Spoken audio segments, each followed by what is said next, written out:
Good evening, ladies and gentlemen, and welcome to the very last entry in Fictionology's roster for 2025. Happy New Year's Eve. It's been a minute and 45 seconds, and I don't remember if I said that yet, so things are going to be great tonight. I can already tell. Anyway, so I let a bunch of fucking retards pick a bunch of different movies that we were going to watch, and surprisingly, most of them were good. So that's what we're going to be talking about tonight. We got Jinro, Wolf's Brigade. We've got Princess Mononoke, Ghost in the Shell, and then Batman Ninja, all the way over there in the fucking corner. But before we do that, go into any of that, it is time to bring on all the people who we're going to be talking to about all of these movies. So, first and foremost, this fucker. Ha! Hey, everybody. How's everyone doing? Happy New Year. Ready to get into some interesting discussion tonight. Hopefully it'll be entertaining for everyone. I hope so too. I'm pretty sure we'll have a lot of, fun conversations here in the future that definitely won't devolve into us drinking and yelling. It is definitely not. So, not drinking and yelling. I think it's a good time to introduce Rolo. Hey, how you doing? How you doing, bud? Dude, I was just quietly cracking up in the background when you said you put Batman where it belonged in the corner. No, what's up, guys? It's good to see everybody again. I very much enjoyed some movies. We're a movie that exists of time.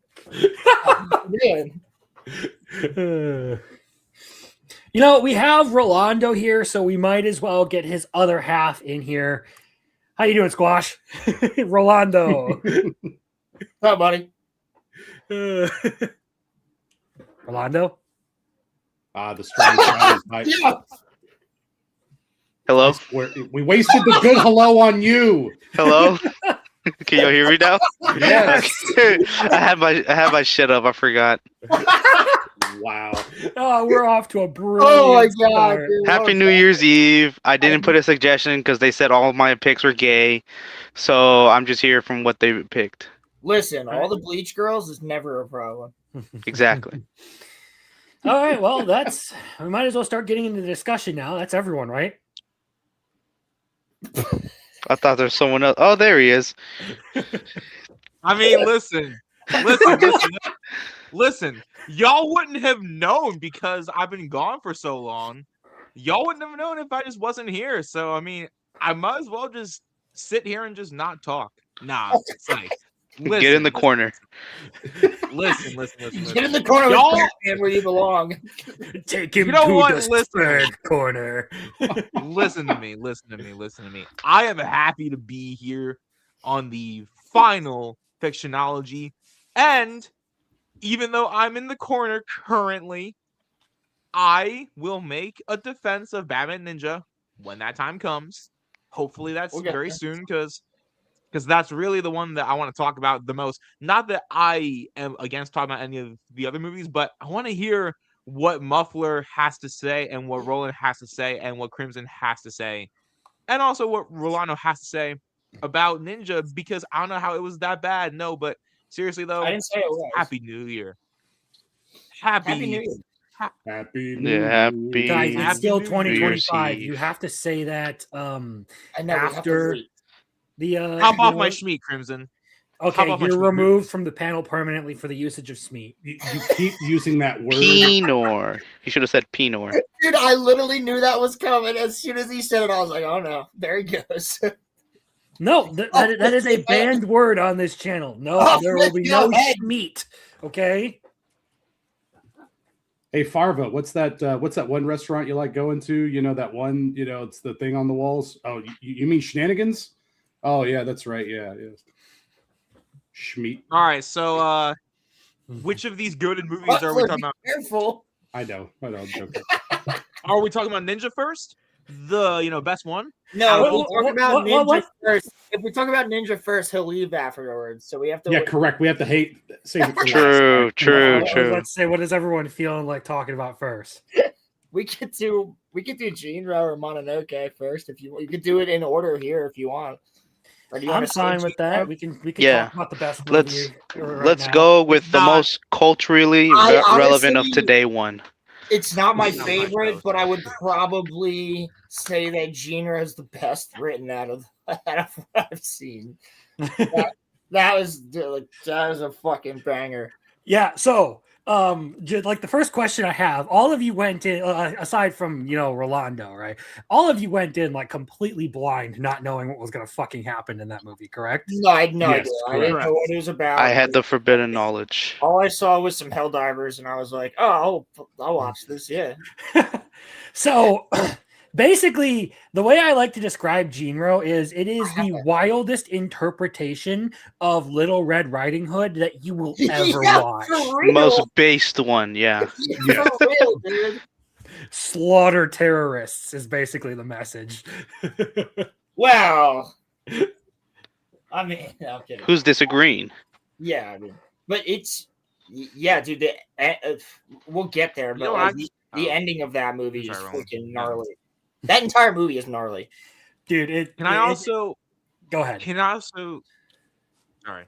No, I was gonna say. So it's kind of, in a way, for me, it's kind of like an animated Man in the High Castle, kind of, sort of. Sure. Like, You know I what? can I see can that see interpretation. Yeah, I could totally see that. I haven't seen Man in the High Castle. The What's first wrong two with you? seasons are really good. Yeah, like it starts really good. Mhm. Yeah. To answer this question better than Hoodwink, Pilgrim, do you want What? stormtrooper looking death soldiers walking around destroying terrorists? With some of the best audio design ever for guns. That Oh my god. that Yeah, MG40 makes you come. Yeah, that MG40 is fucking sick. The Like, MG42. Oh, Uh, doesn't take a lot to make me, but that's fine. you know what? Shout out to Hoodwinked. That movie is fucking hilarious. Dynamite.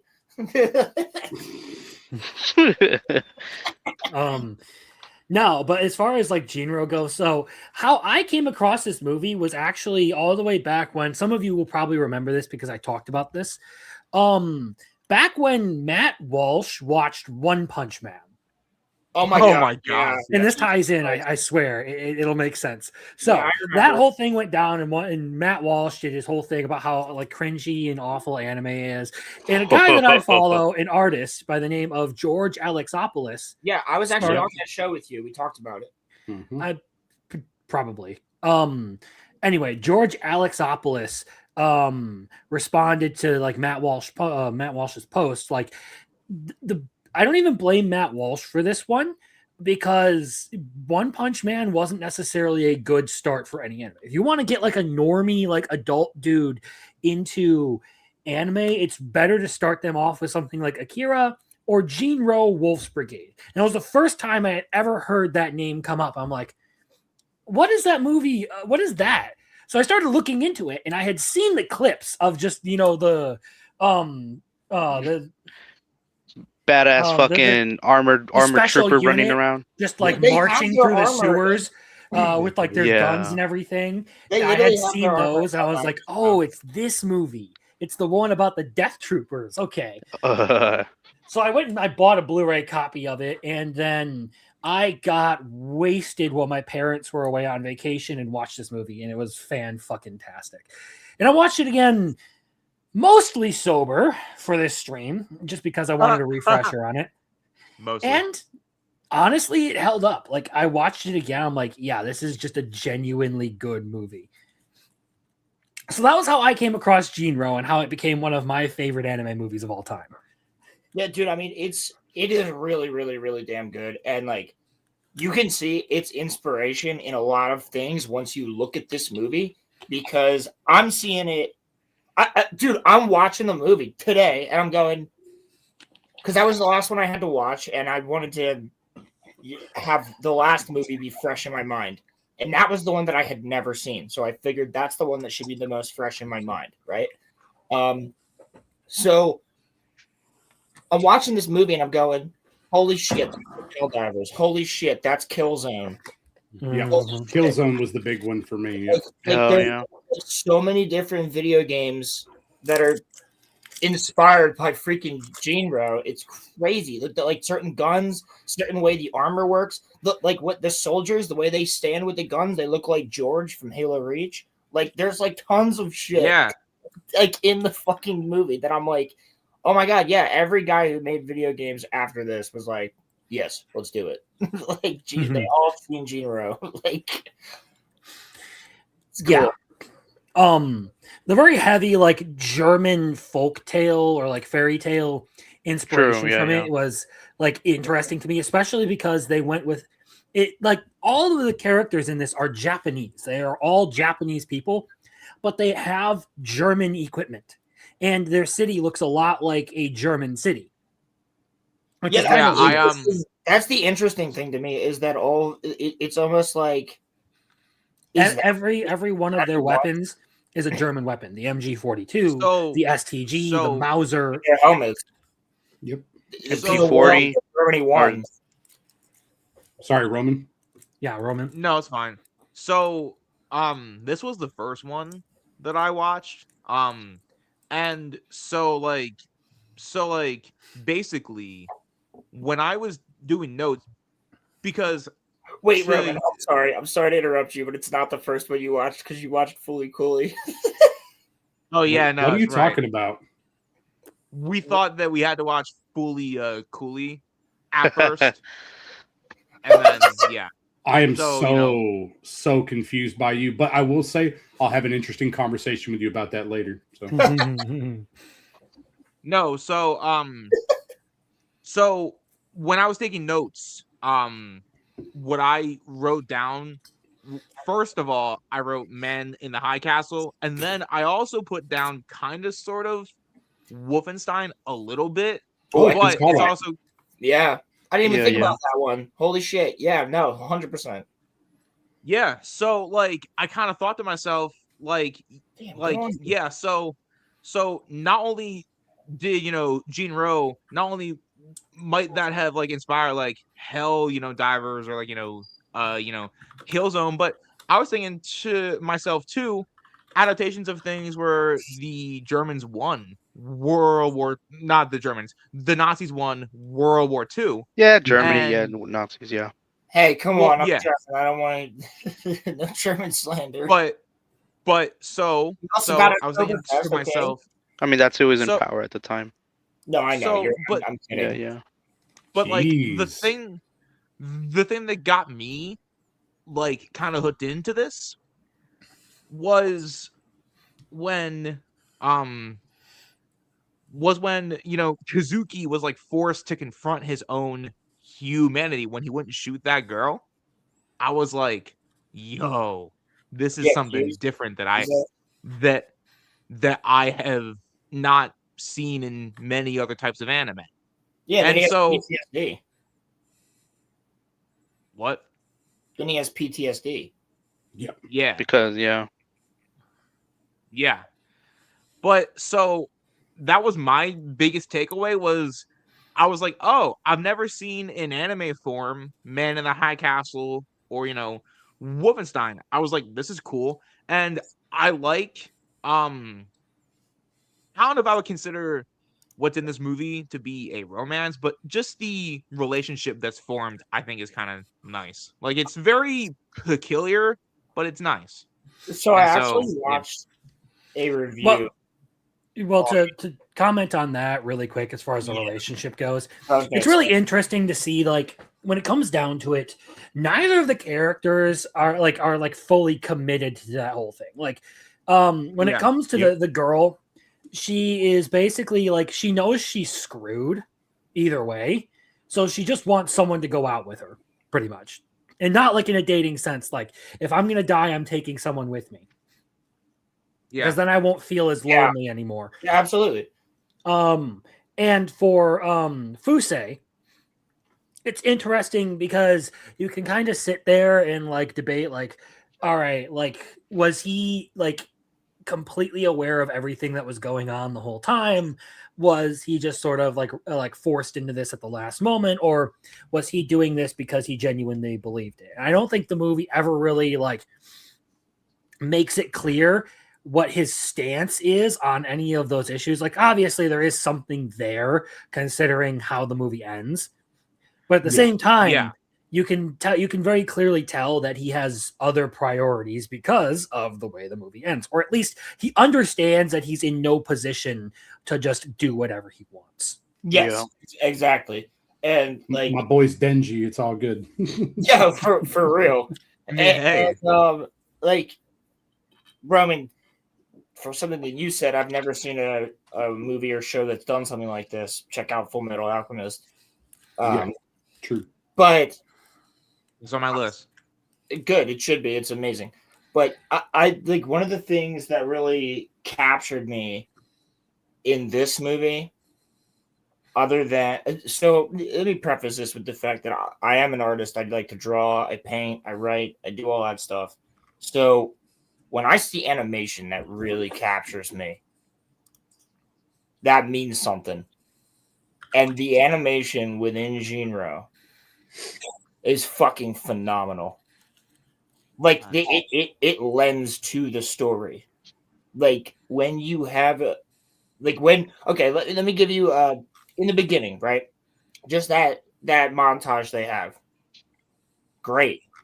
Freaking awesome. But then you also have the That scene, opening confrontation, dude. dude, Yeah. Yeah. confrontation. Dude. And when he runs up with the bag and he's pulling the freaking pin, like with the special Molotovs, quote unquote, like that's the way that it explodes and like the shields. So I watched the first like 20-30 minutes with my mom because she had to. They're going to a card party, so they had to get ready for playing cards. But she did watch some of it with me, and she wants to watch the entire movie. And she was like, "Wow, when did this movie come out?" And I said 1999. She goes, "Holy shit! Like, where is this animation at now? Like anything similar to it? Like, it just looks dope. Like, we could have a current day anime. Like, yeah, they all look great. They really do. Like, but imagine if Chainsaw Man was animated like that. It'd look insane. Like, Yeah, like it would take forever honestly, too. it would take honestly, forever too, I 'cause don't it's know how hand-drawn, animes. and it's I acted. don't know how Those are real animes are people. not animated. Like that's kind of my thing. Well, Before I had seen this, Technology. I didn't know that it had came out in the 90s, but then like I was like, hold on a second, well, why can't we have this now? But then it's kind of like what Rolando just said, like it would take a long time. it would It take would a take long so time. long. Well, yeah, And it's a technology difference too. Well, yeah, Yep. it's a different type entirely because those movements are so fluid because they're people. There's actual people that are acting out that stuff, and then they're drawing over it. That's how they used to do it with like they did it the very first time they did that was in the Ralph Bakshi Lord of the Rings, and like Is everything just drawn now? that's why it's so They fluid. don't do like mocap anymore? Yes, they don't. It's everything's drawn, so that's why it's so fluid. And it wasn't mocap; it was like a completely different thing. You literally have to record the thing first. Yeah, it's not and rotoscoped draw over either, it. though, in my opinion. Yeah, it's not. It's a completely different. No, thing. the thing is like a lot of these older anime were hand drawn. Correct. So like that's why the style is like a whole lot different. Or at least it feels like there's a different kind of animation. The issue is these animation studios were running sweatshops that just aren't viable for people to survive in modern day Japan's economy. Exactly. Correct. Exactly. So there's also been, the outsourcing to like for like technology and stuff. There are still plenty of like really well animated shows. If you watch enough anime, you will come across some like really, really good stuff. But oh fuck yeah! In terms of emulating the feel of like early anime before technology really started to take off, you don't see that much anymore, particularly because it's just not viable. Yeah, I guess you're correct. Like it makes perfect sense, but it would be cool if there was somebody that just came out with an anime and then decided like I guess I think there are still anime that like rival like the quality of animation that you'll see in here. Yeah, And we're actually going to end up getting to a couple of those next year. yeah. But for sure. So to comment on that a little bit though, like the thing about the crap, you guys, I hate you so much. sorry, Just keep going. We're good. Well, I lost it. I'm the old fuck on this team. I'm So terrible. Brain fart. You're Maybe you good. shouldn't be drinking. I got a question. I hate you, for, Rolando. I got a question for Rolando, real fast. What's Would up? you say that as an older anime, the one that has stayed the truest to its original design would be Bleach? Would you agree on that point? Like He had to bring up Bleach. You it's still- mean and it's what? And it's like it looks like itself, but it just looks cleaner. well the This is art completely style. irrelevant to the Yeah. conversation. No, it isn't. It's about So- the art style. Well, I mean the art I style actually changed Bleach. from the original I because just like they remembered were my much question. So they were Yeah, much but we were more talking like about keeping original styles, and I'm trying to think of any. he changed though from the beginning. One Piece though, One Piece probably. But the Jinro style, like that's something I fucking love. It's like there's very few. One of the movies that I would like to bring up on Fictionology eventually is what is it? The Paprika. Like that animation Satoshi style. Kon. Yes, like so like animation styles like that, they get me. The Mononoke and the other style of Ghost in the Shell, they get me. Like all those styles are freaking great. But like in making anime look better, you're making everything look too clean, in my opinion. And it's just I want to see an anime that comes out that looks like Cowboy Bebop or looks like Princess Mononoke or Jinro or Ghost in the Shell. Like Yeah, I mean, I'm not gonna lie to you. I kind of don't like when animes are like too polished looking. I kind of like animes that Right. are kind of rough looking. I like them Like, it's looking kinda- a little gritty. You like Yeah. them dirty. And so to emulate to address what I've forgotten earlier though, because we are talking about like character design and the way things look and animation style and stuff, right? So to that point, they do try to emulate it once in a great while nowadays. Okay, the popular example would be the Assassin, right, Crimson? Don't remind me of that anime. Okay, but so there was one My that came out status, okay, recently. just for those who aren't aware, Yeah, my status as an assassin clearly exceeds the heroes. yeah. That's what we're talking. And so for that one has a throwback art style that's trying to emulate like the 90s, early 2000s style Yeah. of animation.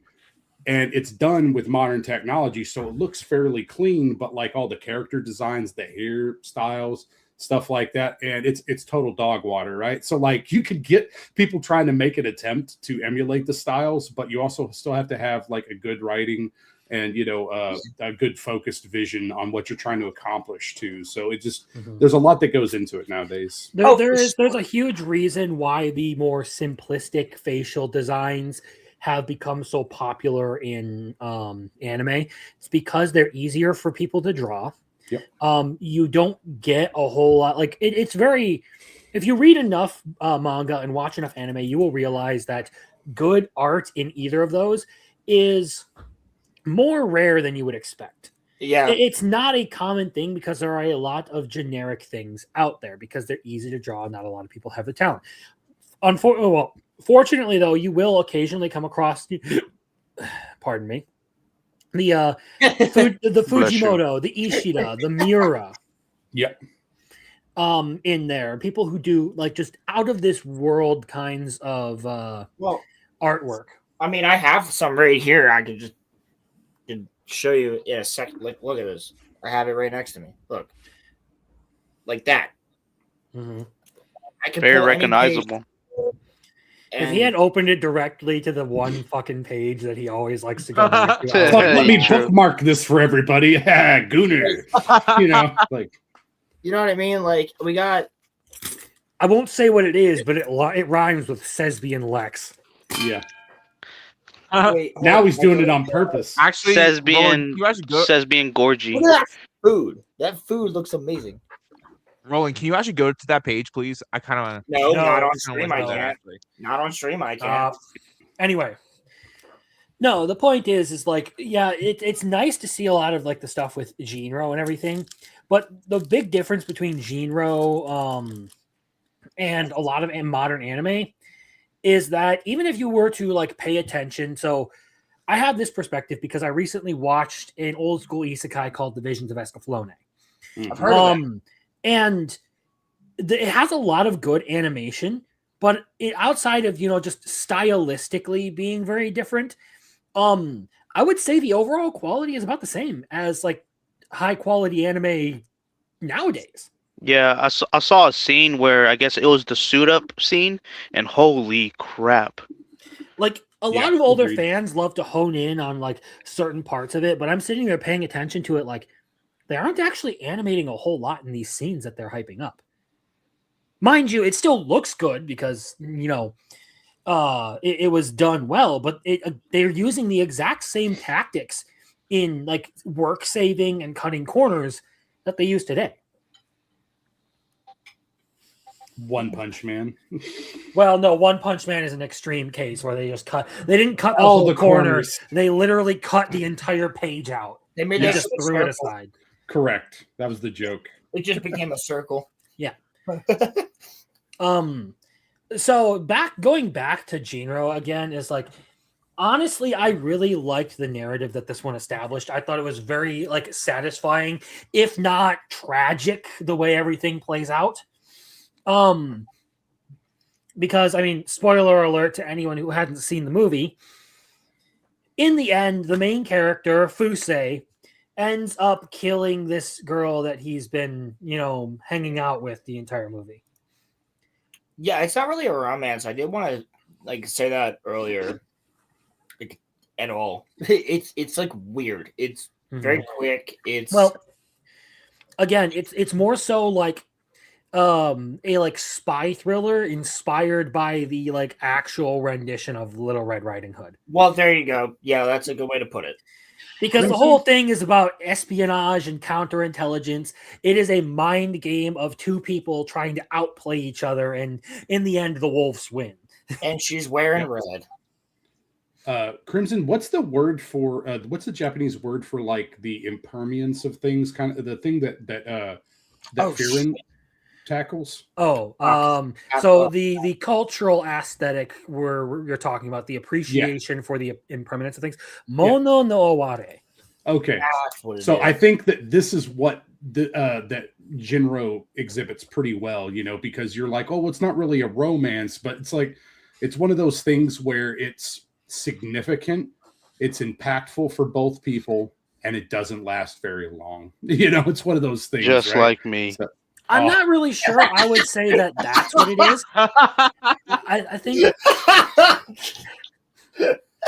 it gave me that feeling, but that's me personally. So it's cool. I get it. I just don't see the same interpretation of it. I always looked at it more like you have you're kind of dealing with the savage nature of man, pretty much. Yeah. I mean, Like you're looking at The cruelty well, of but you're humanity. basically looking at quite literally the beast within. yeah, Adam looking at Eve with the rock going, if you get any closer to me, I'm going to bash your head.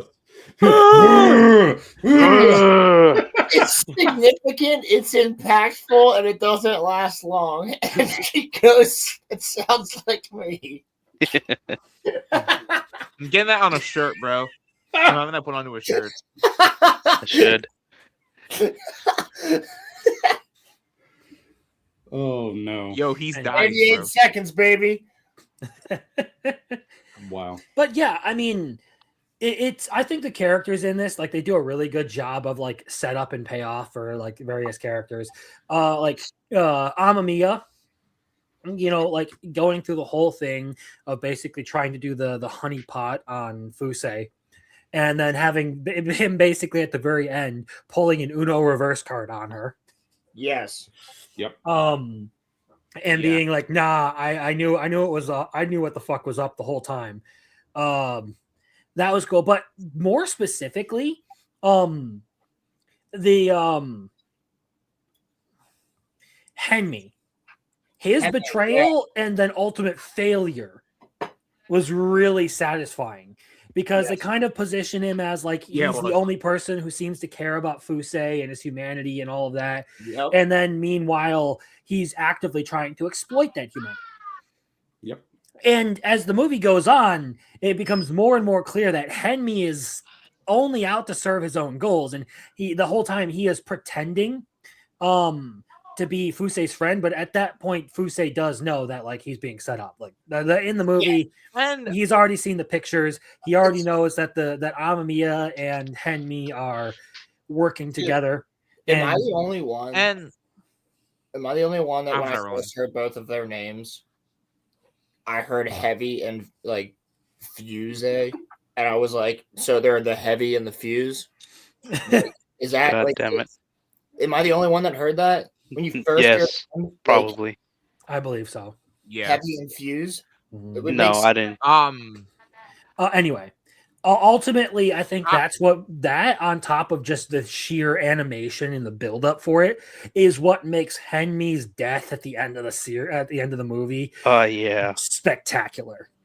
Well, I mean, Everything Well, in that another scene, thing, too.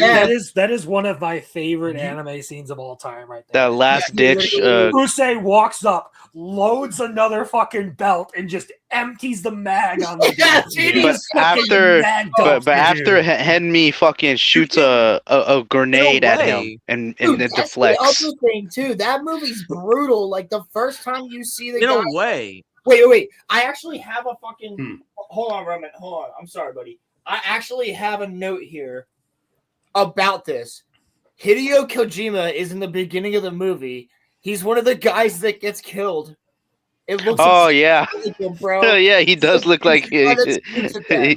he does look like He's the guy that Kojima. shoots at them, and then they get lit up. Look him up and tell me it doesn't look like Hideo Kojima. It does look like him. Yeah. You're You right. can kind of, bro. I was like, oh my god. you can actually kind of relate that though, the whole like pretending to be a friend thing, kind of, because like for everybody on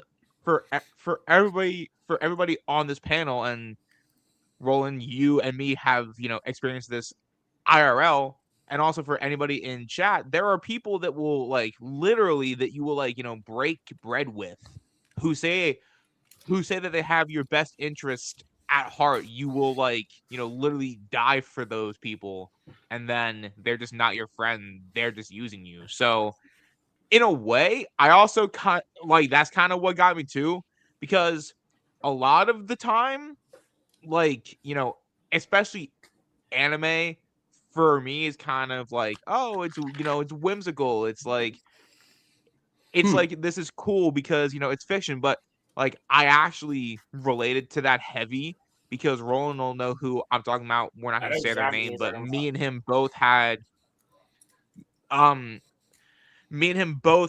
a air quotes friend who used us, and it hurt really, really badly. So I kind of know how that feels. So I actually kind of related to that too. So yeah, I just wanted to say that. Yeah. There are a lot of there are a lot of interesting moving parts to this, but like really like the interpretation I ended up sort of like settling on, just looking at like what the movie is going on about and like what its themes are. Effectively, it's kind of can be reduced down to man is just another animal, whether he wants to pretend to be human or embrace the inner beast is up to him. And that was kind of like where Fusei was the whole way through the movie, is he was kind of walking that line of do I remain human, or do I continue to be a beast with the Wolf Brigade? Do I continue to do these things and just completely sacrifice my humanity because of the mission? Well, I will take a quote out of the exact thing. Because I also assume I'm talking about. So I'm always talking about this exact thing, but Heart of Wolf. There you go. He went with the Heart of Wolf. That's what it is. If you know, you know. Was I incorrect for also thinking too that this movie, like, I sometimes get like the wrong messages from like films and shows, but was I wrong in thinking that this movie also kind of shows that like every human's capable of like cruelty too. That not every human's a good person. That's Well, that's kind of what I got out of this too. I I think you might that's be a like wrong. valid Maybe it's just interpretation. my Yeah. Yeah, it's valid because did you ever watch Full Metal Jacket before, buddy? Oh, no. I know No. exactly where Okay, you're fucking going. because the yeah, I whole know exactly what you're about to say. of the Holy little shit. girls being like suicide bombers and stuff, right? Well, this would be the same difference for that, except it would be, yeah, we're just playing snipers and stuff, So this, yeah. War does a lot of crazy things for people, and Yes. civil war, civil unrest is no different. So, sorry. Indeed. And I think liked this it, though, movie so. is very poignant too. It's kind of timeless. That is a great boon to the writer and director. Like that, this movie is timeless. You can watch this at any point in time, and it would hit you. Like it would make sense. It would feel something. And I think that 3 out of the 4 movies we chose tonight most certainly are timeless for that Hop exact off. reason. But Hop because off. well, the first 3 that you see here on this panel, Jinro, Mononoke, and Ghost in the Shell, they all encompass different time periods, but also I'm gonna tickle you. have a very important point to make about different subjects. But I Hey, think Ninja has a point.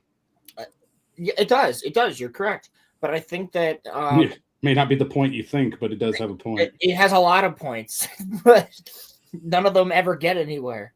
But like, I'm kidding. But Proceed. Go in on. Jinro, you have this strong sense of like it almost feels like you're in the riot the entire time. Yeah, I get what you mean. But just with what's going on throughout the movie, it almost feels like it's just like these riots, you can feel that they're popping up in other places. But also, what I find interesting is that as you get to that certain point where you look at the city and you're like, wow, that looks very Germanic. You suddenly see that, oh, the capital's Germanic. Oh, some of these people look more Germanic. Oh, the Nazis won. Like even after Nagasaki. I was gonna say there's there's some interesting like lore about like Jinro. They never specifically say it or anything. Yeah. They never talk about the form of the government or anything, but just the way that they behave, The armor. it's most definitely very fascist. Dude, I'm not gonna lie. Yeah. Your profile picture right there. They're wearing the freaking Nazi. Okay, they're Japanese people who, Yeah. after the war, had an authoritarian government set up over them, and they are using German weapons and armor. Yeah. Yeah, that's Imperial Japan, just continued. So Yeah, well, it's either way. Like, it's not necessarily like there's a good side to this movie, which is kind of one of the interesting points. Is like there aren't really a whole lot of good people in here. No, there's no, not. The I don't think anti-government anybody's a good faction person. are actively firebombing people. I was gonna say, I don't The think government is using like death squads to march through the sewers and murder people. Hey, that guy was in the wrong place. He wasn't allowed there, all right? But All right. at the bro. same time, on the surface level, the movie, I find it very appealing. Like you can find certain like points and stuff in it where like you can pull some sort of message out of it. But on the surface level, it's just fucking cool. Let's not sugarcoat it. It's just fucking cool. And I am totally going to make myself some fucking Protect gear for a cosplay at some point. In the Hell year. I remember I heard that we should all make Protect Gear cosplays. I heard that the design for the German helmet is like one of the best designs to protect a person. Yes, it is. But people do not use it just because of the stigma of the Nazis Yes, using but it. It actually is one of the best designs ergonomically and protection wise for a helmet. Yeah, that is like statistically true. Like, come on, we can't lie. They got drip. They Listen, had drip yeah, back I then. was gonna, I was gonna say the Okay, one, Nick the one Fuentes. thing you can say about him is, at least he got drip. Man, that Adolf Hitler Yeah, guy, they he can did some look real cool. nasty stuff, but his They can boys look cool got some while you punch drip. them. Yo, his books got some drip. They got skulls all over him and shit. Like, They can look cool while you beat the shit out of them. Yeah. exactly. They can still Yeah, look cool you can while- steal their stuff. Yeah. Yeah, exactly. Yeah, but I just find it really freaking interesting, man. Like the concept of this movie. Also, goddamn, the animation on the bullet wounds on people is like Awesome. you know somebody spent so much time on that, and like the way that when they're getting lit up in the beginning, dude, that's fucking awesome. That is like it's just some cool shit. You're like, ooh, that sucks to be Hideo Kojima right there, but like that's some cool shit. Like it was really good. The only movie I've ever seen that really animates, I guess two, and one of which not being a movie, but well, technically it is. Cowboy Bebop and Akira both animate bullet wounds that way, where like it rips the shirt and all that stuff, and like it looks like it actually is a bullet wound from a movie. Like it's that was good, and the way that the impact, like there's an actual impact, the character will move where they're hit. Like that was spectacular. Even being that quick, someone's Discord is jerking off. I can hear it. It's probably Rolando's. No, No. No. Yeah, so Yeah. whether you just want to like watch it for the surface level fun of it, like, or you want to like get deeper into it and start pulling meaning out of it, I genuinely think like Jinro is just a fucking amazing movie. Yeah, Mhm. I would 100% agree with you. And you can pretty much just do an entire, like, we could do a 12-hour video on Jinro if we really wanted to. The best part is it spends a lot of time on like setting up certain character dynamics so that when you actually get to like the explosive end of everything, like where he's like taking out all of the cops and everything, he's just in the sewer like doing like the whole like fucking manhunt there. It's so satisfying to watch it all go down because of all the setup that goes in there. Yup. And it's just no fucks given at the end, bro. It has that same feeling, but in a different light. You knew what to do the whole time. Yeah, exactly. The fucking grenade, bro. Yeah.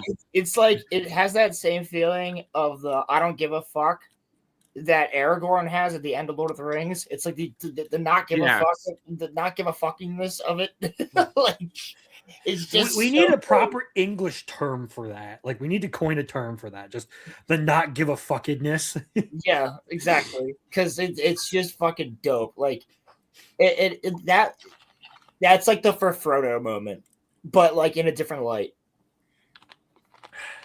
I mean that's because like whenever he got suited up, it was basically he wasn't Fuso anymore. He was just a killing machine, and that's like the whole that's what the oldest like leader of their group was saying. He's a fucking killing machine. That's all he is. Don't believe that he is human. That's pretty deep, bro. Yep. It's kind of also in a way now that we're talking about this. I didn't think about this when I was writing my notes. Fuse is kind of like John Wick, a little bit. He's more like a tanky John Wick. He's just taking hits. I would say he's more like George from Halo Reach, but or Carter, like Maybe. Except he lives. Yeah, except he doesn't. Well, I mean, if you read more, you'll find out. Okay, well, I haven't read it. You should. I probably should. Yeah, I didn't read it, but I was told the ending. And does this movie have a manga based off of it? Or yes, it was based off a manga. I was about to say, I'm pretty sure I have it. Yeah, source manga. Yep. There is a manga. I think it's just same thing. The Wolf Brigade. I like a lot of the tags on here. So this is produced and licensed by Bandai of all things. Yeah, I know. I saw that. Right. My mom said that, and she was like, "Isn't that who makes Dark Souls?" And I was like, "Yes." So production IG, The source Good. was a manga. The genre is action, award-winning. Why is that a fucking genre? Just say legendary. It's all good. Yeah, just say Drama, romance, and suspense. Romance. Yeah. I'm It does telling you, have a that bit gets- of it. Technically, have it a does bit of have a it. romantic, even if it doesn't end very well. He It does cared. have He a cared for her. I'm, That's what I'm, I'm I'm not saying. saying he didn't. That- I'm just saying Yeah. that their whole That's what I said relationship earlier. did not end very well. Yeah. There is a Yeah, romance. in I'm it. aware. And I mean, then you know, suspense. I mean, I'm aware. him. He. Attack on Titan had a better romance. Yeah. No, it didn't. No, it didn't. No, That's no, my no, point. no. That's my point. No. Oh, you were making You're a not facetious making it. statement. That's not even a point. You. It's fuck. not really. It was a joke. At the very least, even if he couldn't kill her, they would have done it themselves and probably taken No, him yeah, out they if he would've couldn't got her. follow through, which is like crazy. Just wait, Andrazi. He's like, I already killed your sister. I'll just go for the other one. No, Well, that's but the I'm. thing is, Amamiya wasn't even that chick's sister. Yeah, Yeah. that's true. That's actually true. Yeah. That like they specifically say like she's not related to them. They literally planted that whole relationship. Like it was the whole time it was a setup. Yeah. And maybe that could be a question, you know, like a critique, like how is it that they found a girl that looks so similar to that chick? But you know, whatever. Well, here's the Well, thing. I will respond to slight. that is I actually know my own doppelganger, so fuck off. I was gonna say I have a I haven't picture seen of anybody that guy looks like that's me. exactly like me. It's, You filthy animals started early. I I am sorry, Marcel, but this has been posted since yesterday. yeah, it's true. That's true. Hello, A Marcel. las- Good to see A you, las buddy. 6 at 6. Oh, Happy New Year to you, Marcel. I'm pretty Yeah, sure happy you're New Year, buddy. over in Europe. Hello, I could be Marcel. wrong. Europe. Uh, Well, Happy New Year to If I'm Marcel. not Oh, yeah, mistaken, it's already if I'm not probably- mistaken, he is our resident German from the way he I was gonna talks. say, so it Oh, should be here by then. They should be about. Oh, hey, Marcel. What's happening, man? What's going this on? is your movie, my friend. Yes. My That is- German, That is not a my good German, Anyway, my German brother. How The are you? Germans, Ja. the Germans speak very much like it. anyway, I think. Does anyone else have anything they want to say about Jinro? Other than oh yes, I do actually. The music Mm. the music is spectacular. The sound. Yeah, Jesus. the I'm- score, the sound design. Yeah, like, the sound like- design is crazy. Yeah, that is one thing I have to say about that. Like, it's just like that. That's what makes you feel like you can animate the bullet impact on somebody, but when you have the sound design to go with it, Dude, like, the tung, tung, tung, tung. yeah, like it means nothing unless you're actually getting hit. Like you feel it. Like you're like, oh shit, oh fuck. Like as you're watching the movie, you're like seeing it happen. And then there's an impact. Then they animate the character to move in a certain direction. And then the sound that goes with it when it hits, like all of that together was all done spectacular. So we've talked a lot about the action, but I will say too one final thing on just like the more atmospheric moments. I will say that like whenever it's not strictly action, some of the scenery as well as like you just get this prevailing sense of isolation and like just loneliness. It seems like a really depressing world to live in, so it's one of those things. I think it does a good job with its tone, Just like Germany today.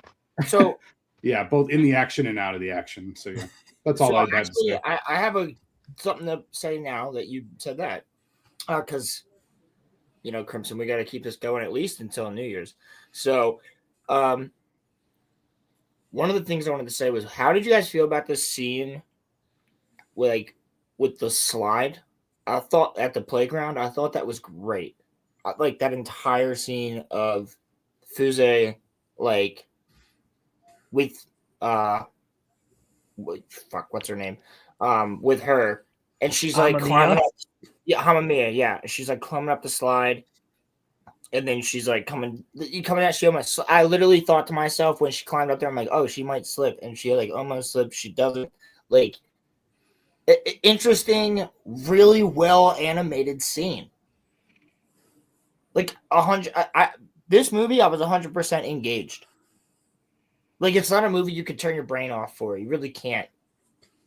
It has a bit like RT moments, like that time whenever they are at the park and she's like kind of almost trips up and stuff. It felt very like artsy, Yeah. type of film stuff, That's and that I kind of like that. I kind of like that. Well, as an artist, I really appreciated that. Like, it meant something to me. Like, a lot of those little moments throughout the movie, or those little moments where, like, you went a little bit more artsy than you needed to at certain points, I was, like, very appreciative of those things. Which is probably why I like Ghibli so much and Ghost in the Shell. So yeah, it's just this movie.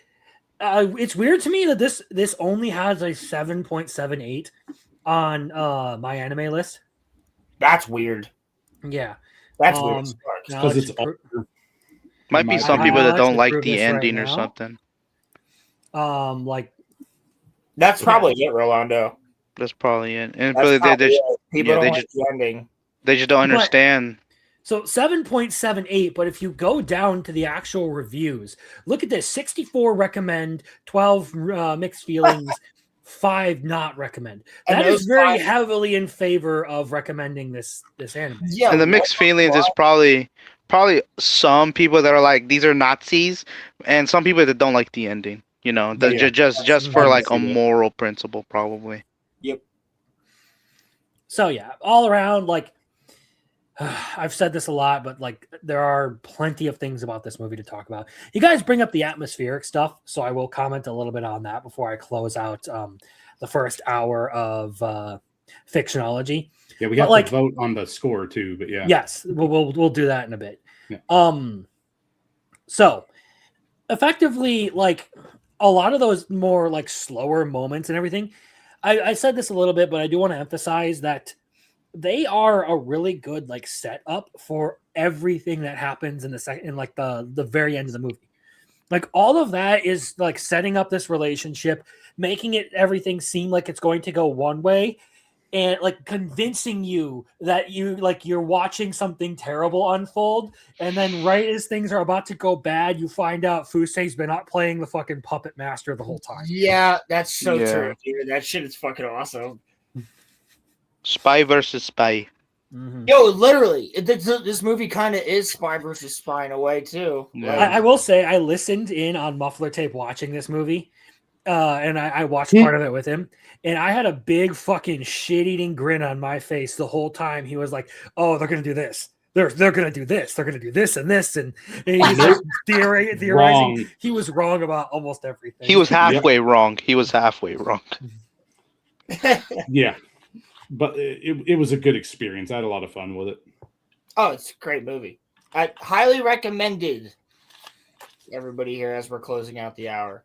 Yep. All right. So, unless someone has one last thing they want to throw in here, there's something new I want to start doing for Fictionology here. Okay. And that would be for Muffler Tape, Rolo, Roman, for you guys, since you are regular panelists here and you are actively helping like choose shows to go over on this live stream. Yes, sir. The idea will be that for the person who picked will not be like, so for this one, we're talking about Jinro. I won't be grading my own movie because obviously I'm going to say that this is a good movie. I like it. Right. But for you guys, like out of like as a score, if you had to rank it like you were grading a test, so like A, B, C, D, F, where would you put this movie? Okay. So we're doing in that rating. We're not doing just not a number. Like, is it like, so A would be you absolutely loved it, a B would be you liked it, a C would be kind of neutral, a D would be you didn't like it, and an F would be you hated it. I'll give like a B plus maybe. Or like, can an A plus or an A minus be a thing? Because like a check mark, like when we were growing up, like a check mark would be the freaking 100%, 1,000, you're amazing type of whatever. Well, that would basically that sounds horrible.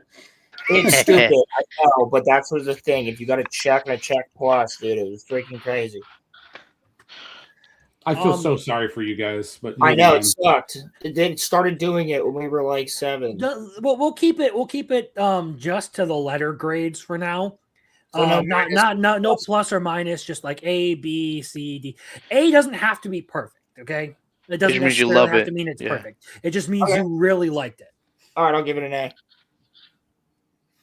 All right. So Roland says A. Roman. B plus. I would give it a B plus. You just said no plus or minus, dude. I was gonna Okay, do fine, it anyway B. though too, so like I'm fine with that. But no, Hop off, Roland. Nah, it's a B. Don't Super fucking B. say the word. You'll get kicked again. It's- you almost said. it's not my favorite A, but it is an A in my opinion. It has a really high quality to it. So yeah, I think it's great. So to answer your question, Marcel, I had each of like the normal guys who join us or join me on this stream pick a movie. So all the movies in the background here, shut the fuck up. They're what we're talking about. So we just got through the discussion on Gene Rowe Wolf's Brigade. So we still have 3 more movies to go through, and then we're just kind of chilling for the rest of the night. Hell yeah. So yeah. So we got an A, a B. I count that as a win. Fucking bring it.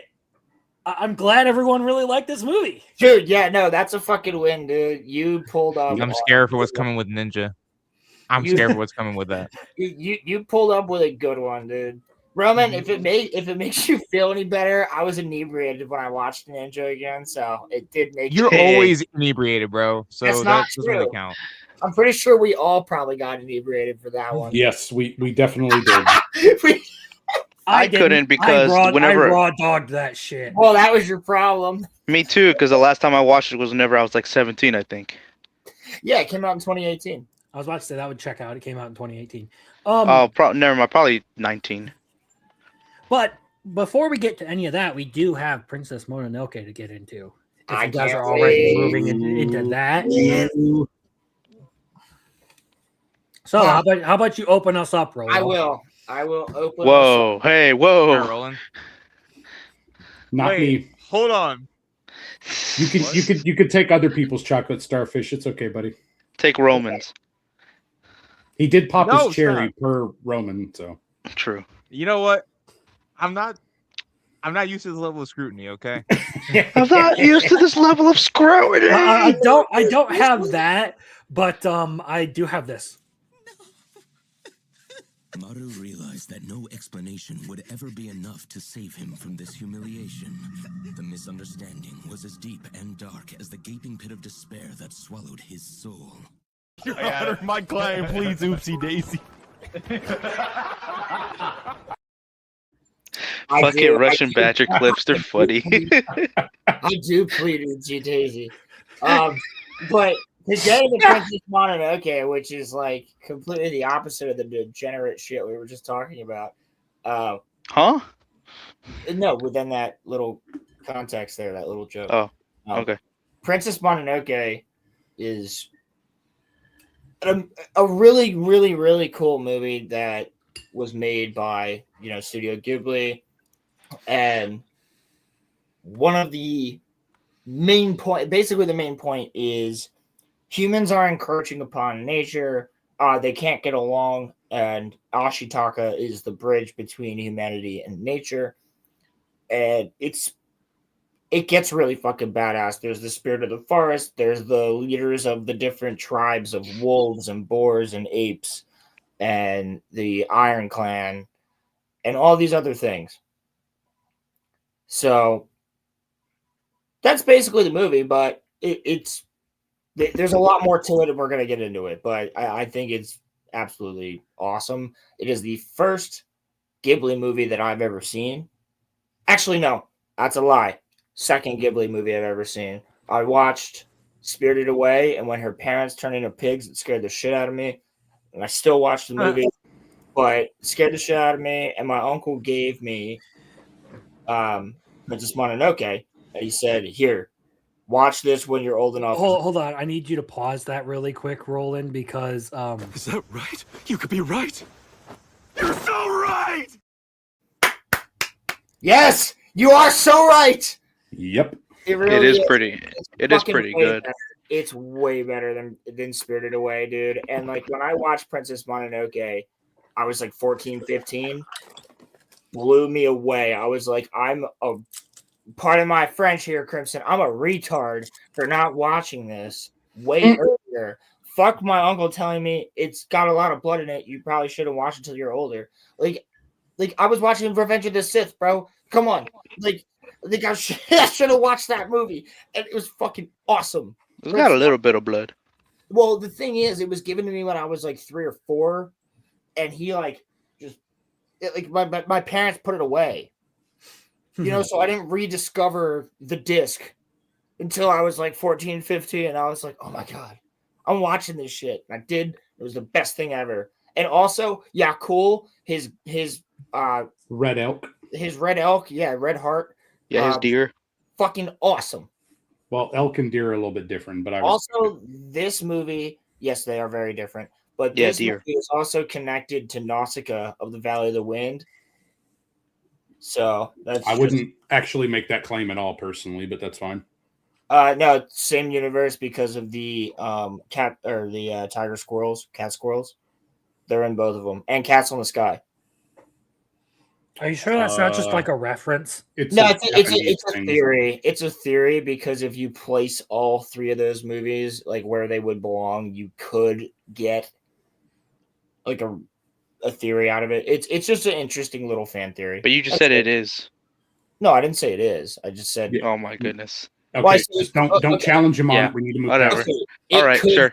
It could be. I don't personally believe that. Yes, absolutely, 100%. But I think it's really cool that those 3 movies have that connection. That different things, different objects, different animals, all appear in those 3 movies. Sure. So anyway, Princess Mononoke is freaking phenomenal, and there's not a bad character in it, in my opinion. I think Lady Eboshi is fucking awesome, even though she's a bad guy. I wouldn't define her as the bad guy personally, but I agree. Well, I agree. We'll get into that. But yeah. I was about to say, I'm pretty sure the monk is the bad guy in this one. Or Little the emperor fucking by greedy fat extension. fuck. But Also, real quick, amazing voice cast. Can we look up the cast of Princess Mononoke real quick? That was done by actual, like Hollywood actors and shit. Yeah. The English voice cast was fantastic. I agree. Yeah. Ghibli movies really do get fucking good talent for their English voice actors. Well, I will say, like, Howl's Moving Castle, my favorite movie about a tax evading wizard. It's the truth. In the books that the movie is based on, Howl keeps his castle moving for tax evasion purposes. That's fucking awesome. Fuck, man. I wish that was me. But no, they have Christian Bale, and then of course the voice of Calcifer is Billy Crystal, I think. Yeah. So yeah, Howl is Christian Bale, and then dude, like, come the fuck on. You have okay. So Billy Bob Thornton is the guy in this one. Billy Crudup is Ashitaka. You had Claire Danes. I got it right here. Yeah. I was gonna pull this up so we can go. So yeah, Billy Crudup, like you said. San is Claire Danes. Yep. Gonza, John DiMaggio. Yeah. I'm sorry, I hear that and all I think of is a Beatles song. I know exactly what you're talking about. John DiMaggio. Minnie Driver for Eboshi. Yeah. I don't know who that is. Granziella Palesinanti. Billy Bob Thornton. Yeah, Billy Bob Thornton is what's his name? Jigo. Yeah. What the Jugo? Jigo. Jigo. Oh, There okay. you go. Dude, I've watched this movie so many times. I just You I was got about too to much say- zero on your mind. Calm down. I know it's my problem. Are there any other ones? Yeah. Who was the voice actor for the Spirit of the Forest? Doesn't have a voice. He doesn't talk. Another John DiMaggio. Oh, good question. What was those? I'm trying to remember his name. It's the You're just testing. There was a guy that did the voice of Akoto, and that is also the narrator of the series. Oh shit! Fucking it's the Arbiter from Halo. He's great. I forget. Oh his- yeah, yeah. Um, He was a voice for the old yeah, he's warthog, the old boar. old Fuck, boar. God damn it. It's Keith David. Keith Yeah, David. Keith David. Yeah, Keith David. Welcome rocking to it. hell, motherfucker. Yeah, dude. So yeah, there's that one.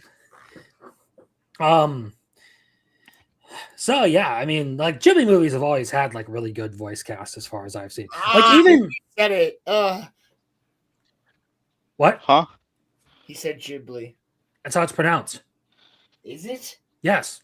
You can look up the actual Japanese pronunciation, how they spell it. They don't have a G, they have a Uh-oh. J.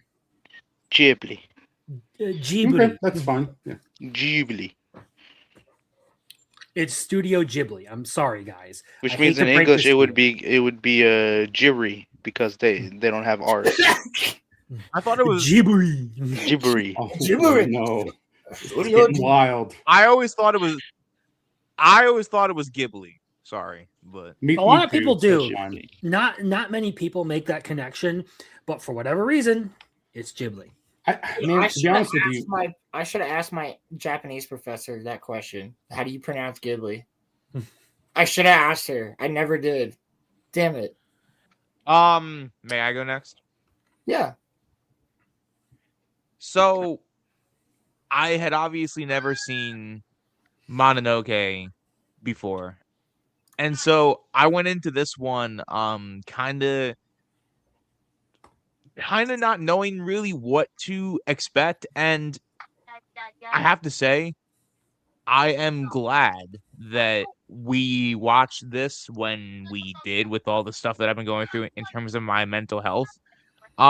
Because what I got from this movie is that life is precious and life is beautiful and life is life is, worth living.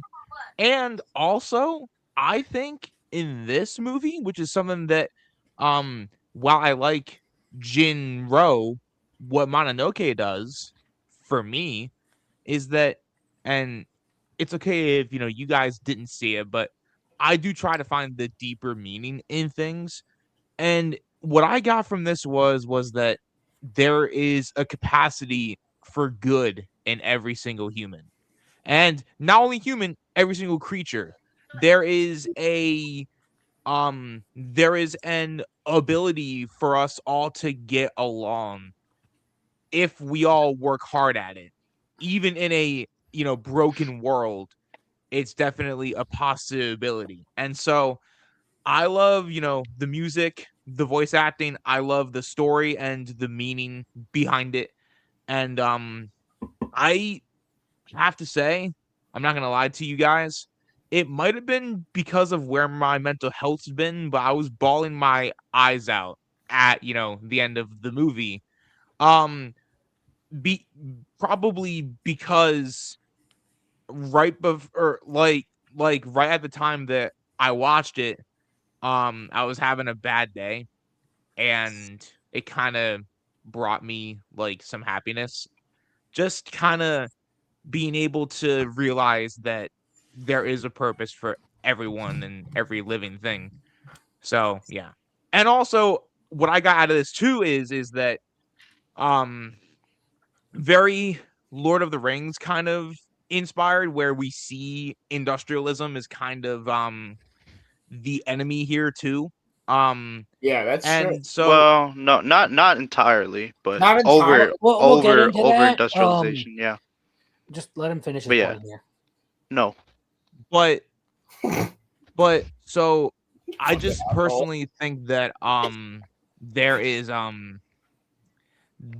there's something about this that just gave me like that warm fuzzy feeling inside of like, you know what, maybe in my own life I should try to be better to people, because even though this world that we currently live in is on the verge of becoming broken if it's not now.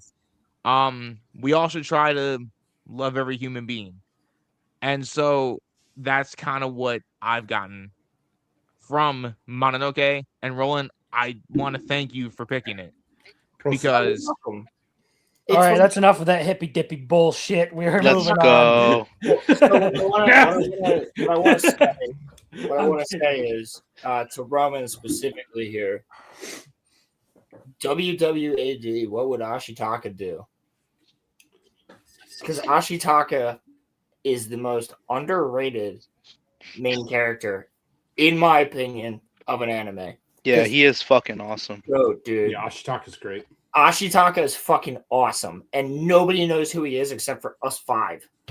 And now everybody watching this, like nobody ever brings him up in a conversation ever. I'm pretty. You give Ashitaka a Zanpakuto, it's over. Like I tell you this, yeah, I've never heard anybody talk about that main character. It's always kind of been, the princess only. Yes, it's I've only heard it's much. I mean, me personally, that's all I've heard. Okay. It's because I always thought it was mostly about her because of the poster. Because this is the first time I've watched it and I fucking enjoyed it a lot. So I actually have the poster. Give me a second. I'll grab it. So, to quickly touch on something that Roman was saying, it was a thought that I had where there's very similar, not necessarily anti-industrialization messaging within Princess Mononoke, but more so like a pro conservationist idea.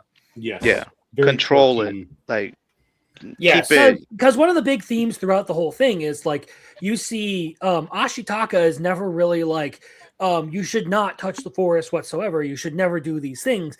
His whole thing was like, can't you guys find a way to coexist? Like, can't you like do something to where it's going to be mutually beneficial to you two? We can be friends with the forest. And then, of course, you have, the hard-headed boars who, like, are kind of, the conservative faction of the movie. Yes. And then you have the greed of Irontown and everything with Eboshi. The progressive. And that kind of represents a little bit more of a progressive mindset within the movie. So it's interesting to see how there's all of these things coming together. And each one technically has some sort of point to go on about. Like there legitimately is a good reason to be extracting resources from the region because there's lots of resources there to take from. Well, they're Irontown, so they're getting iron, right? Yes. So they're taking iron from the hills, and the iron that they're using to actually Lady Eboshi is a humanitarian, which is what the interesting juxtaposition is there, is that in order to be a humanitarian, she needs to demolish the forest, which makes her in conflict with nature. And therefore, you have this humanitarian who used to be a harlot actually take all of the other prostitutes. Was Eboshi a prostitute? I don't think she was. I thought she was just someone who came into wealth and power and decided to buy up all of their contracts because she knew it would be usable labor. Maybe she was. That's very sexist of you to think that. That's very sexist. I think it's implied that she was like one of the house owners. Because I believe that the one guy who gets hurt, his wife does say she used to be the leader of them. So it is implied that she was the lady of the house. Well, yeah, maybe she might have been like someone who. Either way, it was always very interesting to me in Mononoke to where like it didn't make the people in Irontown out to be the villains, and it didn't make nature out to be the villains. Exactly, dude. The real villain was the Emperor all along. No, the real villain was that stupid fucking priest in his tall clogs, okay? Who was working for the Emperor. His clogs don't even make sense. He's a fucking Fed. His clocks don't even make The sense. fucking glowy priest. That's his new title. He is Yeah. a glowy priest. No, look at his Billy Bob clogs. is the glowy priest. Oh my God. I don't even think you could run on those clogs. There's one clog. There's not two clogs. There's one. No, he had two. He had two. What are you talking about? No. He had two shoes. But I mean the brick.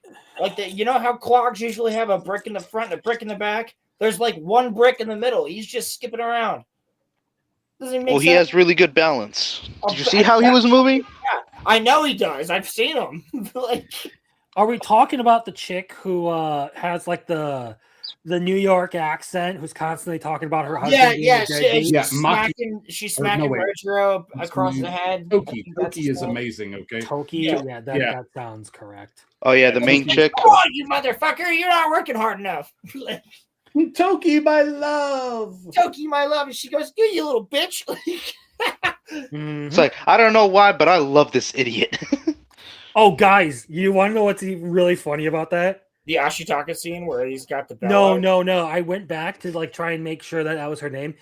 Take a guess at who voices her in English. Christian Stewart.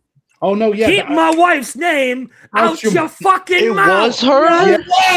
Everybody. That was Jada. That was Jada Pickett Smith. Yeah. Yeah. Dude, I actually did. I did look that up, and I fucking blocked it from my memory because I was like, "Fuck that hoe." So like, I literally blocked it from my memory that was the voice actor of Toki because I didn't want that to be associated.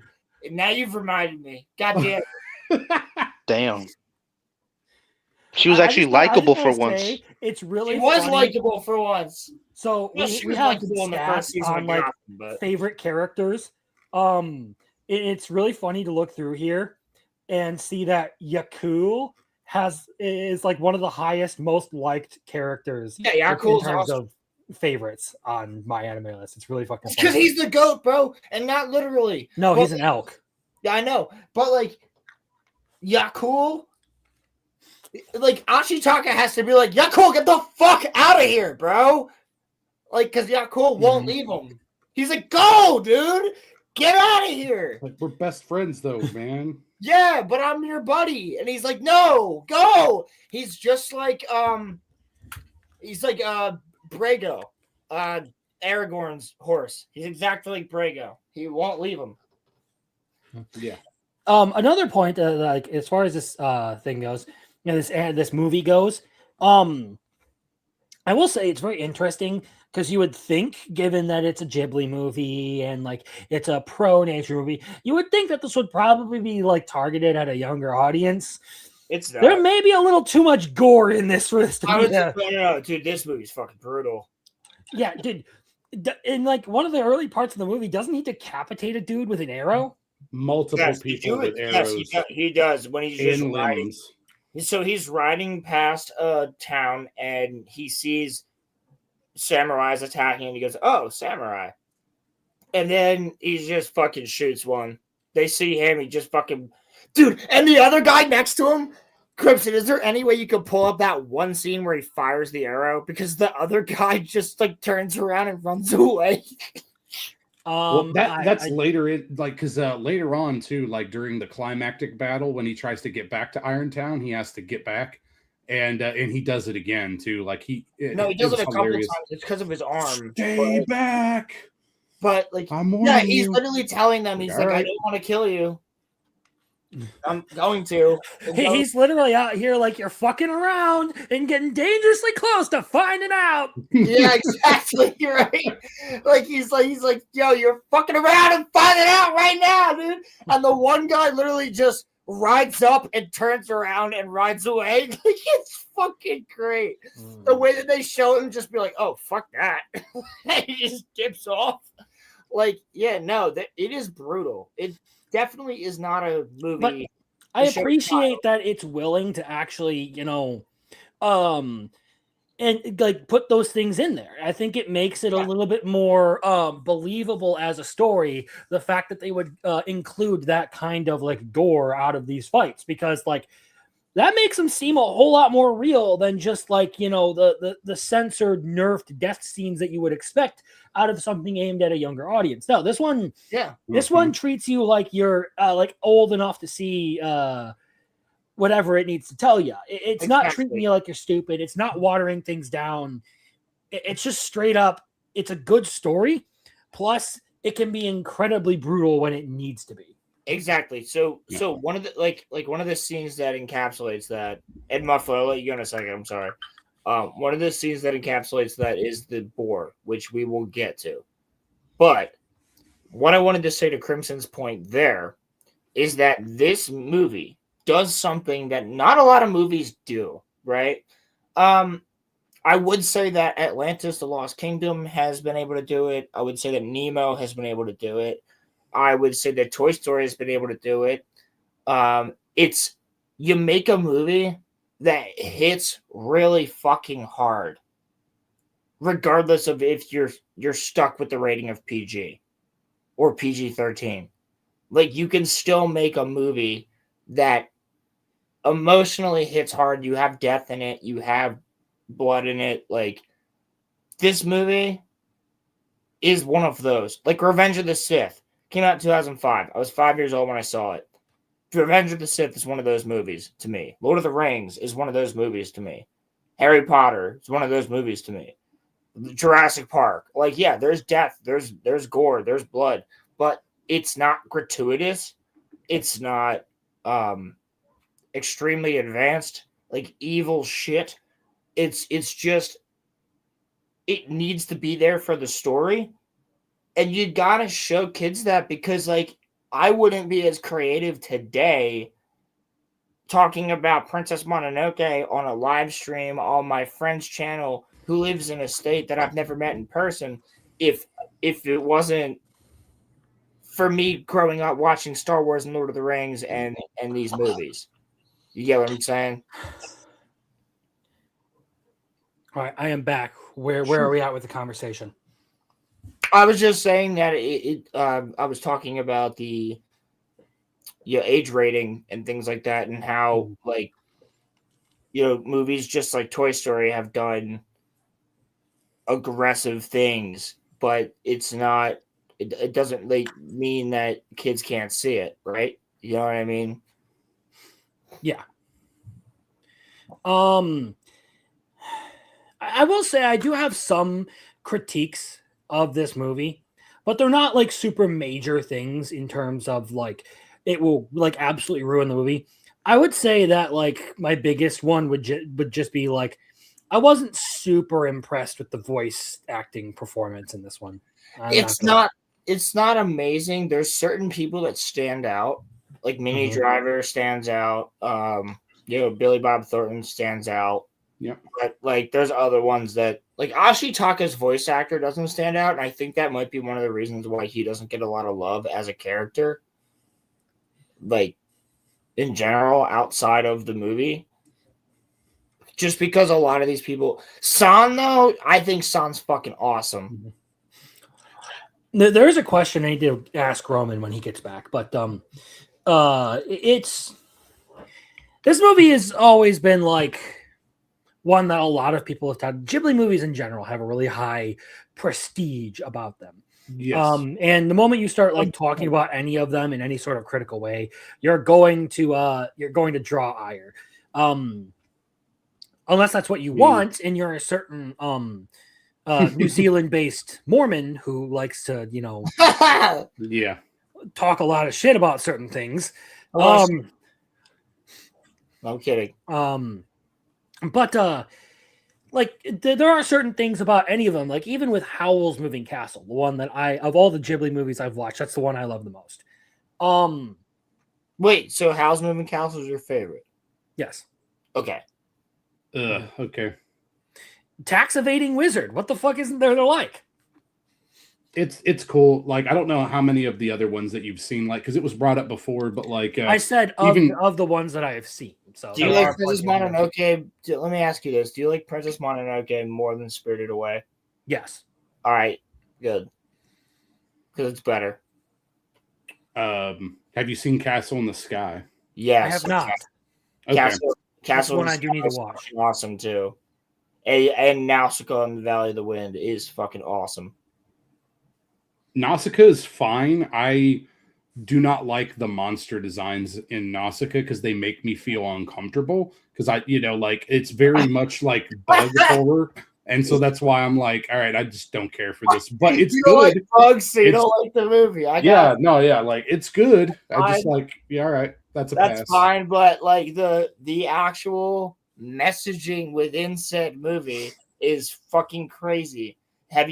Nobody notices that her dress changes color because you're so focused on what's going on with the story that you don't even notice by the end of the movie her dress is a completely different color and she's never changed. Yeah, right. You didn't notice, did you? It's been a long time since I watched that movie. I know, but like So- it's like Nausicaa is all just like metaphorical shit. Like that's what that movie is. But like this movie is literally very literal with nature versus man. Sure. I what- didn't mean to derail us too much from talking about Mononoke, but Yeah. Marcel says it's a magical dress. It is, So- I guess. Yeah, technically.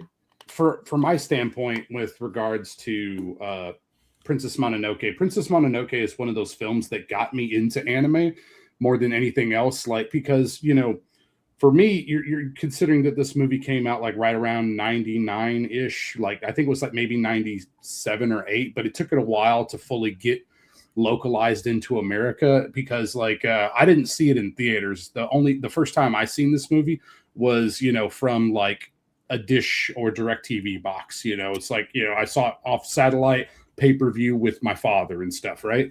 And it was about 2000 2001, something along those lines. Okay.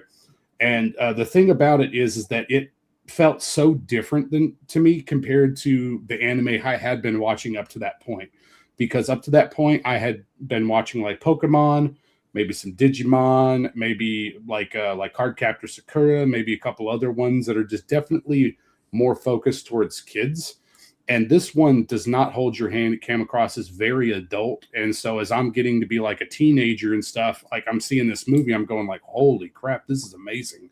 Like I felt that, I mean, just from top to bottom, like the amount of animation that was actually done in this too, which, we know that Miyazaki can be a little demanding and, there's issues with his production. he is a right? dickhead. Yeah, he's an asshole, but we know that. We love him. Yeah, you can't discount the fact that there's just so much movement and the world feels so alive. All of the creatures that are featured. And I like the standpoint that they're taking threads of Japanese history and mythology and sort of weaving it into like its own bespoke story and stuff, right? Because the Amishi people. Good use of that word. Yeah, like the Amishi people were their own sort of native Japanese tribe, okay, that no longer exists today and stuff, but in before I forget what they would be called, but the actual Japanese people when they moved into the Japanese islands and fully took over everything like that, the tribe just disappeared over time, right? But you have this mythological time, that's being depicted here where there's gods living among us and you're dealing with this change in culture and trying to advance it technologically and everything, and it just seems really good. I mean, like I like the characters a lot. I've watched this movie probably more than any other movie on this list. Like a lot. Okay, I can agree with you on that one. If anybody's got a question or an opinion on something, I can give it. But I mean, it's one of those things I can't speak negatively on it because it was so impactful and it was so good. So that's what fucking Rolando, your mic's echoing. Yeah, fix your shit. Is it? Yeah, I'm gonna have to mute you. Fuck. Mute him. All right. Yes. No. I have watched this movie more than any other movie on this list as well. I watch it at least once a year, if not twice, 3 times, 4 times, and that's disregarding the times that I just look up scenes from it just to watch, just for fun.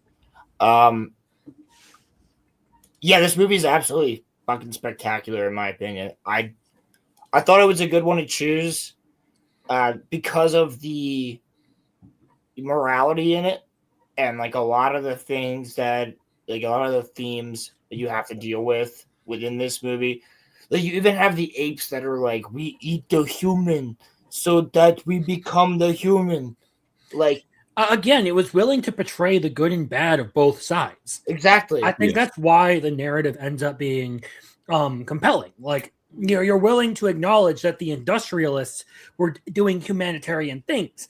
You're willing to acknowledge that they also, you know, harmed nature. You're also willing to acknowledge that nature can be brutal. Exactly. And at the same time, you also have like the boars that are like, we're going to war. Fuck them. Like we'll kill them.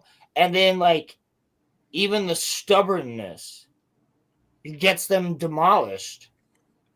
Like if they weren't so stubborn, you're still echoing, buddy. Yeah, there you go. Even if they're like they got fully demolished, like you still have Hakoda like still running, like pouring blood. We don't talk about some brutal shit. Things that the demon transformations are wild. Yeah, dude. Yeah, Okoto's whole death scene there, that was fucking ugh. And like San getting sucked in, and she's like, she's like, great boy, no, like, bro, that fucking all of that, and then Ashitaka's dealing with his shit, like, also Spirit of the Forest is running around just fucking killing shit, and the music, dude, the music at the end when they cut the head off, and the music just starts going like. Like I was like, holy shit. Real quick to address chat. So no, the Anu are a different type of native people to the Japanese islands. They're primarily in Hokkaido, but that's a good call out though too. There's more than one group, but the Emishi was specifically what was mentioned on this. They even have their own bespoke like Wikipedia page too, so you can check that out and stuff. But yeah, they were a real thing. I thought all of the original Japanese were black, though. No, please do not start. I swear to God, no. I know you're making a joke, bro, but like I can't take it. I'm like, I'll fight you. Before we get on the next topic of this, movie, I got the AI images to prove it. Oh wow. Before we get on the next topic of the movie, can I just for a second, Crimson, can you full screen me? I'll show you guys something cool. Oh, you're gonna show the poster? Yeah. I'm no screen now. Hold on. So I got this. Fucking with them. I got this from Comic-Con, and it is an original, but I'm sorry. Do you have The Room as a book back there?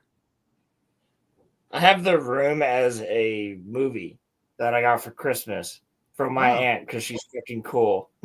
She was like, "I'm gonna get him The Room" as a joke, and it was great. I like how the title's not even centered up on that.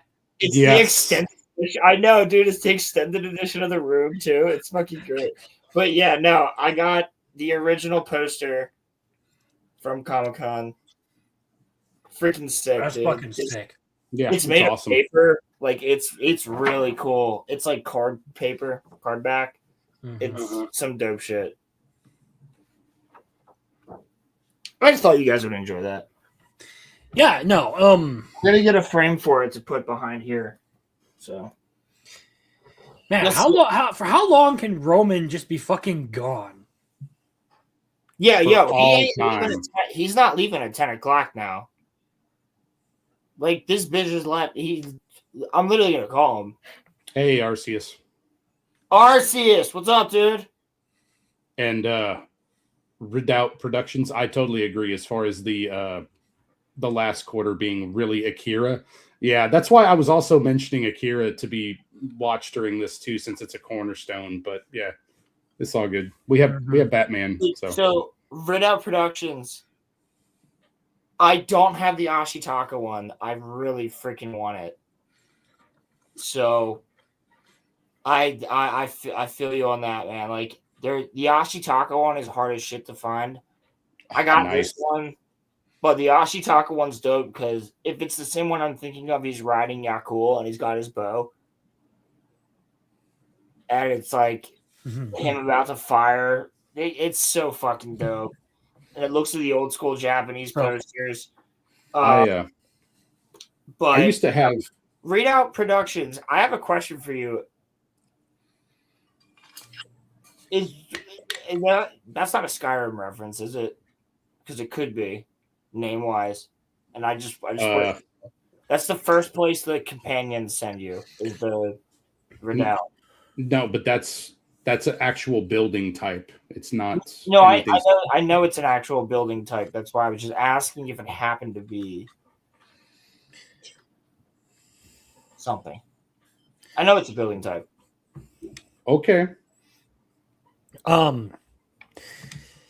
I will say, I did not get into this movie at like a young age, mostly because like I didn't really like dabble in a lot of pop culture stuff for a long time. Like I watched like the normie stuff, like I kept up with the MCU and all that.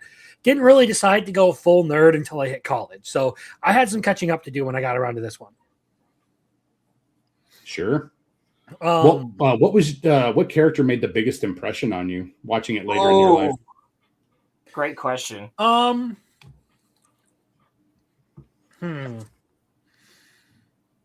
The first time I watched it through, it would have been Eboshi. Simply because it was a movie that was, willing to portray both sides of that character.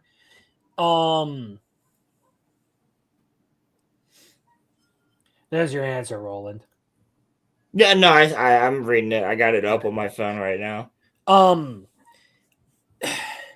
Now though, it's like I don't know, because I like the humanitarian things that Eboshi does, but as you get further into the movie, you kind of see like she's willing to throw everything away to advance her position. Dude, you know what's sick? I gotta say about Eboshi, the scene where she does whip the gun she like is bringing guns to them. By the way, she's the one that has brought guns to these people. But also, when she whips the gun out to freaking shoot the forest spirit, and he just looks at her and just his eyes like he's on freaking LSD, and then all of a sudden, he's tripping balls. All of a sudden, her gun just turns into a tree. Come on, bro, that's just fucking gnarly. Even with Eboshi, like they still Ashitaka is the other one who stands out to me. So Eboshi and Ashitaka are the ones I think that stand out the most.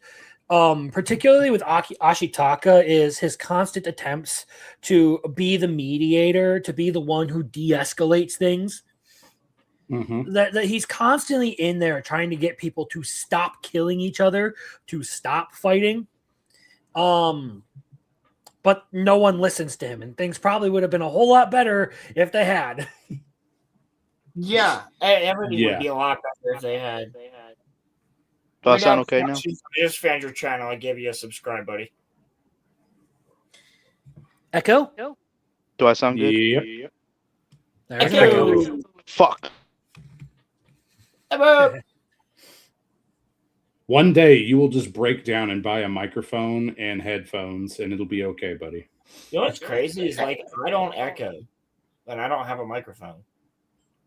I don't want to talk about it, Rolo, because you blast your fucking shitty music and make everybody have to listen to it.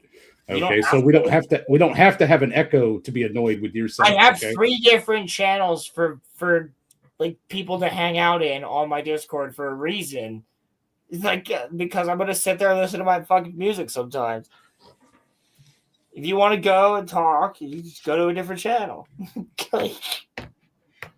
Why do you have to be in Discord to listen to music? Because there's some people that come into the Discord and they want to talk. Because I want to hang out and I want to like make you listen to the music that I listen to while we talk. Some people do like that. How about now? Hello? Hello. All right, sounds good. Okay, it sounds like we're good. Just the way that he just came in right after we had our conversation, he just goes, "How about now?" That was like kind of perfect. Anyway, to keep it on track, to keep going, because I'm trying to keep these discussions at like an hour, and hope we're probably just for Roman because he's being Roman. We'll probably have to do Batman next, and then finish off with Ghost in the Shell. I'm gonna fucking all right. You know what, guys? I'm gonna give you a question, but like for the movie that I picked. Not favorite character and why. I want to get into the just somehow get into the symbolism of it, and then I'm gonna call Roman and see what the fuck is happening. I'm right back. Okay. What was the question? The symbolism of it. The question would be, what do you feel is the symbolism of the movie between the juxtaposition of the humans and the animals, the nature, things like that? Like that's what I kind of wanted to get into, but I wanted to hear his take on it as well. So I'm gonna give him a call. Right. I don't have much to say on that because I don't find that to be like, that's not what interests me about the movie more than anything else. Like, because it's pretty straightforward as far as I'm concerned. It's more like I'm more interested in character motivations and kind of how people interact in the world that they're in. That's kind of my thing. Like, so for example, I like the fact that Ashitaka chooses to. I'm gonna call him. So go for that then. Wait, what? We're gonna keep going. Here's the issue. Yeah. That I have with that whole idea is we've basically been sitting here discussing exactly that the whole time. Like you are correct. It is a very straightforward movie. You don't really have to think too hard about it. Like one group represents industrialism and the advancement of the human race. The other group represents nature. Yeah, I mean, I kind of like the fact that it can be very are you fucking serious? What? You motherfucker. All right, let's just glaze over that. All right, come on. Continue. So I think I love that it can be that there's at least to me, there's nothing really evil about it's hard to explain, but neither side really to me, from what I gathered, can really be, I don't want to say evil, but it's there's points to be made on all sides is kind of my whole point. It's kind of before life inevitably took me away for a little bit. I'm sorry about that, but point is that something that Crimson mentioned earlier was that that each side in this movie has a point. And so I think that there really is, to me, no true is industrialism an evil? Yes. But I think it's not the evil. But I don't know how to explain the fact that I don't think that there's really good or bad in this movie. Well, that's kind of just my thing. We were kind of talking about it in your absence. It's not out to frame either side as a villain. Sure, right. There is the damages done by industrialism, but at the same time, it shows how the industrialist Eboshi was using her position to help people out. Lepers, prostitutes, people who otherwise would be societal rejects. She was actively taking those people under her wing. And there are times where you can kind of see her she has her motivations. She wants to quote unquote conquer the world. And she has her eyes set on, achieving greater and greater things, which is why when she is informed about the attack on Irontown, she just kind of ignores it, especially because she's being prodded into doing so by Chico. Well, dude, what's interesting too is when that leper scene is absolutely fucking amazing. When Ashitaka walks in and meets the lepers, and they're like, "We are the lepers. Lady Eboshi has brought us." Just they sound like they are just on the verge of death, but like we're working because of the fact that she gave us a place to work. Like and I just gotta say, when you listen to the actual voice acting, like Keith David, holy shit, dude. Mm-hmm. Well, Like, here's the thing: is I want to continue on with a little bit of my explanation here before we get into any of that. So like they don't frame the industrialists or even industrialism as the big evil. Like it acknowledges that there is like you can't exist without some level of civilization and that there should be progress made towards bettering humanity. Um the thing I think that Miyazaki was kind of going after, as much as you can make jokes about it being hippy dippy bullshit, like as I mentioned earlier, comes across more as conservationist, where there is a Yes. certain amount of respect for nature that any civilization should have. Because if you squander all your resources, how many tales does humanity have about squandering resources and screwing things up? Like that's a thing that we all acknowledge, but still somehow decide to ignore because it's an inconvenient truth for us. The point is that you cannot be like completely like wholeheartedly devoted to like being quote unquote one with nature, like with San. yeah. You cannot be like completely wholly devoted to the path of industrialism like Eboshi. You're finding some sort of balance in there, mediating the two things and trying to like work through the difficult parts of that is kind of the point that the movie wants to make as a whole. I also got another point that violence cannot that life cannot sustain with the amount of violence that is that is currently going on. That's kind of I what was I about got to say from if it, too. you're gonna say violence can't solve your problems, I was literally gonna be like the Death Star. Yeah, right. No. But no. Just wait for next year on that, buddy. There's going to be an anime about violence that we're going to talk about. Hey, Sorry, I didn't mean to derail it that bad. Jeez. Mm-hmm. The amount of fireworks going off right now, it literally sounds like we're getting bombed. But yeah, facts. You hear that? Yeah, man, I hear that. That's weird. You're far Anyway, from me. But Japan's celebration was pretty awesome with their performances, from what I could tell. But this could be anyway, back Philly, to if it's crazy enough.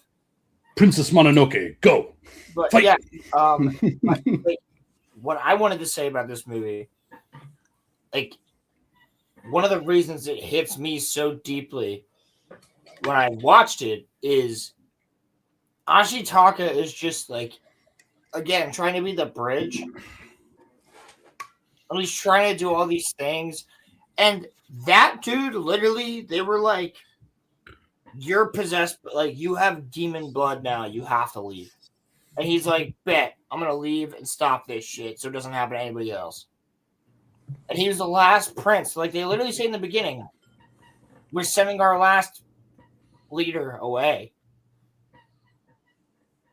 Like, that's pretty solid, dude. Like, that's some pretty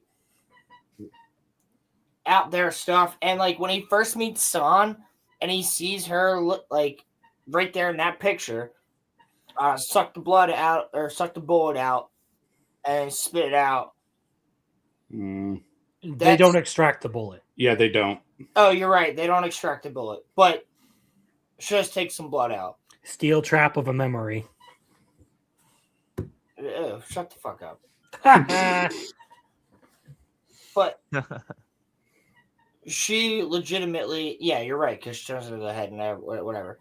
But no, so she like right there, even that scene with Ashitaka where he goes, "Hey, Wolf Girl, like you guys look pretty dope. I'm trying to help you," and like they run away. Like that's just Ashitaka is like a Luke Skywalker in my eyes kind of character.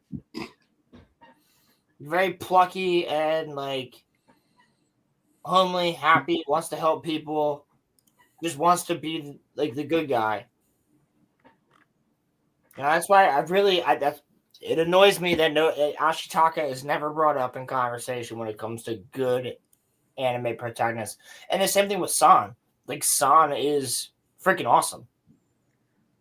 I will say, being like still kind of relatively an anime normie, I don't ever see him really get mentioned much. Like that's kind of something that is a shame because I think he's a great protagonist, but like he doesn't make it into like the ones that get mentioned, like Light, Luffy, Naruto, Aaron. Like he doesn't make it in there, and I think I think he's might be one of the best written, but he doesn't really get mentioned. So, which I don't know why. Like, was Mononoke like not like popular when it came out, or what? No, Muffler, we really need to introduce this man to more anime. So, I know, man, for real. We do. Yeah, we do. But it was not as popular when it came out because it was very violent and the reasoning. So what happened was Miyazaki, like what he said was, I wanted to make a movie that was as violent as possible, but like not in these exact words, of course. But he basically said like, I want to make something that's as mature as possible for kids. So that like, because I don't think that violence means that kids can not see it. Like if kids see humans and animals killing each other, it's going to mean something to them. And that's kind of the point of that movie. In a way, is that like you are showing the violence of war, but you're not showing it like Grave of the Fireflies. So I think this is an age issue because it absolutely was popular. And if you look at Mal, for example, okay, not only is it scored higher than Jinro significantly, almost by a full point, the thing is that it has like almost it has like almost 900,000 people that have like committed to the fact of saying, hey, I've watched this movie and stuff, right? So it's not a popularity thing. I think it's just more like an age thing because there's always the next new thing, or it's always dominated by stereotypical shonens. That's what better than leads the that. conversation. It's ranked 78 of all time on Yeah. It's also got over 1 million members who have interacted with this post. So whether people have watched it, there are 1,358,000 people who have at least watched this movie. There are 874,000 who have rated it. And out of that, it has an 8.67 out of 10. But here's the thing though. You guys haven't watched it, and at the time when it came out, like you guys didn't, like, I mean, Muffler maybe. I watched it close to when it came out, yes. But and like, it was a hugely popular thing with me and my friends because one of my friends at school, him and his dad watched it first, and that's how I was informed.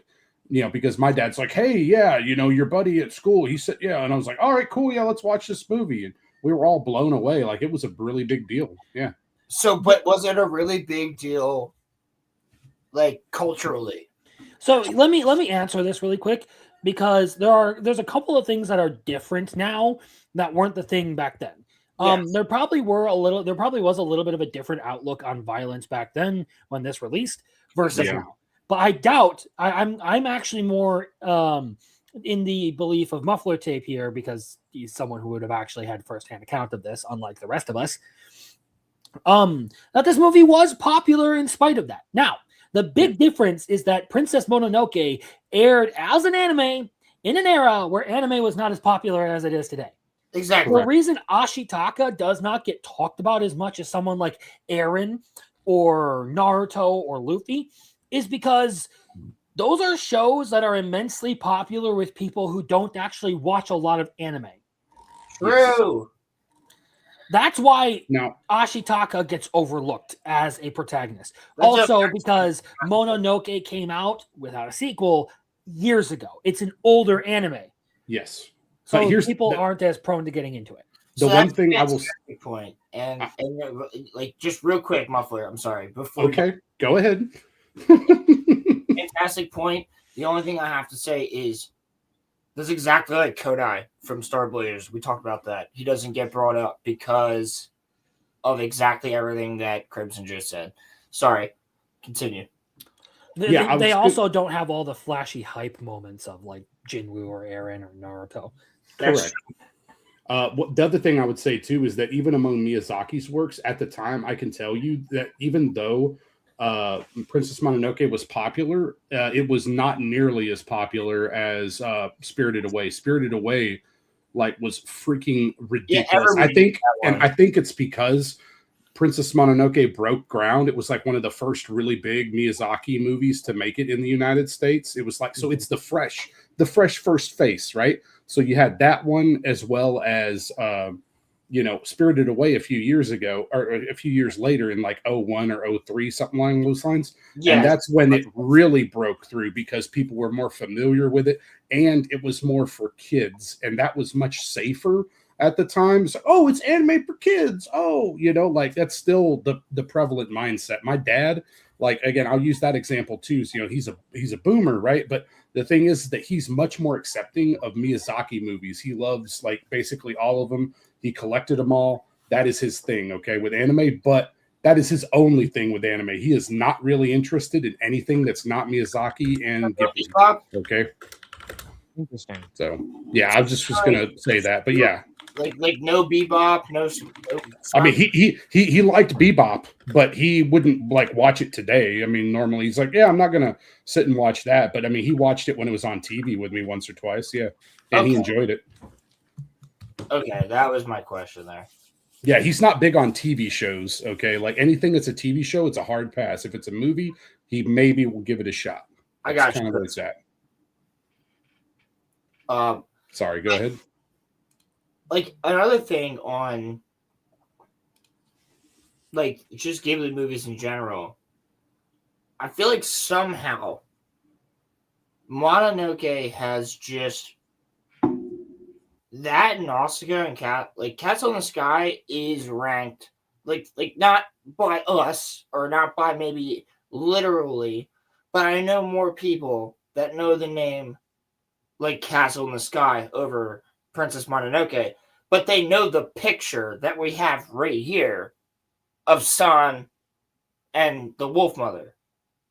Like, so, like, it, but, like, how many people have actually watched it and gone through it? Whereas, like, Castle in the Sky and Spirited Away and Ponyo are all the people, like all those people are the ones that are like, oh, yeah, I'm an anime fan. I've watched these. And I also watched One Piece, or I also, not even watched One Piece. I also watched Naruto.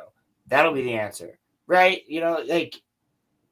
Okay. Well, yeah, because, like, for, like, the longest time before I got into Fictionology, like, well, yeah, my lineup. Basically a normie, so, like, give me your example. Like. Well, like, my lineup was, like, I had seen. So, I first started with Dragon Ball, and then I watched Naruto, and then I watched a little bit of Death Note, and then I saw the first episode of Attack on Titan at your house, and that was literally all that I had seen. And so then once we started to do Fictionology, I branched out. That was all that I had ever seen, and then now I've seen more. But so, yeah, I mean, I can kind of understand why it flies below the radar, kind of, sort of, because Naruto and Dragon Ball are easy to get into. I'm not saying that they're better than Mononoke, but they're easier to get into for the mainstream. So that's just my perspective, being like kind of an anime outsider on that one. So makes sense to me. Makes perfect sense to myself as well. Yep. I just wanted to get the opinion of Roman there.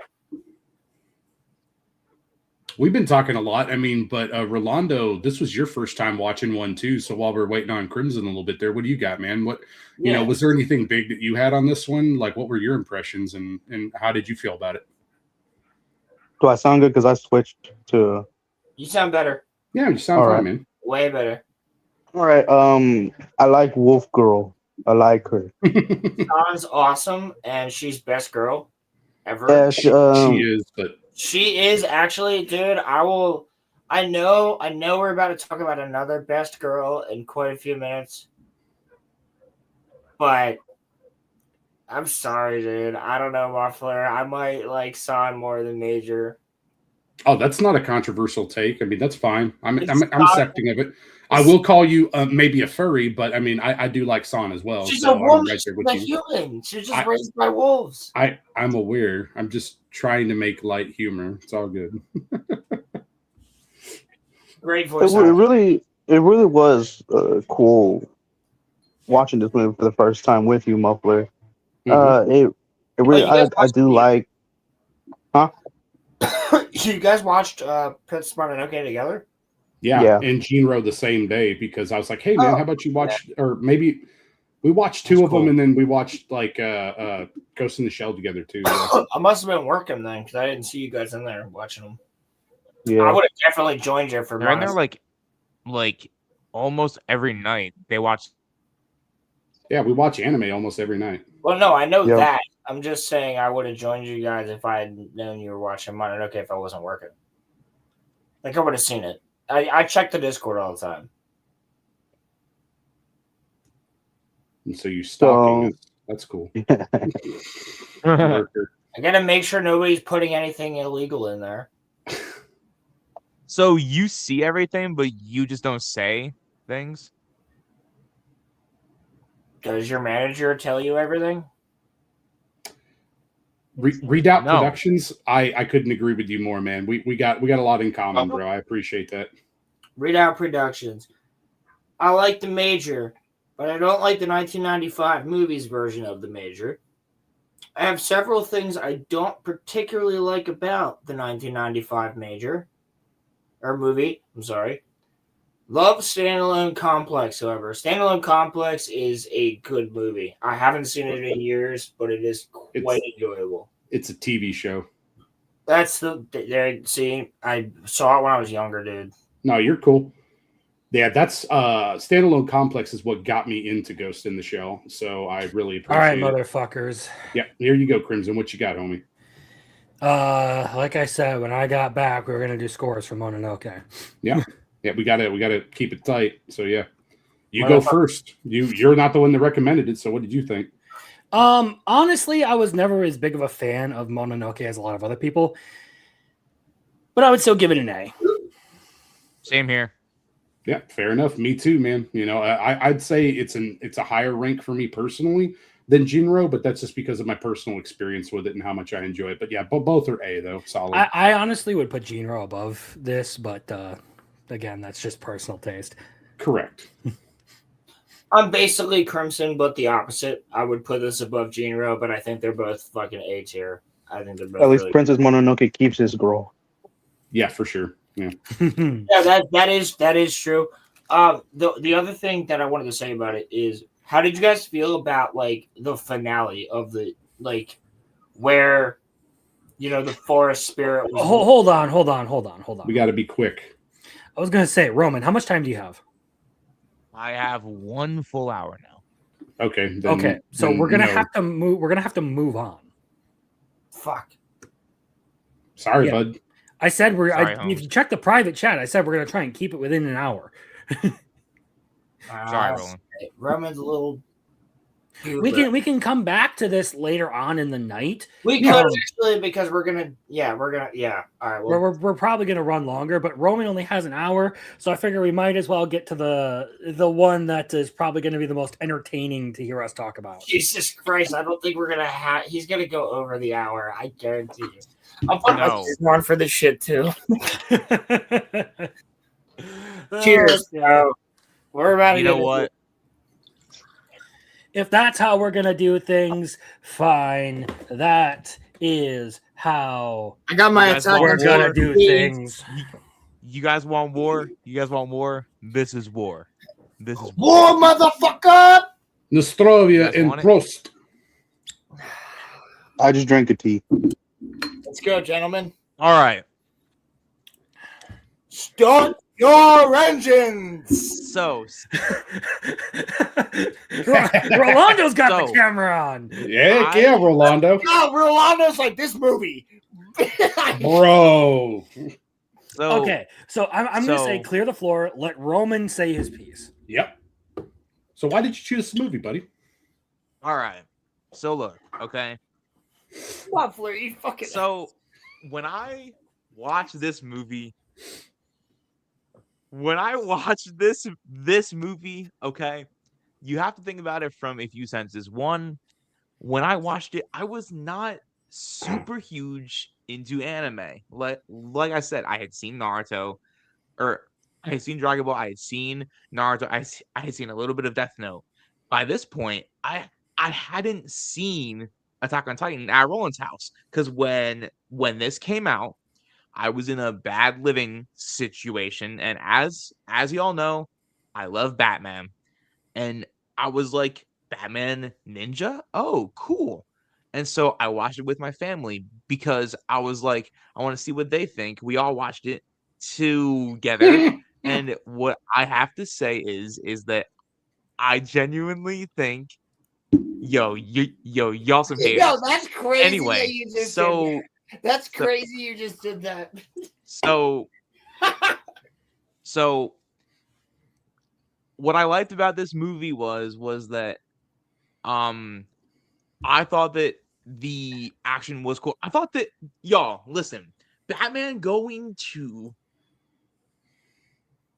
Japan in the past is badass. Look at his suit. Look at his suit behind me and tell me that he does not look cool. Okay, listen to me. Joker in like a Megazord, kind of sort of, is cool. Okay? There are parts of this movie that are cool, so I don't know why y'all are hating. And also, I'm not gonna lie to you, it might be because there's a comic adaptation of this movie that makes the overall story make more sense and make it better.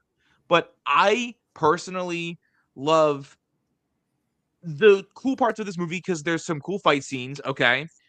And what I'll say is the designs are not perfect, but I love the fight scenes. And I think that as, Batman, I can never hate on it's not Kevin, but the other choices, generally Roger Craig Smith or Troy, Baker are always fantastic. Okay. Point being is that I got nothing against the voice acting. As a fan of Batman, I like it. But now that I'm remembering a lot of it, I can understand probably where y'all being diehard fans of anime. So you didn't rewatch it? I had it in my head. I know it. So you didn't rewatch it. But no. That's him. I didn't what do anything. The fuck? I did not do anything. What the fuck? It in full. Damn. Well, there he's back. You the were last gone time for that like I watched 15 it seconds. in full. The last time that I watched it in full was like 2022, 2023. But the point that I'm making is that I want to hear what motherfucker. Why do y'all hate it? Okay, so do you mind why y'all hate it? Roman, let me tell you explain one thing. it to me. Okay, so I'm not even gonna. I don't hate the movie. I had fun with it. My point being is, somehow every single villain in Gotham got sucked into one building, as well as every hero in Gotham, and then they. It's a comic movie. It's a comic book movie. Hold on. Okay, hold on. That's a horrible excuse. Let me finish my point. Okay, let me finish my point. So my point is going to be that all of these characters end up within feudal Japan.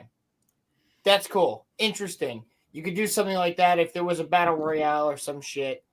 And it ended up where I didn't even read that, but if it ended up where everybody, was fighting in the same location and some shit happened and they all ended up in the past and like boom, bang, now we're all splattered, right? But when you get to the point where you have a feudal Japan type monastery or temple and or castle just fucking crawling across the ground, and then everything becomes mechs and you make a mech out of bats, I start to go, this is retarded.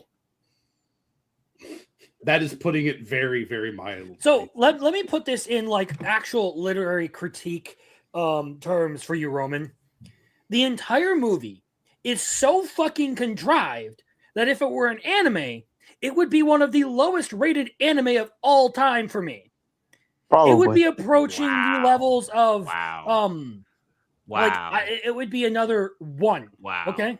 Wow. Chris, I have a question for you, real quick. Yeah. Were you drinking something blue? No, I had Jolly Ranchers. I was gonna say you got a blue tongue. Yeah, because I was just sucking on a blue Jolly Rancher. I was like, am I Rolo's about to get jealous that you had a Navi around or something. Oh my I'm God, one of them that blue is tongue good. skinks or whatever they are. Yeah, blue tongue skinks are the shit. Anyway, so my point is that this movie doesn't do a very good job of like making things a coherent story. And your line of logic here is basically it's a comic book movie that doesn't preclude things from making sense, from having a logical progression. Crimson, it's less of a plot and more so just a bunch of things happen in this movie. So one of my main things here is to Roman's argument of this is why I loved it. Everything he explained to me when we first started this topic, right? Everything that Roman explained in my mind was lightsabers and pew-pews. Am I incorrect? Did anybody else feel that way? Most of the things he said were all He's Vadering him. Well, it's totally fine to want lightsabers and pew-pews. No. And look, totally not to rag on you too much, Roman, but I was talking with actually I think it was over lunch today when I said this when you called me, Roland. Yeah. Where I said I'm pretty sure Roman likes this because it is a Batman flavored show with Naruto sprinkled in. Yeah, that's exactly what you said to me. Yes. The fucking hand jutsu at the end of the movie pissed me off. The Joker just okay. Let me offer you this. Like, what the fuck is the Joker and Harley Quinn? Hold on. No. Is there nothing cool? Is there nothing cool here? Sit, everyone. Stop, or I'm gonna start muting people. Okay. No, if you had done a legitimate series, like a show, like say you decided to do the time travel thing with Batman, send him back to the Sengoku period and have him be a ninja, you can do that because that's actually a pretty cool idea. Yes. It's not cool when you start doing a bunch of future technology shit, where like castles are turning into mechs and then combining into a Megazord. That's just copying the trope of Super Sentai. Yeah. Yes. Okay, I can see where you're coming from. Like there's so many conflicting themes going on with this series. It doesn't play off of any of them well. On top of that, anything that Batman does in this movie does not feel like he earns any of the victories he gets. It really just feels like Batman is there, something happens, and then he's the winner. Yeah, pretty much. Like he shows up, there's jokers that are like fucking with him, and then he like kills 2 of them or 3 of them or whatever, and then he talks to the other one, finds out the Joker's there. Joker doesn't even know why he's there. Joker has like a mustache, by the way. But my point being is like Joker kills himself because he goes, Batsy, and then just kills himself. And then they go later, and like now everybody just all gets maxed because Gorilla Grodd figures out some shit.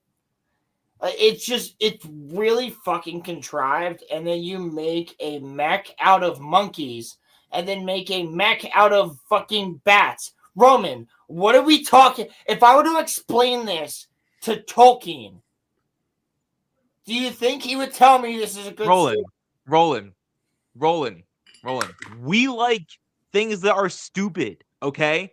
Explain to me what I like that's stupid. Explain to me what I like that's stupid. Well, Avatar, but we don't have enough time for that. Blue people, but we don't have time for this debate. You like movies about blue people, right? Like it's... Yeah, but I will admit that it's stupid. This is stupid too. So why are you ragging me about it? Then we're done. We're done. There we go. You admitted that it's a fucking stupid movie. Anyway. It's fun as fuck. It is enjoyable. I enjoyed. It's fun to make fun of, is what it is. Well, okay? I enjoyed it in a fun way. Like, I mean, inebriated. I enjoyed the movie, but like, I'm just saying, like, Batman Ninja is like, okay. If you want to say the same thing about Avatar, sure. Yeah, I enjoyed it. I enjoy Avatar. I also turn my brain off for those movies most of the time. Again, the Being biggest crunk should not be the milestone on whether or not you can enjoy a property. Okay.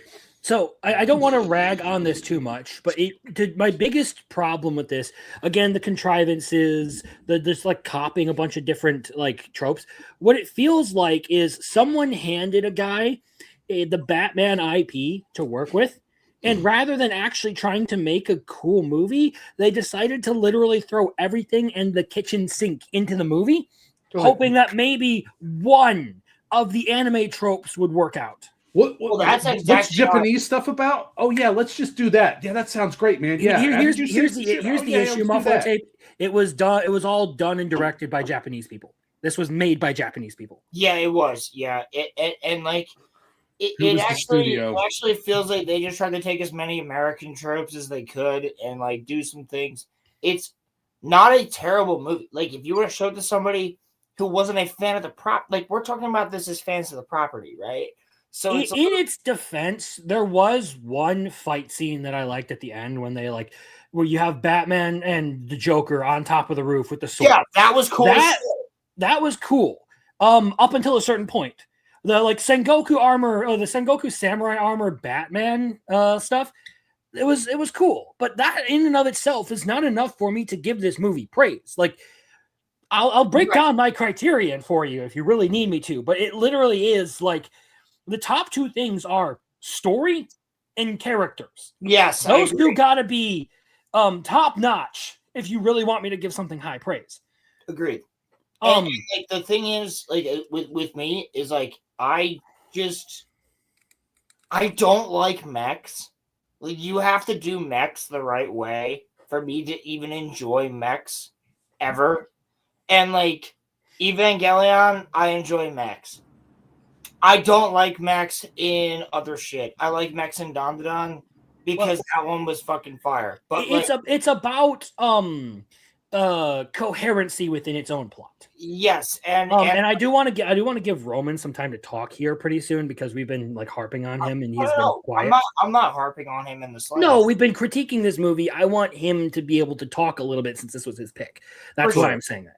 For sure. My point is like the show generally feels like it's just a cobbled together bunch of things that like let's put this in the movie. Let's put this in the movie. Let's put this in the movie.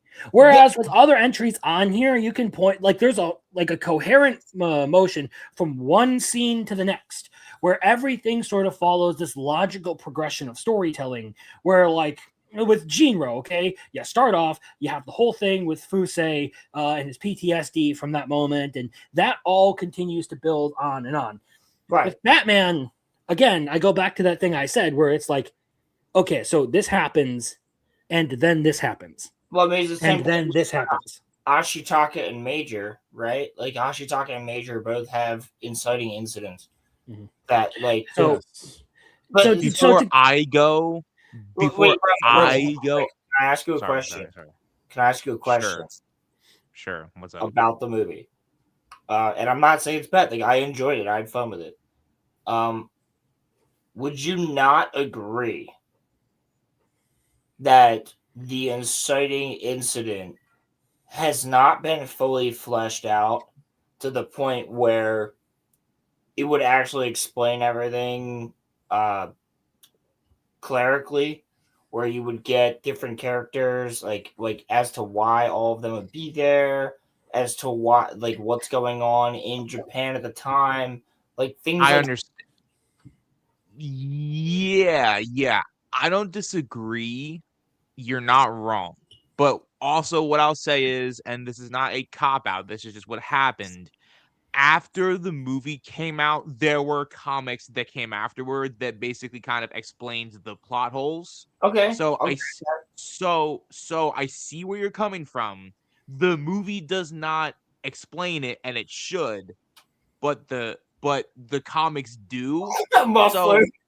So I mean- I don't necessarily like see, for me, y'all haven't read them, and I completely get that. But like, it's kind of one of those things where like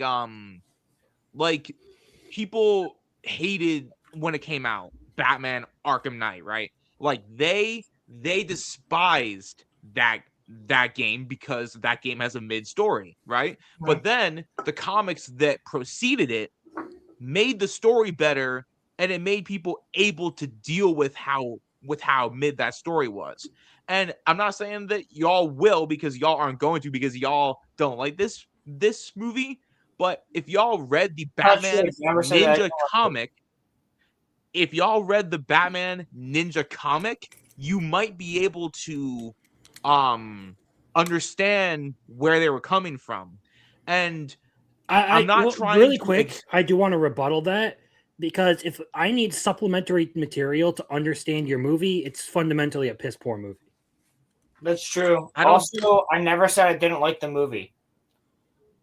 In fact, I was the only one that said I did have fun with it. So I actually want to let Muffler talk here, because I know that he's chomping at he was going to be the person I let go next. So no, I'm good. If you finish up, Roman, you're good, man.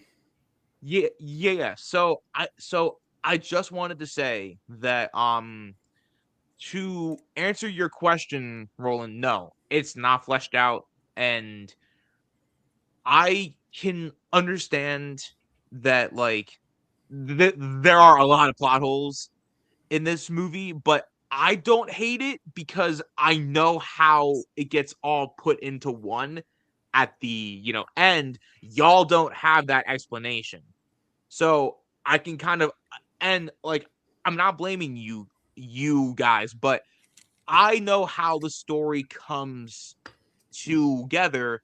You guys don't, so that's why you don't like it, because you're not getting the full thing, and that's on the fault of the movie. That's not on you guys. Muffler, proceed. Oh, you're cool, man. So on my end, you don't have to full screen me either. That's too much fugly, like too close to the screen for everybody, man. You got to like. Nah, man, your hands. Too late. We're locked in. Oh, I hate you so much. All right, fine. We're doing it live. You got to do it. So I did not enjoy this movie a whole lot. I was forced to drink copious amounts in order to feel satisfied while watching this movie. But the thing is that I'm not going to be 100% negative. There are interesting things I can comment on. They're just very few. Okay. So I'm not trying to be intentionally negative or mean in this review. Okay. But one thing I will say that was interesting. All right. So this is using CGI. Okay. Yeah. And the thing is that CGI from 2018 or whatever, whenever this came out. 2018. Yeah. Yeah. The thing is that it looks a lot like Berserk for me, which was Berserk was like 2016 Berserk. Okay. And so what I could say is that if you pause the image, all right, and I paused the screen plenty of times. Okay. If you pause the image at any point in time, it looks pretty good. And it looks like you could take a screenshot and use it as a background. And so it seems fine in that regard. Okay. Like it seems good. The issue is that with that animation style, it looks incredibly poor in motion to me personally.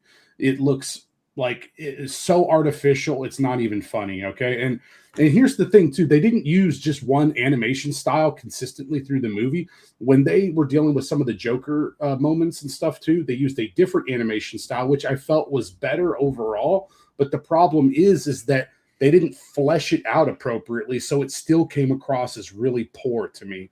All right. So I in one of my notes, I was like, why did we have to change the animation style? It was bad to begin with, and now we're switching it to something else that's not very good either because you didn't do a good enough job on it. It seemed like it was very. Yeah, I see where you're coming from. So that was that. So I had some issues with that. But again, if you freeze frame it, it sounds or it looks good. Okay. The sound design I think was probably okay too. I didn't have any issues with the sound design on the show. But like I had issues. I'm not a Batman fan, okay, and I know you three do like Batman, okay. But I'm super casual. If I would be a normie too. I would be like a super normie Batman fan if I'm going to be a fan at all. Because I was like, yeah, I've watched all the Batman movies except for the ones that were my speed. Sure.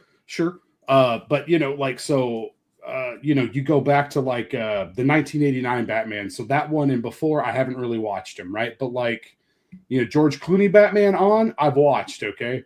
And I would actually prefer George Clooney Batman to this. I'm being perfectly frank and clear. Like, I would definitely prefer that movie. I would do bat nipples. I would do bat nipples, okay, over this movie. I just want you to understand that. I'd watch The Dark Knight Rises over this movie 100%. Yeah.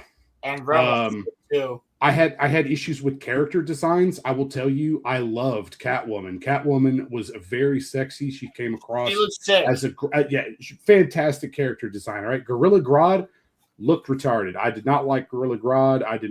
I really did not like the way the Joker looked in this. The Joker looked fucking weird, man. Very weird. Okay. So I had issues with some of the villains and stuff. And it seemed really weird. It's like, yeah, we're all going to just don Japanese garb, and we're going to. Two-Face wasn't bad. He was okay. All right. I understand the fact that Bane became a sumo wrestler, like, would make sense, but I didn't like that because he should be muscular.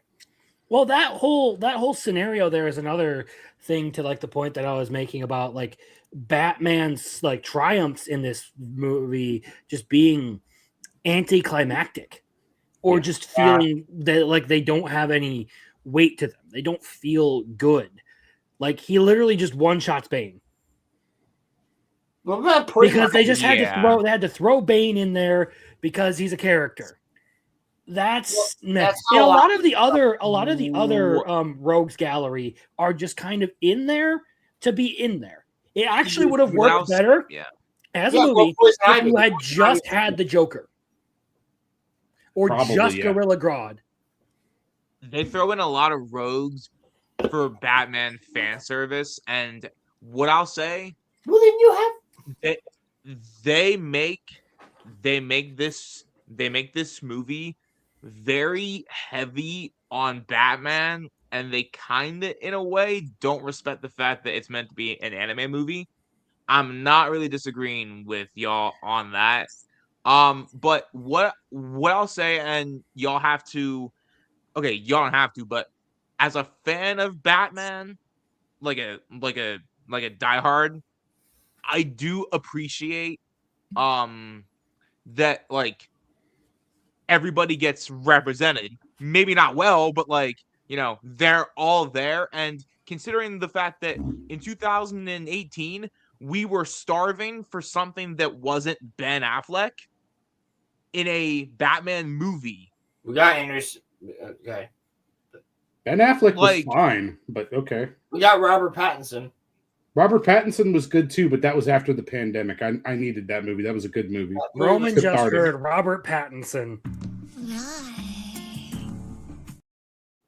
That was 2021, right? Yeah. But the point that I'm making is that after Batman v Superman and after Justice League, I thought that this was hot shit when it came out. It was hot shit. Hot dog shit. Yeah, so the thing with this movie is that it was meant for people like you, people that like everything that comes out that's Batman, and I don't mean like in a bad way. I mean like it, like, because you're not gonna watch like one anime of Batman and another anime of Batman and then be like they're both good, right? You like to see Batman in different media forms, right? So that's what they did, and that's totally fine. There's no problem with that. Like I'm totally with that. Like I like Star Wars Visions. I like a couple. Same studio, by the way. True.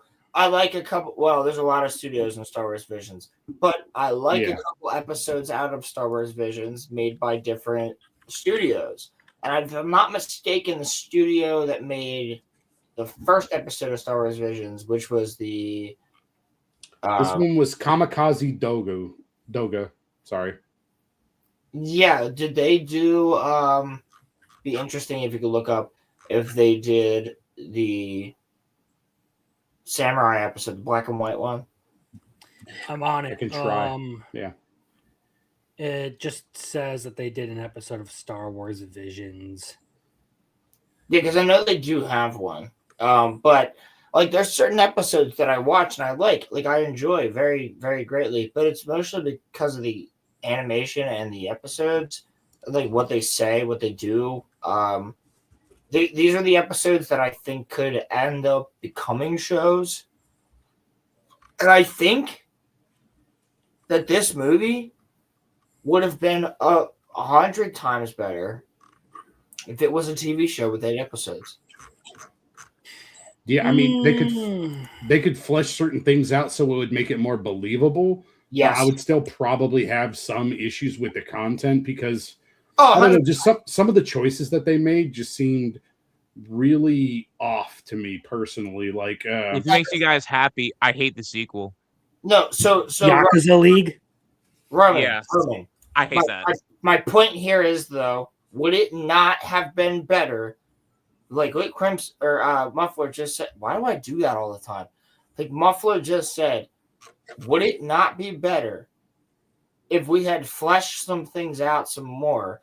Even if this movie was 6 episodes like Kenobi, or 8 episodes like Game of Thrones' final, or 6 episodes of Game of Thrones' final season, and then 8 episodes or 10 episodes, like what would be good? Like we would need. I believe that each villain deserves their own episode. Am I incorrect? Needed more. Like Needed more. Yes. Yes. For sure. Yes. I'm not saying that it didn't. brief interlude, since we are talking about turning this into a television show, I think something that Roman would probably be interested in. I don't know if the quality stands up. It's probably better than this, but Isekai, they had Suicide Squad Isekai was a thing where the Suicide Squad did get isekai'd, and that was an interesting setting that was done by a Japanese studio. And actually, that one's on my list because I'm sorry, Crimson. I'm just trying to give the man hope at the light at the end of the tunnel, man. Come on. He's the only guy I know that's watched it. I don't know anybody that's actually watched that show. I just know. Hey, it was written by your favorite author. Okay, so I don't want to hear my favorite author. No, Crimson's favorite author. Yes. No, there's some fuckery that went on with that whole pile of shit. No, I don't want to think about next year, so I might watch it actually. As far as Tappe Nagatsuki is concerned, just stick to your mainline series, man. just finish it out, retire. No one will ever care. Oh, the ReZero guy. To y'all's point, yeah, he is ReZero. Yep, go ahead. To y'all's point, this would have made a better show. Like, because like you really cannot explain all of this in like 95 minutes, 100 minutes. You really can't. Also, another thing that I'll say too is that even in 2018, yeah, I hated how Joker looked. Like that was so weird. But what I will say is that, bro, it's the mustache and the hair. See, I wouldn't have minded this, like if they had come at it from the angle of like the Joker is like a Sengoku warlord and Batman is just like the head of a ninja clan or whatever. Like it's a title that's inherited by the head of the clan, and then you can have all of the sidekicks be like his little underlings. So you could literally have a Nightwing, a Red Hood, and all that as like ninja. Just do like skip the time travel. I hated thing. how Robin looked too. Bro. Thank you. Like, I'm gonna play my Thank you. I was gonna call it out. I'm gonna play my monkey flute. But like. They again, it just like the biggest criticism I have to this it continues to just pile things in on top of like things that just don't make sense. It almost wants to pile drive you with various tropes. But to be objective about it, let's like say like we just forget the story because they didn't do a good job in the comics or whatever. Okay, still. there are certain things about it that kind of suck, and that's where the animation part is a huge problem. Because, like, or just aesthetically, certain things not being of the time period. Like, there are a ton of anachronistic things that they add in there with like the mechs and all of that. I don't care if Grodd gave them the technology and all that. It is not feasible for them in 2 years to be able to build all of that stuff. Exactly. And also, not even just that. The Ninja Batman Clan, just bro. becomes a mech out of bats. That doesn't make fucking sense. Well, yeah, because okay, so for 2 points, right? My first point was around, yeah, you know, the Ninja Clan has better manufacturing technology than what we have today. Bullshit. First off, okay. Japanese steel was notoriously bad. Yeah. All right. Second point was around what you were saying. Okay, so I get. Okay, I can give it. I can give it the whole. Yeah, It's cool, we're gonna play the flute. We're gonna play the flute, and we're gonna make all the monkeys get into the giant. You know, become a giant. Cool, mech, but okay? it makes no sense. I agree, but at least there's the flute. Why the fuck did the bats show up and become the fucking giant mech? What's controlling the bats? That's what I'm I saying. was looking at it going like, what the hell is this? Yeah. I'm just like, what? Yes, we are compelled by our Lord Batman. Like, I don't know the reason why. Can we briefly take an aside to talk about the greatest character of the whole movie, Monkey Chi and his girlfriend? I know, man. Monkey Chi, he got one, bro. He got one. Facts. Like, they just have like this conveniently dressed intelligent monkey and then a conveniently dressed intelligent monkey girlfriend. Yeah. Here's the thing. What sucks is that there is actually before Ninja came out, there was a really cool little mini series of Batman in feudal, Japan that was like 5 or 6 books, and it was really, really cool. And I would have loved to have that exact comic put into a movie, because a lot of those characters in that book look like the characters in this movie. So I wonder if it's heavily like inspired by it. But like, the point that I'm making is that I always wanted to see a feudal Batman movie, and I'm not gonna lie to you guys, like, this just wasn't it, in the sense that, like, it just felt too much like a Batman movie. Despite me loving Batman, it was too much of a Batman movie. It wasn't an anime movie. It was just, let's stick Batman into anime. That's basically what it was. And y'all, the Yakuza League is worse than this. It is worse than this. So much worse. Did we just convince you that this movie's not good? You've convinced me that it's stupid fun. That's the level that I'm at. That's what I would call what? it. Well, Yakuza League is almost a point higher because only 2,000 people voted on it. But yeah, moving on. Probably all the people who decided that, well, people just hate fun if they hate this movie. No, what this movie feels like is, it really feels like it reeks of the exact same key jangly bullshit that most Western productions have done. Like, it wants to jangle a bunch of stuff in your face. Like, it'll show you Two-Face, it'll show you Deathstroke, it'll show you all the villains and stuff like, oh, look, it's Bane. It'll show you Mecha. It'll show you ninjas. It'll show you ninjas. Whoa! You're getting close. You're getting close, buddy. You gotta be careful. There, buddy. Holy shit! There. I slurred my words. I slurred my words, and that's on me.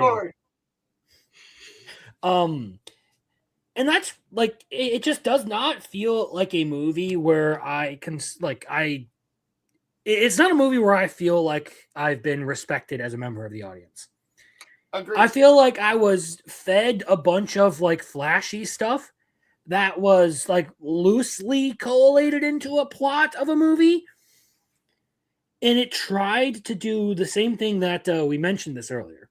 My Status as an Assassin did, where it wanted to have a bunch of payoff, but not the build up for that payoff that makes it worthwhile.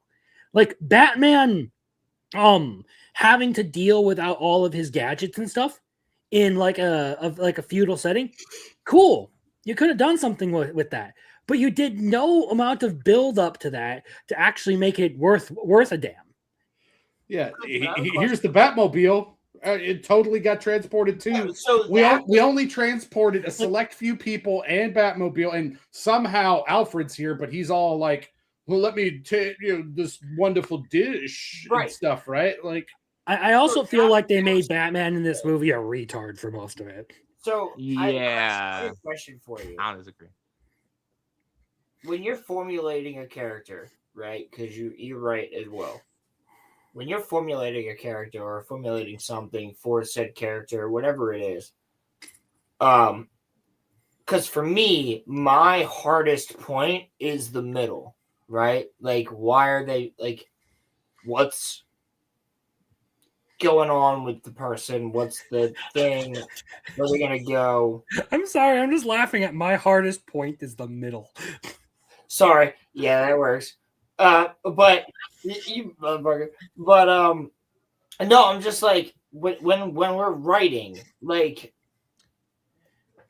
I know where my character wants to start. I know where my character wants to. The biggest part is getting your character from where you start them to where you want them to be. It is the transitional period where they're actually undergoing all of the developments.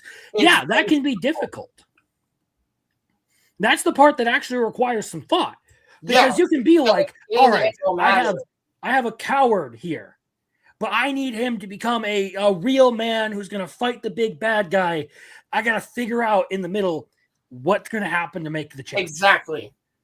So with Batman, you need a whole like reason for him to like go from like relying on all this technology and then having that epiphany. I'm too addicted to this shit. Maybe I should just go back to. Exactly.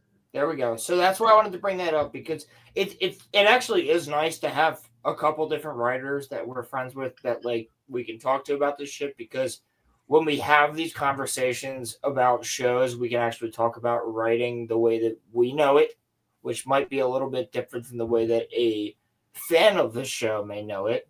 So that's why when I bring that up, I ask Crimson specifically. Muffler, you, if I'm not mistaken, you also do some stuff, don't you? Or no? I'm vaguely trying to work on some stuff, man. We're good. Don't worry about me. But I agree. I understand.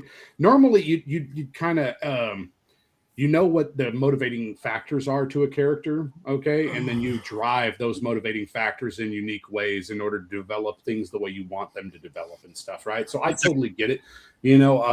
Or maybe you discovered new things about your characters that you didn't know in the process of writing the material. That's something that's pretty famous that happens. Well, it's crazy you say that, because I literally was just doing that last night. It happens, Some of the best characters I know, that's the way they've shaped, So yeah, it's totally fine, man. But you do. There was no. I'm sorry, Muffler. There was no thought out, I feel like, beginning, middle, and end for this, and so I feel like they had their beginning. That's the death of the story right there, Roman. I feel like they had their beginning, but then they didn't know how to get to the end. So they kind of like what Crimson said, they kind of threw stuff at the wall. And they were like, does this work? No. Okay, so then we'll, do this. Like that's kind of what I was like. Now that y'all are bringing it up, I'm like, oh, because now I'm remembering scenes in my head, and I'm like, wait, hold on, I see what they're saying. Like it's kind of like they just threw so much in there because like nothing was working to get them to where they wanted to go. They threw everything at the wall to see if it would stick. Now, Roman, I want you to think about this before you finish your sentence. I want you to think about the sequel trilogy. There you go. Yeah. No. Not having a beginning, middle, end. What I'll say for this one is that I do think that they had an end planned out, but they didn't know how to fill in the middle part. That's the biggest problem for a writer. is you know what you want to start with, you know what you want to end with. But when it comes to writing, right?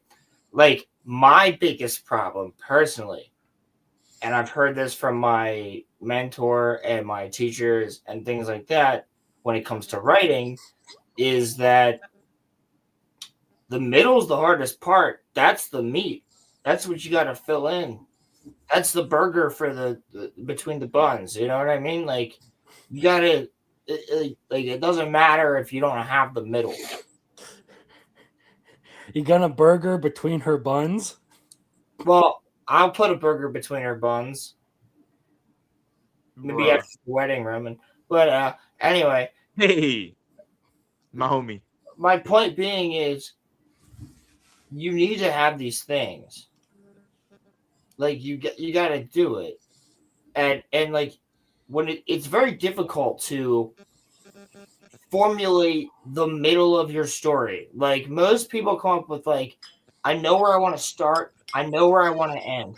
I want to start with Batman getting teleported to Japan, and I want to end with the fight scene that we end with.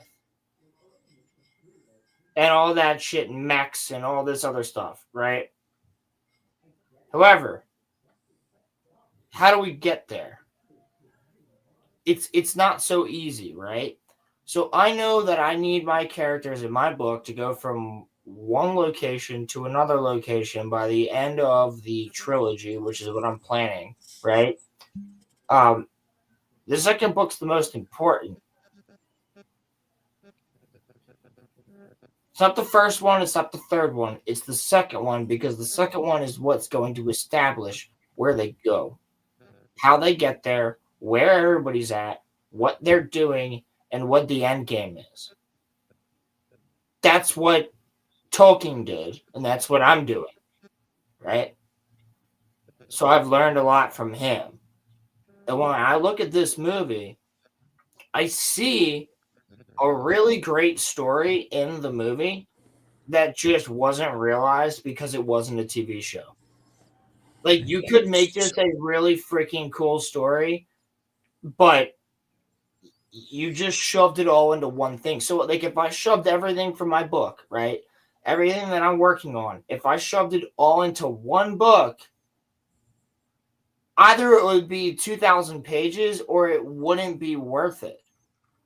So I can hear where you're coming from, but to Muffler and Crimson, are you guys kind of Roland's mindset that like there is something here if it was made into a TV show, or is this whole thing just like kind of DOA? Here's my point on it: is it's a good idea, bogged down by a bunch of unnecessary baggage in the form of like tons of anime tropes that just don't work for it.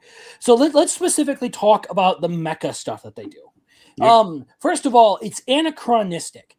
Yep. But it's not necessarily like you can't overcome that. So Visions of Escaflowne is a isekai series that has mechs in it. So you have this largely fantasy world with mechs, but they do a good job of making it fit in with the technological era that it does.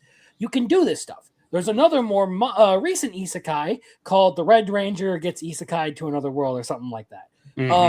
Basically, the Red Power Ranger gets teleported to a fantasy world, and he has his Megazord with him, and he can just summon it whenever he wants. Yep. They do a good job of that because, like, it makes sense. All right, this Red Ranger already has basically magical powers. Why wouldn't he be able to summon a giant fucking Megazord whenever he wants? Well, I mean, Cruisin', we have the perfect point. What's the one? No, hold on. I'm going somewhere with this. What Batman Ninja does is a little bit too... It tries too hard to explain how they get to the mecha stuff. And it completely breaks your suspension of disbelief. Yes. Especially since like they don't do a good job of explaining any of the technological aspects. Agreed. That's the kind of thing that I think bogged this series down. If you had deleted a lot of the modern technology from this, it probably would have flowed more smoothly as a series. Like, don't put the Batmobile in it. Don't put the Industrial Revolution stuff in it. No machine guns, no mecha. Just the only piece of tech you would need would be the time machine, and you could make that a plot point of trying to get the pieces that you need to repair the time machine. Exactly. Here's the thing. Yes, agreed. Yeah, well, here's the thing. All right, it's much better explained via magic than it is via technology. Fucking Okay, facts. you can use the Grodd situation as far as how they get there. Okay, and then if there's, as long as there's somebody in his rogues gallery that has significant magic powers or whatever, maybe there's like you get them encountering. They like could have done some that with ancient- these. Yeah, exactly. I think that would have been much better for that, because I was sitting there and one of my notes was literally like, the engineering of the fucking castles doesn't make any sense, because if they're an existing castle, all right, how, like, the castle's already built. You don't, sit there, build the mech and then build the castle on top of the mech type thing. Like, it just doesn't logically make any sense to me at all. Period. Yeah, none of it works. Yeah. Anyway, but yeah, I think magic would have been better, and it's easier. Too many ideas tried to, or that they're trying to fit into one series. That is like its biggest problem. Saying. Yes, it's kind of a show, so you can make that work in a TV show. You would still have to cull some of the ideas, the tech stuff. This should have been a show, though. This actually could have worked as a show. Yeah, if you had more runtime, you could flesh out Batman's whole arc in this whole thing. Yeah, but again, you still need to get rid of the Batmobile all the way through. You still need to get rid of the mecha stuff. That stuff is probably the biggest holdback to this movie, just aesthetically. Well, you have Batman riding on a horse towards the end. Like, that could have been his Batmobile. It's like, you have this black armored horse. Like, he just looks sick as fuck. And like, he's just riding on like that. Like, that's his Batmobile. And you have, oh my God, guess what? Magic, because we've learned this from a villain that happens to be there with magic. And then you can do... Well, if you introduce that element of magic, you can then say that the ninjas have some form of like ninjutsu or whatever. Right. Yes. You could have, and they have magic horses, which is the Batmobile. Come on. Like, and then you have him just like get the Batmobile destroyed. He just fucking shoots out into the Batwing, and then... Like, this is ridiculous. Like, come on. Right? Again, I don't think they should be doing any sort of Batmobile stuff at all. Like, if you're going to have him ride a horse, cool. You have to admit, Roman, come on, that this movie is ridiculous. Like, I think that it's stupid fun. Honestly, I find it insulting to my intelligence, is what I find it. I called it the shittiest isekai I've ever watched. And I said, what the fuck, anyone? Yeah. Wow. I like isekai a lot, and I've watched a lot of bad isekai. I was about to say, for an isekai trash panda like muffler tape to say that, you gotta hit him hard. We'll get there. You'll be watching some good isekai next year. All right, Roman, go at him. Get him. Listen. No, because listen, okay? When I awoke from my beauty slumber this morning, I was mentioned in fellow artists, and Muffler said that this movie graped him. And yes, I was like, bruh. We're almost 3 hours in. You can say rape. I don't care. Okay, fine. He said that this movie raped him. Yeah, and okay. Have you watched Justice League? Have you watched Batman v Superman? Have you seen those movies? Those raped me. Okay. So cool. This was a welcome breath of fresh air. Okay. This was something that was not this was something that was a welcome change compared to the slop that I have been fed with Batfleck. Okay, so listen, I get where y'all are coming from, but nostalgia kind of blinds me a little bit. Okay, because I was going through hell before this as a fan. All right, now if this had came out in 2022, I would hate it, but I don't hate it because of the time period that it came out at. Now that we have a good Batman, I'm more content. But at the time, I was suffering, okay?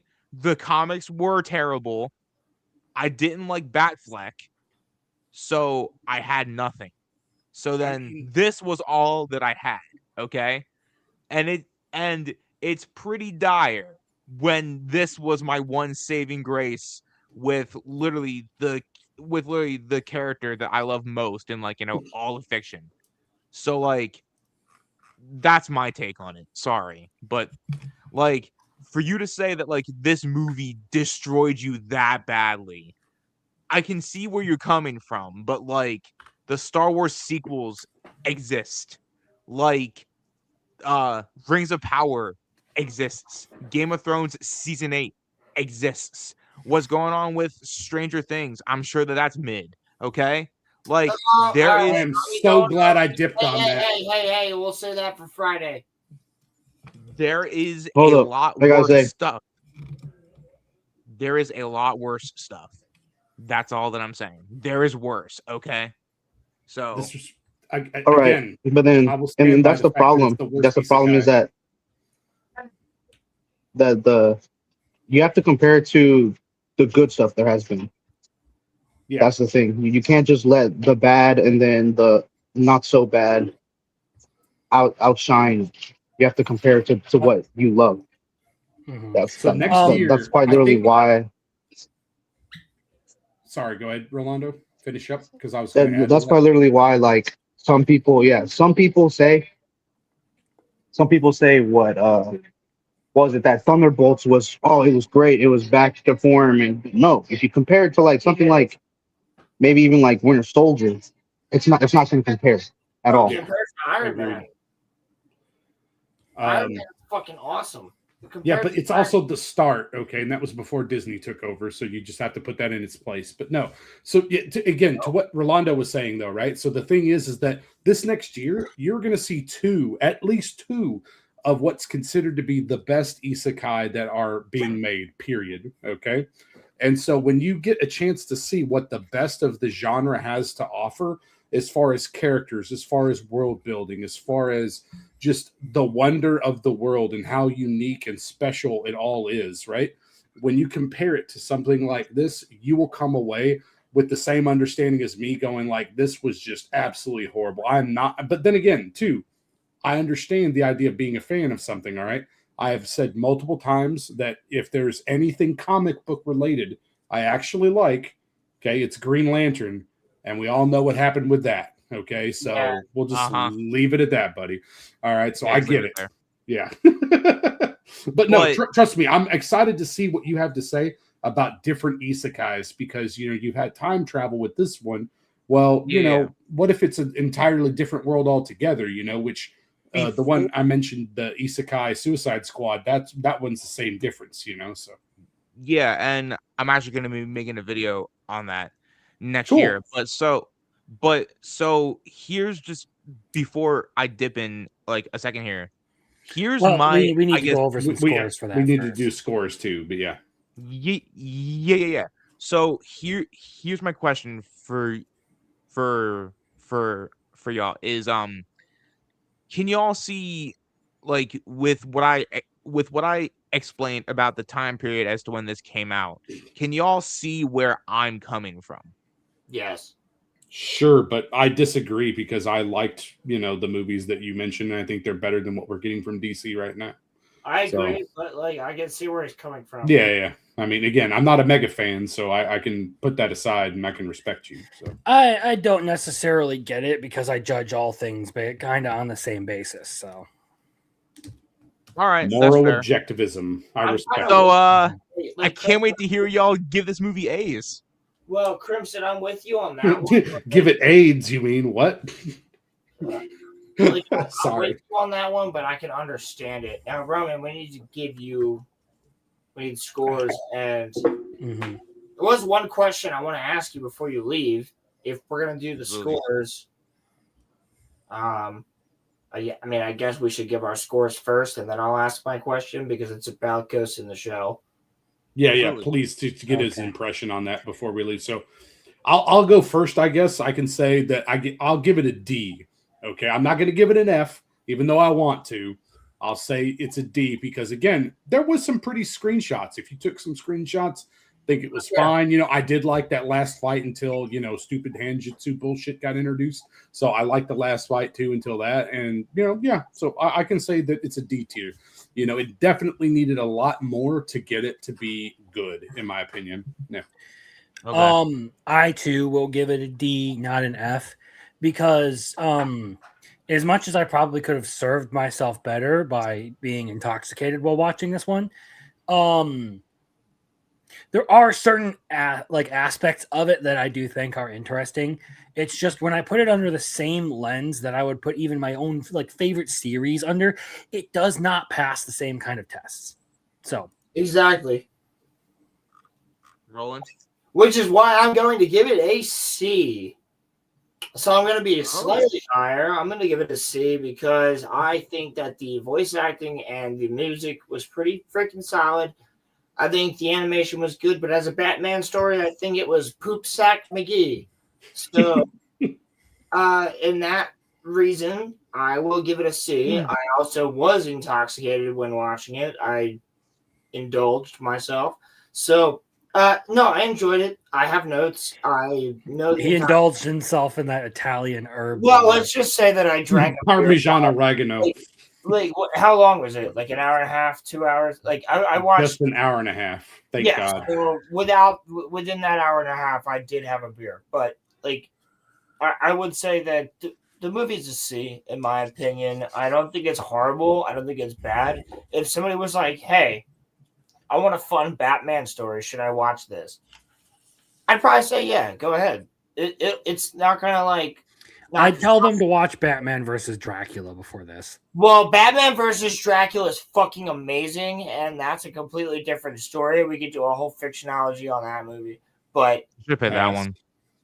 But I was like, yeah, no, I don't. I would give it a C because just writing wise, I don't think it's great. That's basically my main thing. It's the writing of the characters, the writing of the people that are on the side of the main characters, and then the writing of just everything in general. I don't think really quite makes a lot of sense. I also don't really like character designs as much. Like Batman looks cool. Like I said, Two-Face looks cool. There's a couple other people that really just don't. Catwoman. Pretty much everybody else doesn't. Catwoman looks great. Yeah. But I give it a C for that reason. I don't think it's a bad movie, but I think it's not a great one. All right. So, Ghost in the Shell. Yeah. Okay. So, what I have to say about this is that first of all, I think it's really really cool that so first of all, it takes place in our not too distant future, quite literally 3 years from now. So, I think that's cool. And then what I like about this is I got heavy in the sense of the hacker part. I kind of got the sense of not in the same way, but L from Death Note. So I kind of like that. I got very RoboCop-ish type of vibes from the show, kind of sort of. It was this is gonna sound crazy, but I kind of got Rush Hour mixed with RoboCop, kind of sort of a little bit. Kind of makes sense. Yeah, seems reasonable. But yeah, no, I see that. Yeah. And so what I really like though is that this show delves into the it's deep political America corruption. asshole. America no good. Okay, so before you dip, I do want to ask for your score on it, but continue. Yeah. No, so I just have to say that I really do like the whole the robots are kind of the mainstay of the world. I thought that was unique. And I also really think that the sound direction in this show is really really good. I really like the musical cues too. Nice. And I think that the animation, I gotta say, I think is really top notch. And I would give this. We can't do pluses, but if I could, I would give it an A plus. But I give this a solid A. And Muffler, this was your pick, right? Yes, sir. Yeah, this was one of the classic legendary anime movies that sort of like broke its way into the U.S. and like made an impact. So I was like, hey, Brother, it was like this or Akira. fantastic. Okay, cool. Right on. Fantastic. And y'all, listen. Have a wonderful rest of stream. I love you all.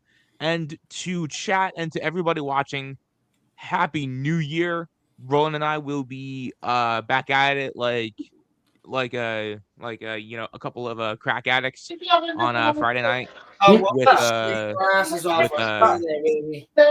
with Rolo Rome. We will be back on Friday night. Happy New Year to all. I love you all. Fellas, have a wonderful night. Batman Ninja is a solid A.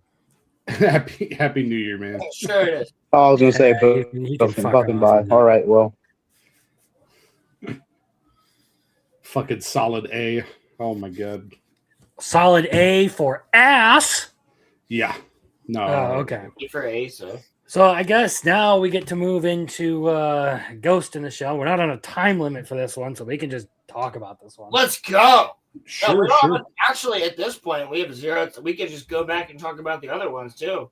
Yeah, we can just kind of like fuck around and everything. I just wanted to make sure we got through Batman Ninja, so we weren't just like unilaterally shitting on it, and he had a chance to sort of defend his pick. Sit there on his couch and because to be honest, with his arms around his brother and mom and force them to watch the New Year's Rockin' Eve. Yeah, no, I know. That's what he's got to go do.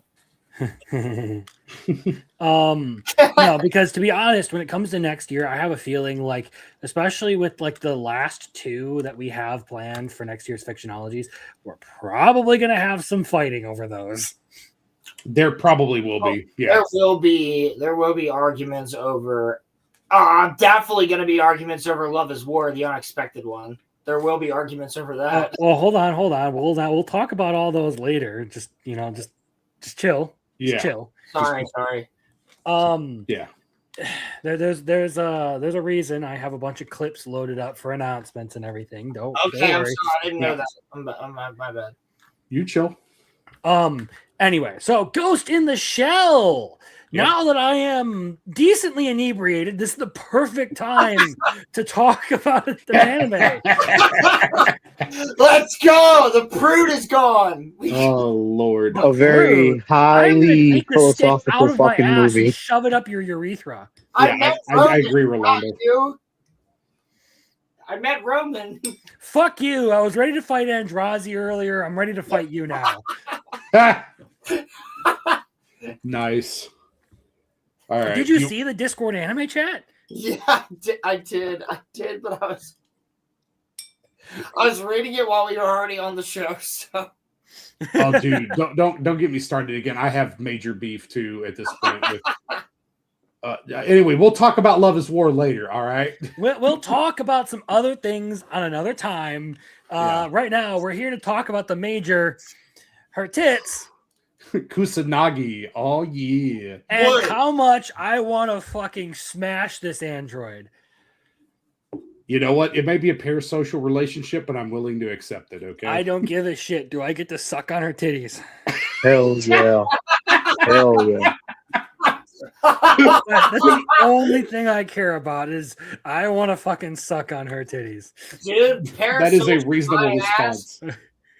The fact that she just decides to not wear clothes is a big fuck you to every human being that exists. Like even women love tits. All right, I want every woman here. You argue with me that you don't also love titties as much as we do. Well, there's a reason it's a huge trope in anime where like the flat girl is always jealous of the chick with the big tits. The better analogy for that is even gay dudes like tits. Exactly. Yeah. I have a gay friend. And this is why tits are better than ass, because everyone loves tits, no matter what. The ass man is a modern creation created by That's racist. I can't say that. Oh, you were Listen, about to go to hip hop listen, culture. listen, That's listen. fine. All right, I all right, respect it. let me help you. Let me help you. Anybody can get ass, but not everybody can have titties. Right? But I like turkeys like you get though. worked out. You can be a skinny ass chick, right? You can be a chick that's a board, right? Like a flat, like in everything. But you don't have an ass. You can make one by working out. You cannot make titties that look real. Look, God gave everyone asses, but he only gave women tits. Exactly my point, because they're fucking dope. Like, Wow. I want to hear somebody tell me they don't like tits. Who the fuck doesn't like them? Like I like them. I'm just very particular with them. Again, I like perky. No, look, here's the thing is, you like okay, hold on. Yeah, just because sure, you like I like something does women. not mean you have to constantly guzzle down every pile of slop presented in front of you. Exactly. I.e., I like Batman, but I don't have to guzzle down the slop that is Batman Ninja because I like Batman. Exactly. I like titties. There's a certain point where like the titty exceeds the Schwarzschild radius, and it's just too big for me to care about. Agreed. Correct. Like, I don't want Dolly Parton, but I would love Natalie Portman. Tatsumaki has perfect tits, okay? Yes. Okay, well, that's true. All My right. point is... We've gotten way off track, but anyway, the Major's tits, I want them on my face. You and every other man in the 90s that watched that, apparently. Yeah. Any part of the Major on my face, to be honest with you. Okay, I mean, she's heavy. Soon enough, we can have her own Major models. She's really heavy, though, bro. That's a good way to die. Death by snoo. Yeah, legitimately. Yeah, she just sits on me. I'm dead. Yeah, all right. Oh man, no. I guess some background. So like, crush your skull with a clam slam. You know what? If I had to go by that or war, I might choose that. If it's Major. Wow. Well, dude, and that's the thing too. But if the war is the Battle of the Rohirrim, then I'm choosing the Battle of the Rohirrim. I think that Major in Ghost in the Shell standalone complex is just as sexy, if not sexier at times, even though this was a movie and they could depict some very interesting things in a movie. Okay, the extended scenes, all right, were very nice. Okay, but no, she I guess nipples, doesn't she? Am I mistaken? What? Doesn't she have nipples in that movie? Yes. Yeah.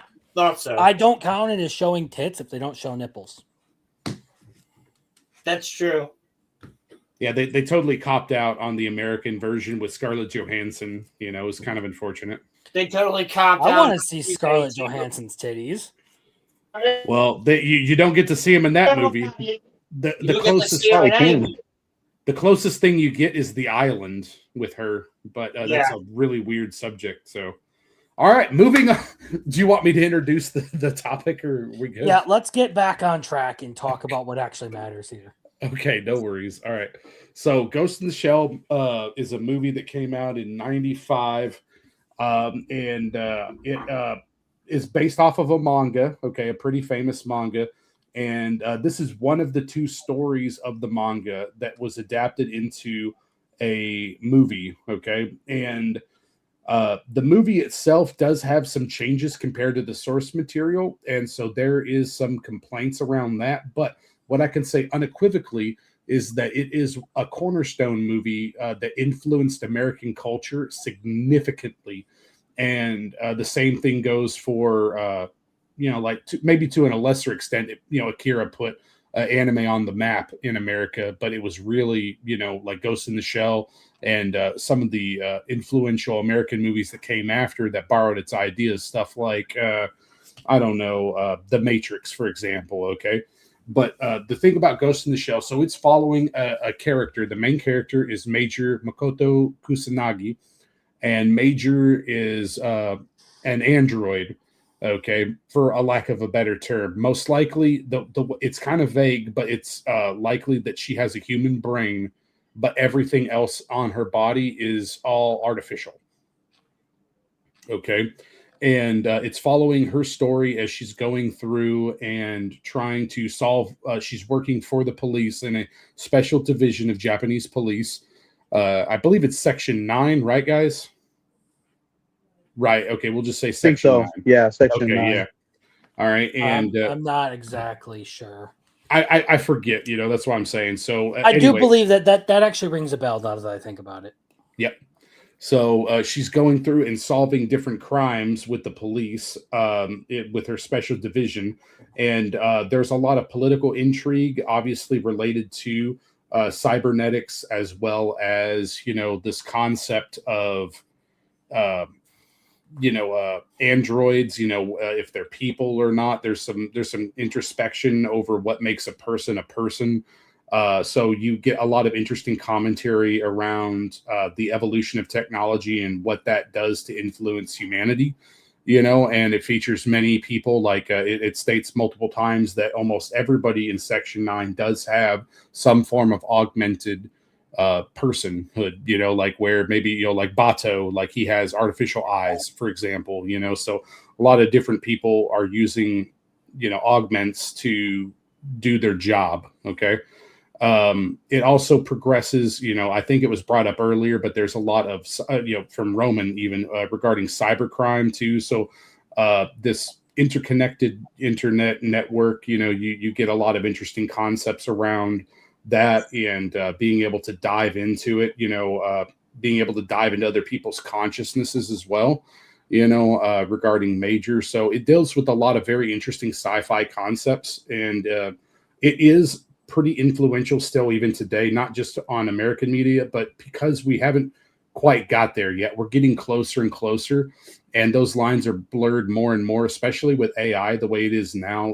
One of the antagonists of the series is an AI, and the thing is that people nowadays are starting to have psychosis related to AI, even because they just lose contact with what's real and stuff. And so there's some interesting depictions of people with forms of, in my opinion, it would be like cyber psychosis.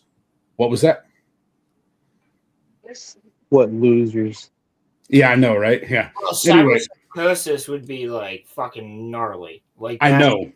100%. But that's what I'm saying, like, oh, he wiped his memories and stuff. So he's just sitting there like he doesn't understand anything that's going on around him. Or if you have artificial memories implanted into you, then like, what does that mean? Like you think things are real that aren't real and stuff. So there's a lot of interesting play that goes into, well, are you your mind? Are you your body and your mind? So again, it's a deep philosophical series that sells really well because you get to look at Major's tits, and it's fantastic, and so she's a very memorable character. You're right, but also the fact that like I really like it because, all right, I'm a massive fan of the Cyberpunk game 2077. Yep. You can literally make Major in the game. Like they have that, like you can do it, and you can have. Like you can hide your outfit, like they give you the abilities to make that character, and they have a mission, which is based on one of the missions from the movie. It's just cool shit. Or one of the movies. I don't know if it's the exact. I don't remember. I never did it, so I don't know. I did it in the game, but it was years ago, so I don't remember if it was from the movie that we watched or whatever. But I remember being like, "Oh, this seems like really familiar. What is this from?" And I looked it up. And it was a reference. So like there is a major mission in that, game. And they have a character. If you guys remember, do you guys remember in 2013 when the original Cyberpunk trailer came out? Yes. And it featured the woman with the mantis blades. Yes, that's based on Major. Yeah, that makes sense. Because she becomes a cop at the end of that trailer. She's one of Max Tack. They don't kill her. They take her down and then wipe her. And she becomes a Max Tack. There's actually a secret mission where they take her down and then they wipe her. Okay, well, in context of AI. Hell yeah. But yeah, no, it's really interesting stuff. Like, I would love an actual Ghost in the Shell video game. Like, I would play the fuck out of that, dude. There were some old video games, but they're very weird, like where you're playing in the tanks and stuff like that. For example, it's not like major, because if you made a Ghost in the Shell game, it would almost have to be like Cyberpunk 2077, but it would have to be Yes. like much more. In that you wouldn't choose a character. It would be closer to like Witcher 3 and Witcher series, where it's like, well, you are playing the major, and then this is the environment, and we're having you do these quests and stuff, right? So Yeah, it would be a little bit different. But yeah, it would be good. I'd play it for sure. Well, it would be more so like the RoboCop game that came out like not too long ago, right? Like, you would probably work that way. I hadn't played that one, so I can't comment. I haven't played it either, but I have seen people play it, and it's just like a first-person shooter, but it's linear. You're set in that story. Like, that's how it would work, I would assume. Okay. But like, you could totally do it. Like, I mean, it would be awesome. I'm surprised they haven't even done like a random DLC with Cyberpunk to just put Ghost in the Shell shit in there. I think it'd be a licensing issue, but I agree with you. I think it'd be cool. And then the final thing I would say too, just from an introductory standpoint, would be that it has some very good iconic action scenes, and and the ending, I would say, in my personal opinion, is something that I did not recall until I rewatched it, and I was like, oh, that's what the ending was again. And so I think that the ending for me personally, it could have been handled differently. And I don't know. I really feel compelled to check out the source material because I want to know how the manga adapted this story as well as the other story, because there's 2 major manga volumes. Because I want to know kind of the full context, because I know that they made changes in Major's personality, and I'm curious if that influenced other story elements too, and so that's something that I've said before. I'm curious about something to look forward to for everybody is this next year. We do have a new adaptation of Ghost in the Shell that's being produced by Science Saru. So that should be good. They're the guys. Yeah, it looked good. And I'm very curious as to what happens. But Science Saru has a mixed track record with me at the moment, where the best work they do is Don. So we'll see if they can carry that over. 2026 is going to be a banger, man. We got Don, Bleach, Chainsaw Man, and fucking Ghost in the Shell, and Black Clover. Like, come on. I don't think you're correct on half of that. Like, Don's 2027.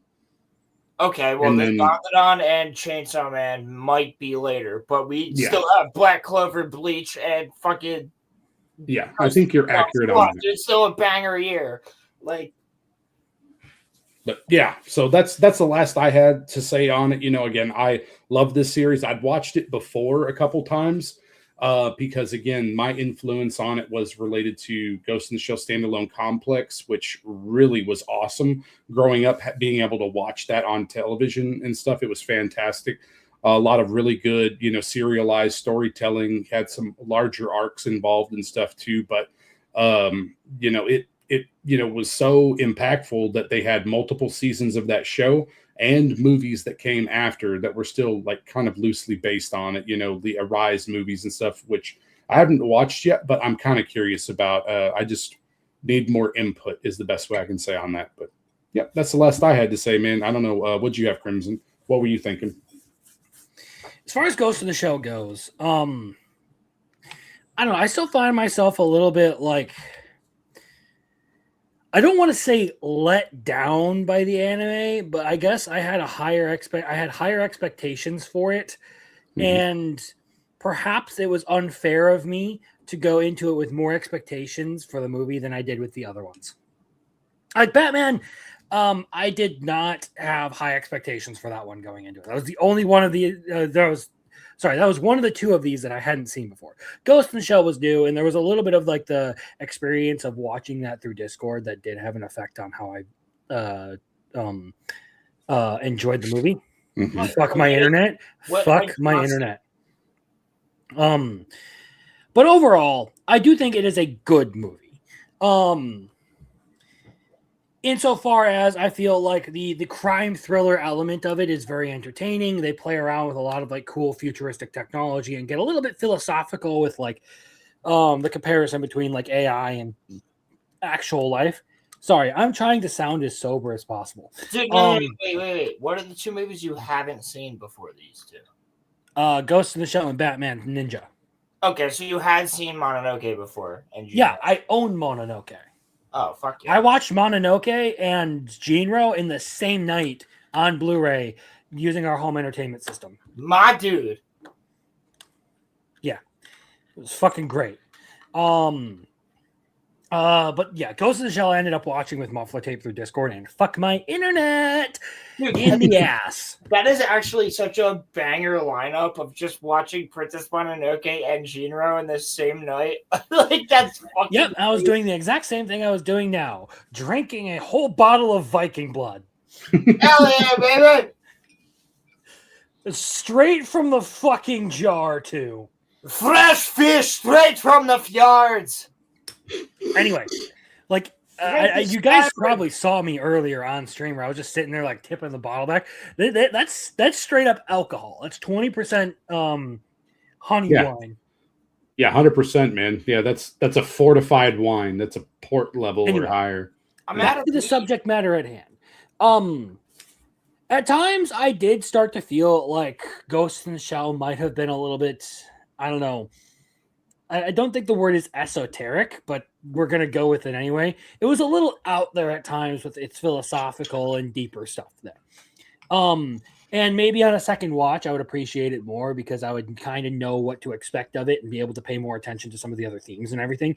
That's the advantage I've had of watching Jinro multiple times now, is I've been able to look at it in from different angles all the way through. Sure. And I feel like to give it the benefit of the doubt, Ghost in the Shell would be a very similar movie to me, to where I would watch it and enjoy it more and more as I watched it because I would realize more and more things. That being said, just as a surface level movie, all the way through, it's pretty cool. Like, there's a lot of good things that they do. Again, the crime thriller thing is cool. They do a really good job with that mystery stuff, chasing down the hacker, all of that, alluding to what's going on with like Section 9 and all of that. The issue I have with it, I guess the biggest gripe I have against it is it does kind of feel like it ends in a weird way to me. Mm-hmm. Like, it feels like there's so much more to the story versus where it ends that I almost am like, why you do this to me? Yep. Yeah, no, I agree. It's like, why are you running? There was another movie that came like as a sequel to this. Well, then perhaps I'll have to watch that, but I won't be doing that right now because obviously I am streaming. Yes, mayhap there's another movie. But I really like that we got to like go back and check out a lot of these like older movies and everything. It's really nice to see the design for it, and I don't know. There's something about like just the sort of grungy aesthetic of Ghost in the Shell versus like the other few movies that we watched for this show. That's just like, this really does start to feel like a sort of cyberpunk dystopia, or like right on the verge of it. Well, I think this is actually, if you want to get, it's also a little like frightening to think about, like people are starting to like modify their bodies and everything. They're becoming less and less organic, and I'm just sitting here like, why would you want to do that? Like, that was exactly what I was about to get into. Because I want to kind of bring it into just a little bit of a Monday Night Mayhem topic here from my show, but I'm taking another drink. Just a little bit of a topic here. I think this is the most likely outcome for humanity, right? Like, we're gonna just start integrating. Like, cyberpunk, I think, is where we're going. So we're all just gonna become Doctor Who Cybermen. Got it.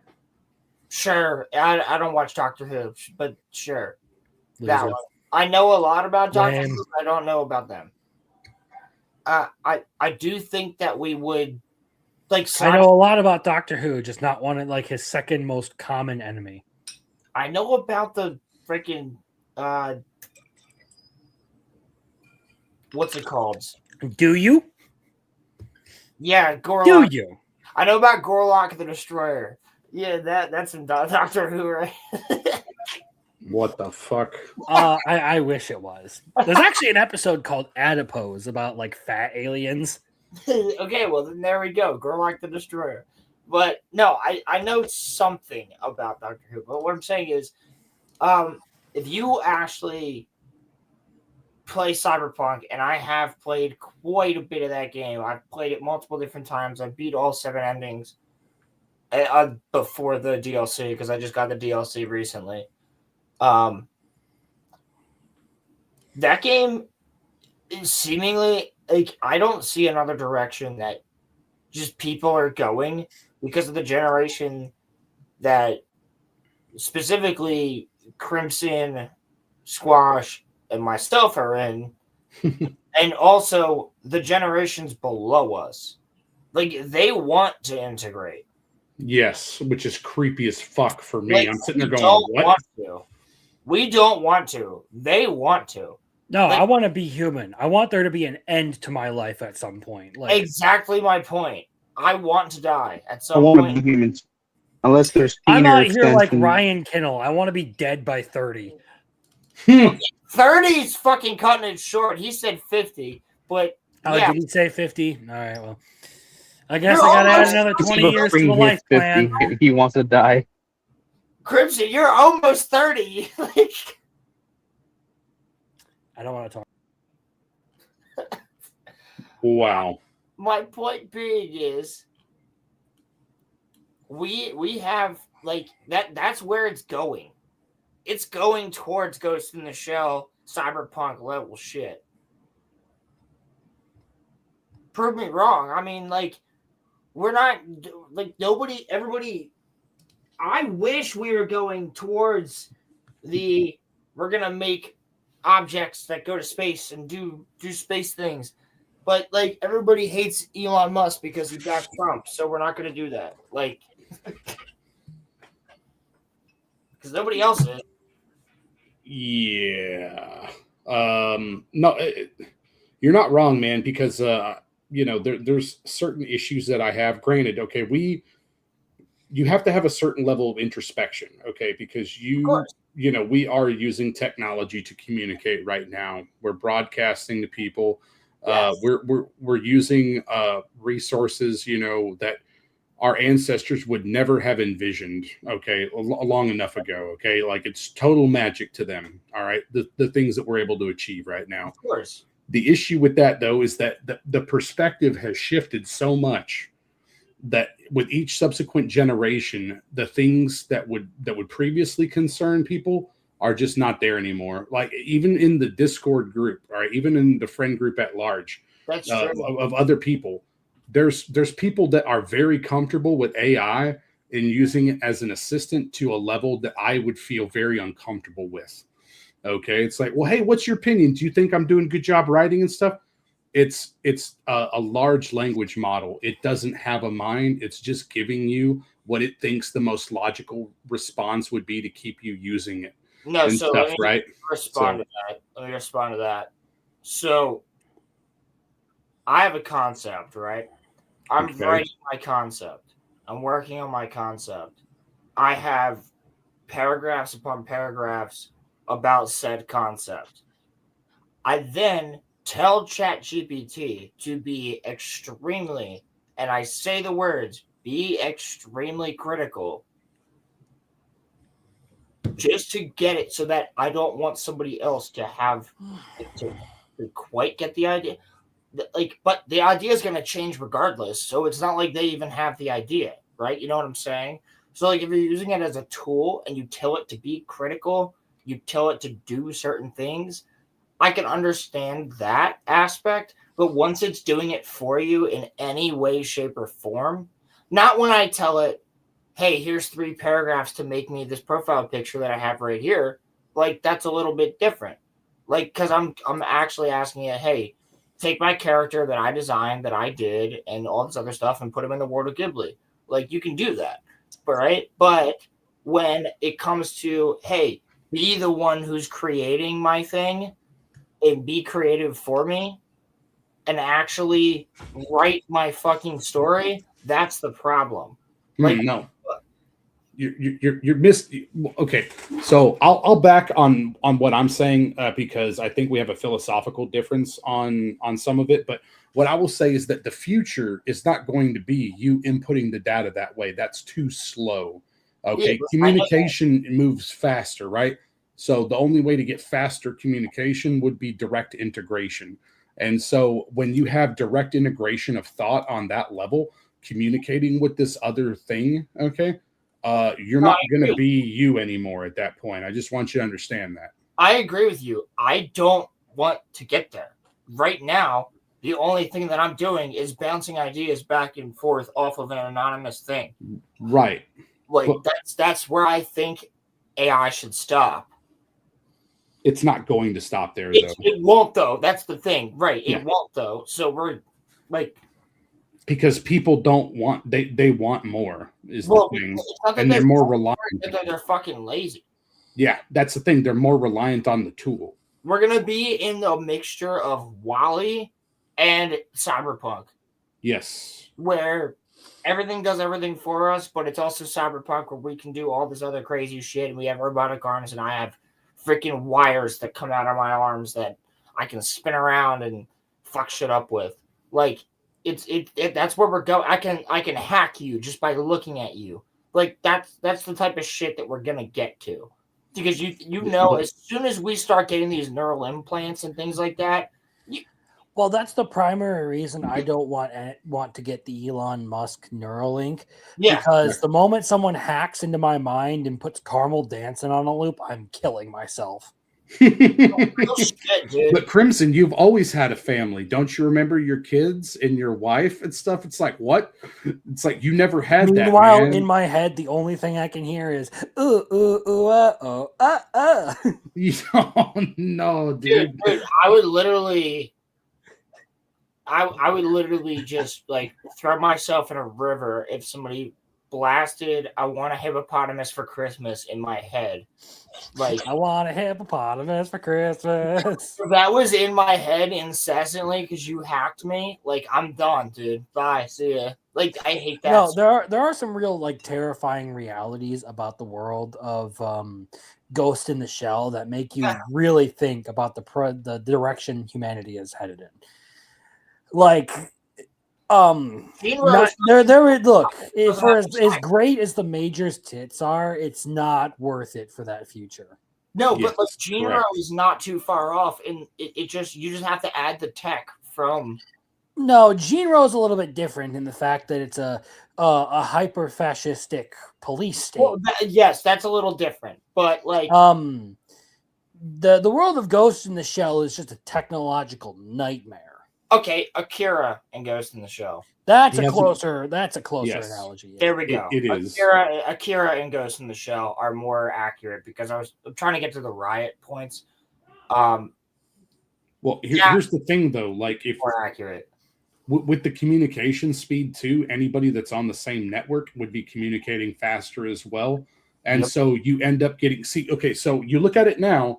And we are influenced by algorithms, okay, that sort of form a quasi hive mind, okay, and it's very low level, okay. No, but it is one. You're right. But it is one, all right. And then you increase the communication speed and the interactivity between everybody that's on the same network, and you get a increasing hive mind where it's like, well, you know, you wouldn't choose to do things because you would sit there and think about it. It's like, well, what did my best friend, you know, like you consult this third entity. I think the proof of this is just the various arguments that people will use without even having like contact with each other that just overlap. Correct. Like the things that like me when we were talking with Corey the other day about his interaction with the Dandadan fandom. Like all of the arguments there were things that I had seen from people that I don't think any of them have ever had any interaction with. So when you talk about hive mind, that's the first thing that comes to mind is like like you're talking about algorithms creating a hive mind there. Yeah, like they feed people similar content and manipulate the way they think, and then you get the same results. Like that should be kind of scary to people. Yeah, just a little. Yep. And when you think about how they take the publicly available data on something like Reddit, okay, and they train AI models based on that, okay.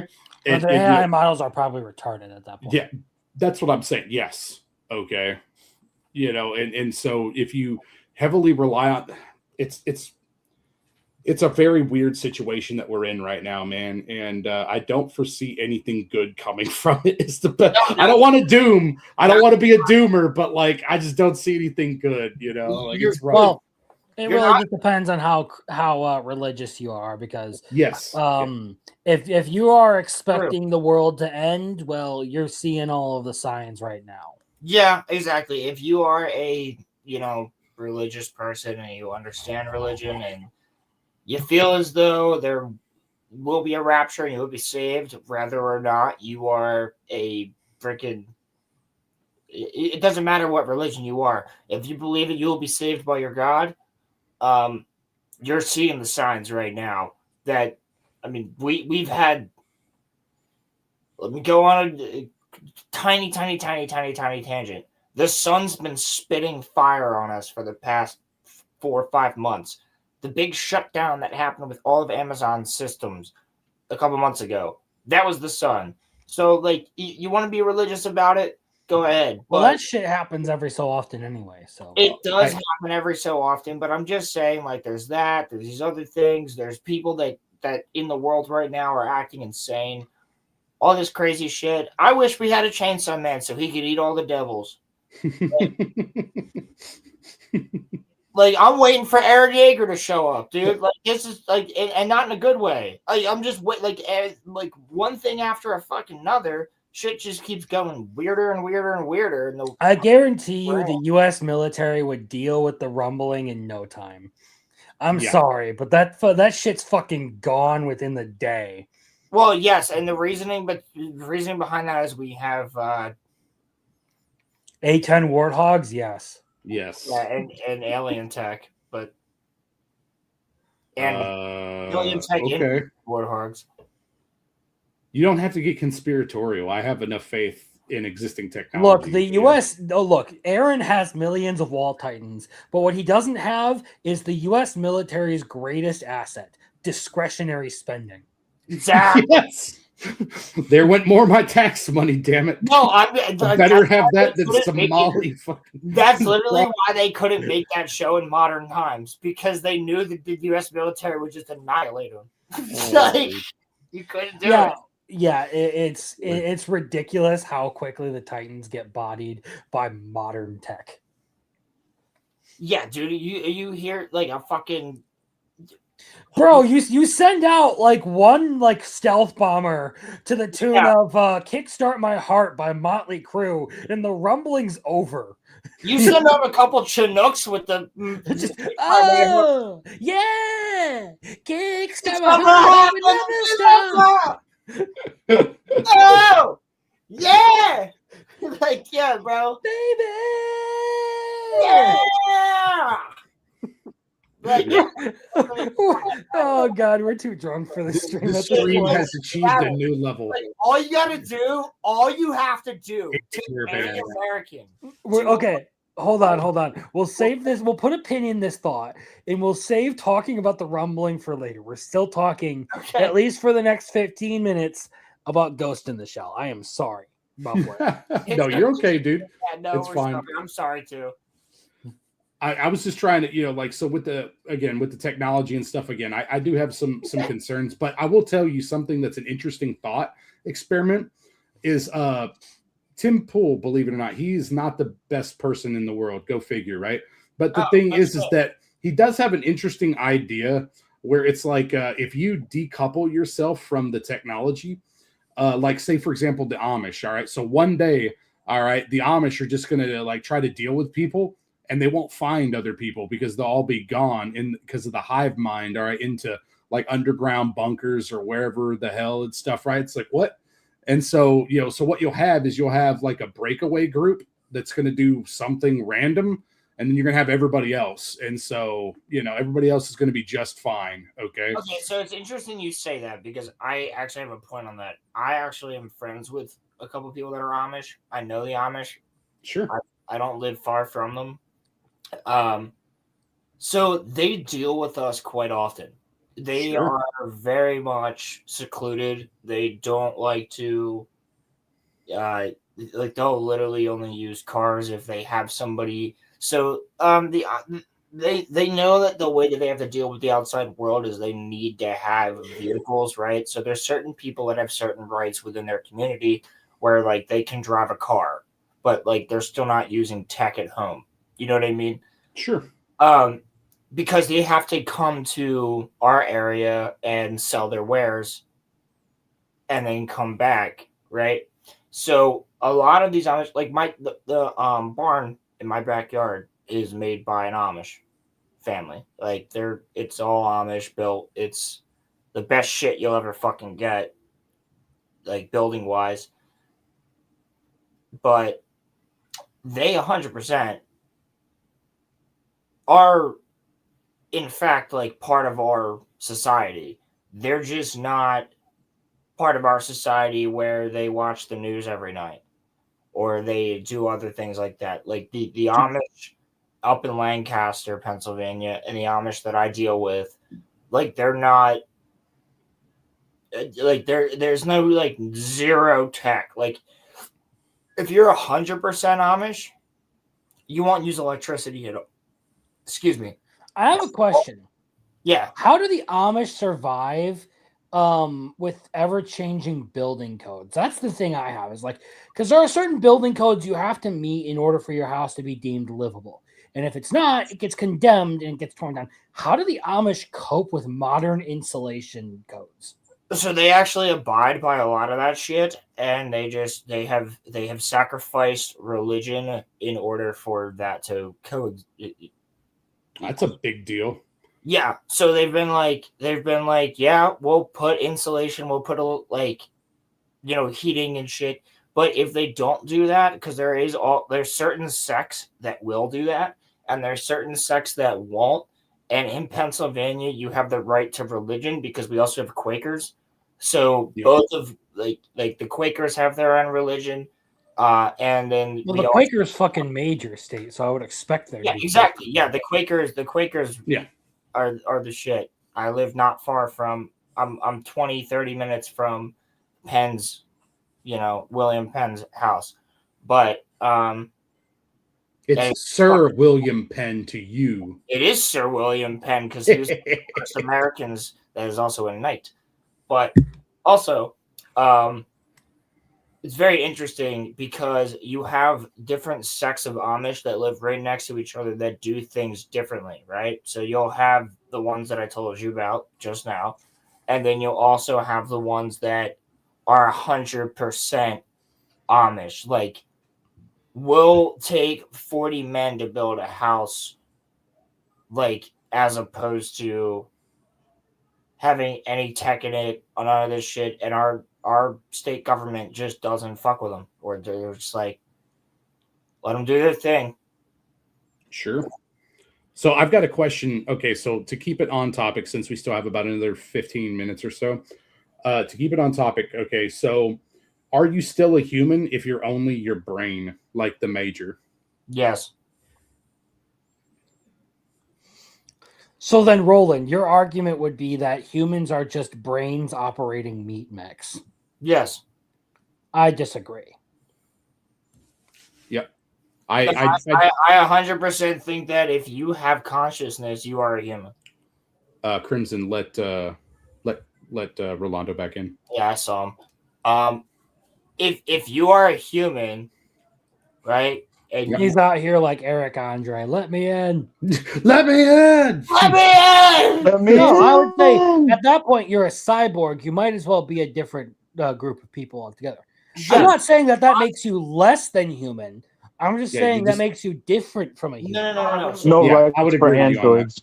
Hold on. I think like you guys are getting into the physicality of it. I'm talking about mentally. If you were a human, right? Like the major, like she's a person. She dies. Things happen. They put a brain in the thing. Things happen. Yeah, I think you're still a human, like psychologically, but physically, no, you are not a human. So they refer to your spirit as a ghost in this as I well, know that. which is an interesting concept. So She's they a use ghost in a shell. I know. Like, yeah. So they use it as like a slang term and stuff. So I would say as long as you would colloquially have a ghost, you would still be considered at least a type of human, right? But it would be entirely different. Like, it makes me think like, oh, this famous actor, or whatever, they're about to die. So they go ahead and they become an android instead. So they just have their brain pulled from their body, slapped into an android body. And now they're going to continue to do their thing or whatever. It's almost like selling your rights in AI almost. It seems weird where it's not real anymore. There's something artificial with it. Yeah. Well, James Earl Jones. Yeah, 100%. His family, so like he signed it off, and then like they said, his family said, if you ever want to take his voice or likeness for any, like, you got it. Like that's the shit that's weird to me. Like, but if I get shot and I'm gonna die, like I'm just putting this in it. I'm not saying this is the circumstance that happens in the movie. Sure. I'm just saying if I get shot, I'm gonna die, right? And they take my brain out while I have not lost consciousness, right? We're talking about a place where there's like crazy technology. I have not actually physically died. Yeah. My consciousness, my soul has not left my body and then been returned. I would say, yes, you are still human. Even if you're in a robot body, I would say, yes, you are still human. However, it's when the soul dies. So, like, if your soul leaves you and then is brought back through some other means, magical, generally in storytelling, like, you're not the same person. Like, when Gandalf returns, he doesn't remember that he's Gandalf. They call him Gandalf, and he says, "Oh, right, that was my name once." Yeah, I'm aware. So Right. I'm following you what you're saying. So what I'm saying, like, so I think that yes, you could still be human in a robot body. So what if I told you, like, what if the source of the soul was not in the brain? Well, it doesn't apply to this, but it doesn't apply to this movie, but I would agree. Okay. I'm just saying, because there's some interesting debate that can be had. Oh, no, for sure. Where consciousness. I'm like, absolutely glad to debate you on it, but I'm sure we'll both end up agreeing. Yeah, it's just where consciousness originates from, and like the studies that go into a lot of these different things like that, like how your body interfaces with the universe around it and stuff. Exactly. It's very interesting. I don't generally think that the consciousness and everything in the soul. I don't think the soul derives from the brain personally. Sure. But in like terms of this context and this argument, what you're saying to me is, would she still be human if the brain was removed and then put in a different body? I would say yes, and that's the reasoning why. Sure. Okay. Yeah. Because I mean, that was the original question. Just because I'm like, what do you guys think about the Major? Is it like a character? Like, is she real? Like, is she like artificial and stuff? Yeah. Like, what do you think by the end of the movie too, when she combines with the AI? Like, that's that point. She's transcendental. Yeah. Fair enough. Yeah, I was expecting when watching that movie for it to turn out like the Major never existed. You are just created as a pawn in this big game that I'm playing. That's what I thought too, but yeah, it's not the truth. Yeah, and I was just like, well, shit, I can still fuck it. 100%. Spoken like a true man, sir. Bangable. Yep. Is she? We got 3 movies. It's the quote from Team 4-Star. And it's just, oh hey, it looks like they kept the old baby maker intact. She just went from a 9 to a 10. You know what? At least all 4 of these movies have bangable women in them. Yeah, that's true. I mean, I would definitely do horrible things to Catwoman. So I don't necessarily think that Jinro does. Yeah, I mean, yeah, actually, I think you're right. Jinro's women all look fucking like I smashed them in the face with a fucking That's an artistic choice. I was going to mention character design being very unique in that movie, but we're good. Yeah, I don't particularly find any of Jinro's women to be attractive. But like, you don't have to see their face to. Throw a flag around her face and fuck her for old glory. I mean, if you like her personality, but you don't like what her face Give is. the dog a bone. Exactly. Oh my god. No, but okay, cool. Yeah, I mean, I don't know. Did anybody else have any opinions on the whole nature of who Major is? Kind of like what your thoughts are if something like that were to happen to you? Anything along those lines? Well, I actually I do have an answer to that, and I'll answer both of those questions. I think Major is a perfect soldier. She's like Master Chief. And I think she's like Master Chief in the way that she's just there to she's there to do her fucking job. She defends, she attacks, she's a military weapon. She is a living weapon, right? And a lot of this comes in within Halo. Like when you're getting into all the backstory shit, like there's a lot that comes in with that where he's judging whether or not he himself feels that he's human. And I think there's a lot there with Major. Like, Major to me has always just been a female version of Master Chief. And you get a lot of that out of her. But also, like, when we're talking about, I'm sorry, Crimson, what was the other movie you mentioned? Akira, he did mention that earlier, but Akira, that was it. When you see the Akira points, she's like a middle ground between certain characters like Kadia and Tetsuo. Like, she's like a middle ground between them.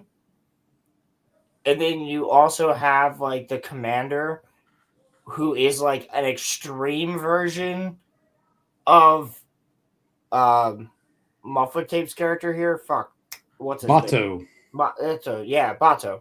He's like a fucking extreme version of Bato. There's like a lot of interesting playing around here with this. Like, there's really nothing I can compare this movie to other than Cyberpunk, realistically. Yeah. And like V as a main character in Cyberpunk, I connect to V a lot. That's why I've played the game over 7 times. I love it.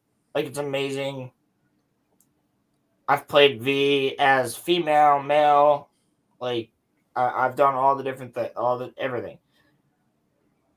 It reminds me of this movie so much. And not Cyberpunk, and Cowboy Bebop, and things like that. But like, playing it, there's only one thing I always think of, and that's Ghost in the Shell, and it's like totally fucking wild, because I feel like you can play that game and get the experience of Major, but like if Major wasn't part of the military. Okay, sure. And like, to answer, like, yeah, I don't know. I'm kind of big. We all been drinking, but like, I mean, I'm starting to sober up. I'm kind of sad now, actually, to be honest with you. But like, if I've been intaking a consistent amount of alcohol to make sure that I don't. Lucky bastard. So like, get fucked. I know. If Major was like V, right? Like, that's how I would feel the game is. Like, if she was in V's position. Now, you asked me how would I feel if my brain was taken out and put into that position.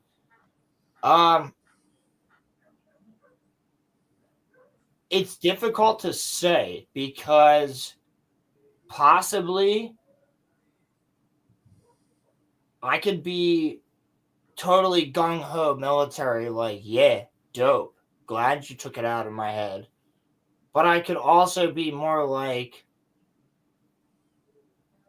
well, I'm getting my memories back. This is weird. like you don't really know if you're gonna react. Like, would you react and just be like, "Hey, man, we saved you. All your memories are gonna come back. Shit's fucked up. We're gonna tell you right now that, like, I'm just telling you. Like, I'm not saying this happened in the movie. I'm just saying in general.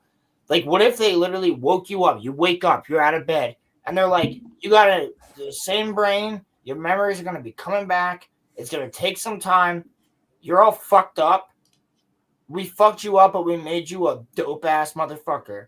Like, you're good to go." Also, you have this other question, which is, hey man, we just showed up. We got your brain all good to go. All your memories are going to come back. It's going to be really hard, scary, possibly different. We're trying to make you something different. Like, are you going to, like, there is some people that might just go, oh, you enhanced me. Or some people that will go, oh, you weakened me. You know what I'm saying?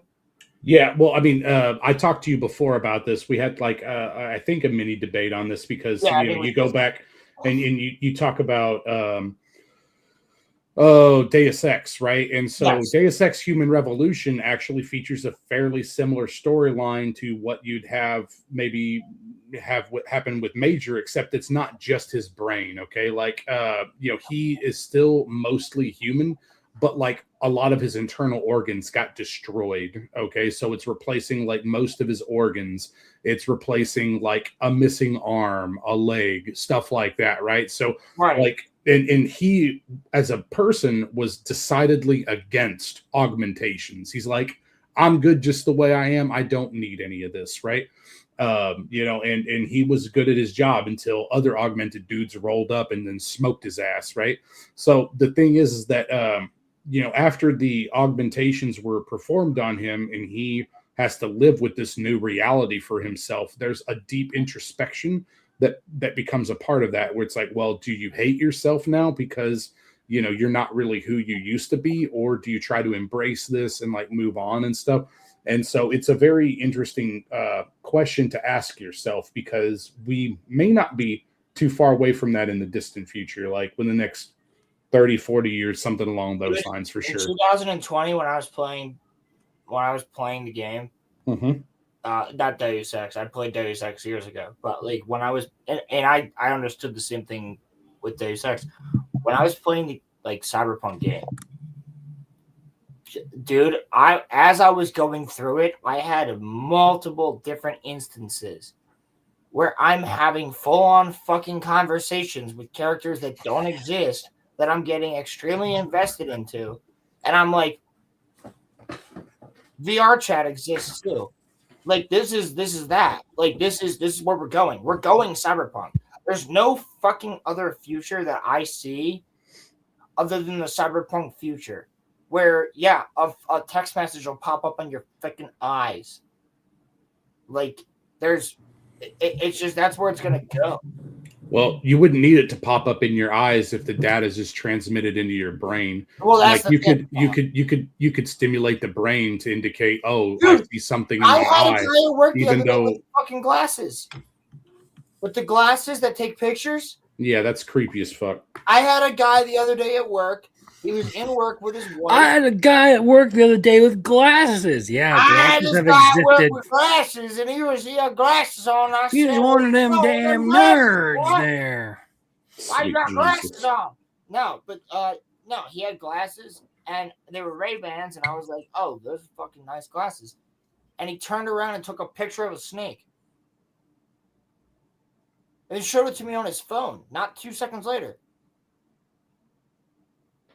Yeah, I'm following you. I'm just saying that like you wouldn't need to do any of that though if you have That's an what I'm saying. implant. But we're already that close. Yeah, I know. But yeah, like with an implant, the whole thing is that you can just stimulate the optic nerve from the brain or that center of the brain to make it think that it's seeing an image, you know, and it would be Yeah. a lot like a hallucination almost. Like when you think about it, it would be really fucking disturbing. That reminds me of Virgin Punk Clockwork Girl. I was gonna say that's a crazy way of hacking, but you could totally do it, and you could do it in Cyberpunk. Yep, that's cool. The fucking creepy dude who's taking pictures of underage girls and then killing them and extracting their brains and putting them back into like cyborg bodies that look like their 14-year-old selves. Yeah, What? that's a whole Virgin Punk thing. Yep. Wait, that's what Virgin Punk's about? Yeah. Well, it's not necessarily about that. It's about a chick who has that happen to her, and she's trying to find a way to get revenge on the guy who did it to her. Because you told me that movie, you were like, yeah, it's fucking nutty. Yeah, that's pretty nutty. It is. Mm-hmm. That's all you gave me when you told me it's pretty nutty. Like, yep. You have that sounds pretty fucking nutty. You have basically the head of a bounty hunter organization who is a pedophile who really likes his underage girls, and he's really upset that this chick grew up and became an adult. So he takes his opportunity to, kill her, take her brain, stick it in a cybernetic body that he can control, and then snap pictures of her while she's showering. Yeah, that silence is deafening for a reason, buddy. Yeah, what the fuck? Yeah, that silence was me downing the last of my bottle here. I heard you uncork it every time. I really did. Yes, so did I. I've been doing that on purpose. I've been trying to make it audible. Give me a second. Like this. Yep. Give me a second. There we go. See, that's only one of the bottles. So that's the Viking blood. I have some Odin skull in here, so I can continue to get drunk. It's called Odin's skull. Yeah, this stuff's even better. This is my favorite. So this is honey wine with sour apple juice, hops, and cinnamon. Oh, that's a good mix. That sounds beautiful. Dude, it's fucking awesome. Yeah, that sounds awesome. Yeah, that's an agree. Yeah. Yeah, when the three of us all meet up. It's $30 a bottle, so be careful. Well, that's fine. Yo, you know what? There's three of us. Each of us have $100. Let's all get a bottle and share it together at some point. I said 30, not 300. I thought you said 300. No, I said 30. Wow. Okay, well, let's get 30 bottles. Fuck that. Holy shit, that's a case. That's more than a case. That's a couple cases. But anyway. You bought $300? Yeah. I'm 100% joking. No. I would like to share a bottle of alcohol with you three gentlemen at some point. Bro, we were just going to sit around a campfire and drink and shoot the shit. Hell yeah. Fuck yeah. That's cool. The whole point. So me and Rolando have been talking. Roland have been talking a lot. What about you, Rolando? Do you have any thoughts on it too, or how about you, Crimson? Either of you have anything to add? Again, this is one of those things where I'm probably gonna like it more on a second viewing. I'll probably find more since I kind of know what I'm getting into and I can pay attention to fine details and stuff and really think about things. So there are certain things where I can sit here and be like, yeah, this, that, and the other. But a lot of the stuff you guys have talked about comes from a point of having more thought invested in this than I do, because you've watched it multiple times, I would assume, correct? Yeah. I have probably 3 times in my lifetime at least. And then I've watched the TV show a lot. So I've only seen it twice. I watched it a long time ago, many years ago, and then I watched it just recently for this, and then I've only watched clips in between those 2 times. So just to be fair, I'm not a fan of I love it. I think it's a great movie and I really like the movies. I'm just not a big fan. I wasn't really picking up any of the stuff they were putting down when I watched it the first time. Yeah, that's fair.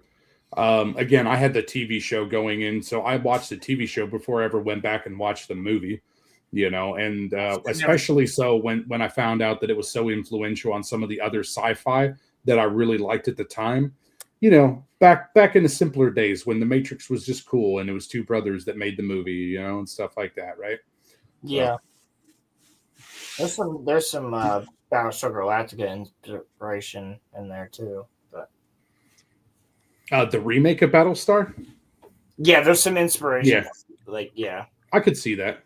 Yeah, because I did watch. Not the original Battlestar, of course. Yeah. That's why I said remake, man. Yeah. So no, I'm with you on that because I watched the first season of Battlestar, and I could probably see that a little bit. I think that they based Starbuck off of Major. But Starbuck is a human, though. No, yeah, I know that, but well, is she? No, she's not. Not at the end. But like, Fucking whore! You spoiled everything, you slut. I everybody. It's The movie ended in 2008 or some shit. It's not a movie; it's a TV show. Whatever, Use you know what I'm proper saying. English. It was you got 20 years ago. It ended. No, I know it's cool. Like no, Starbuck is Major in my opinion. She's very, very, very similar. Noted.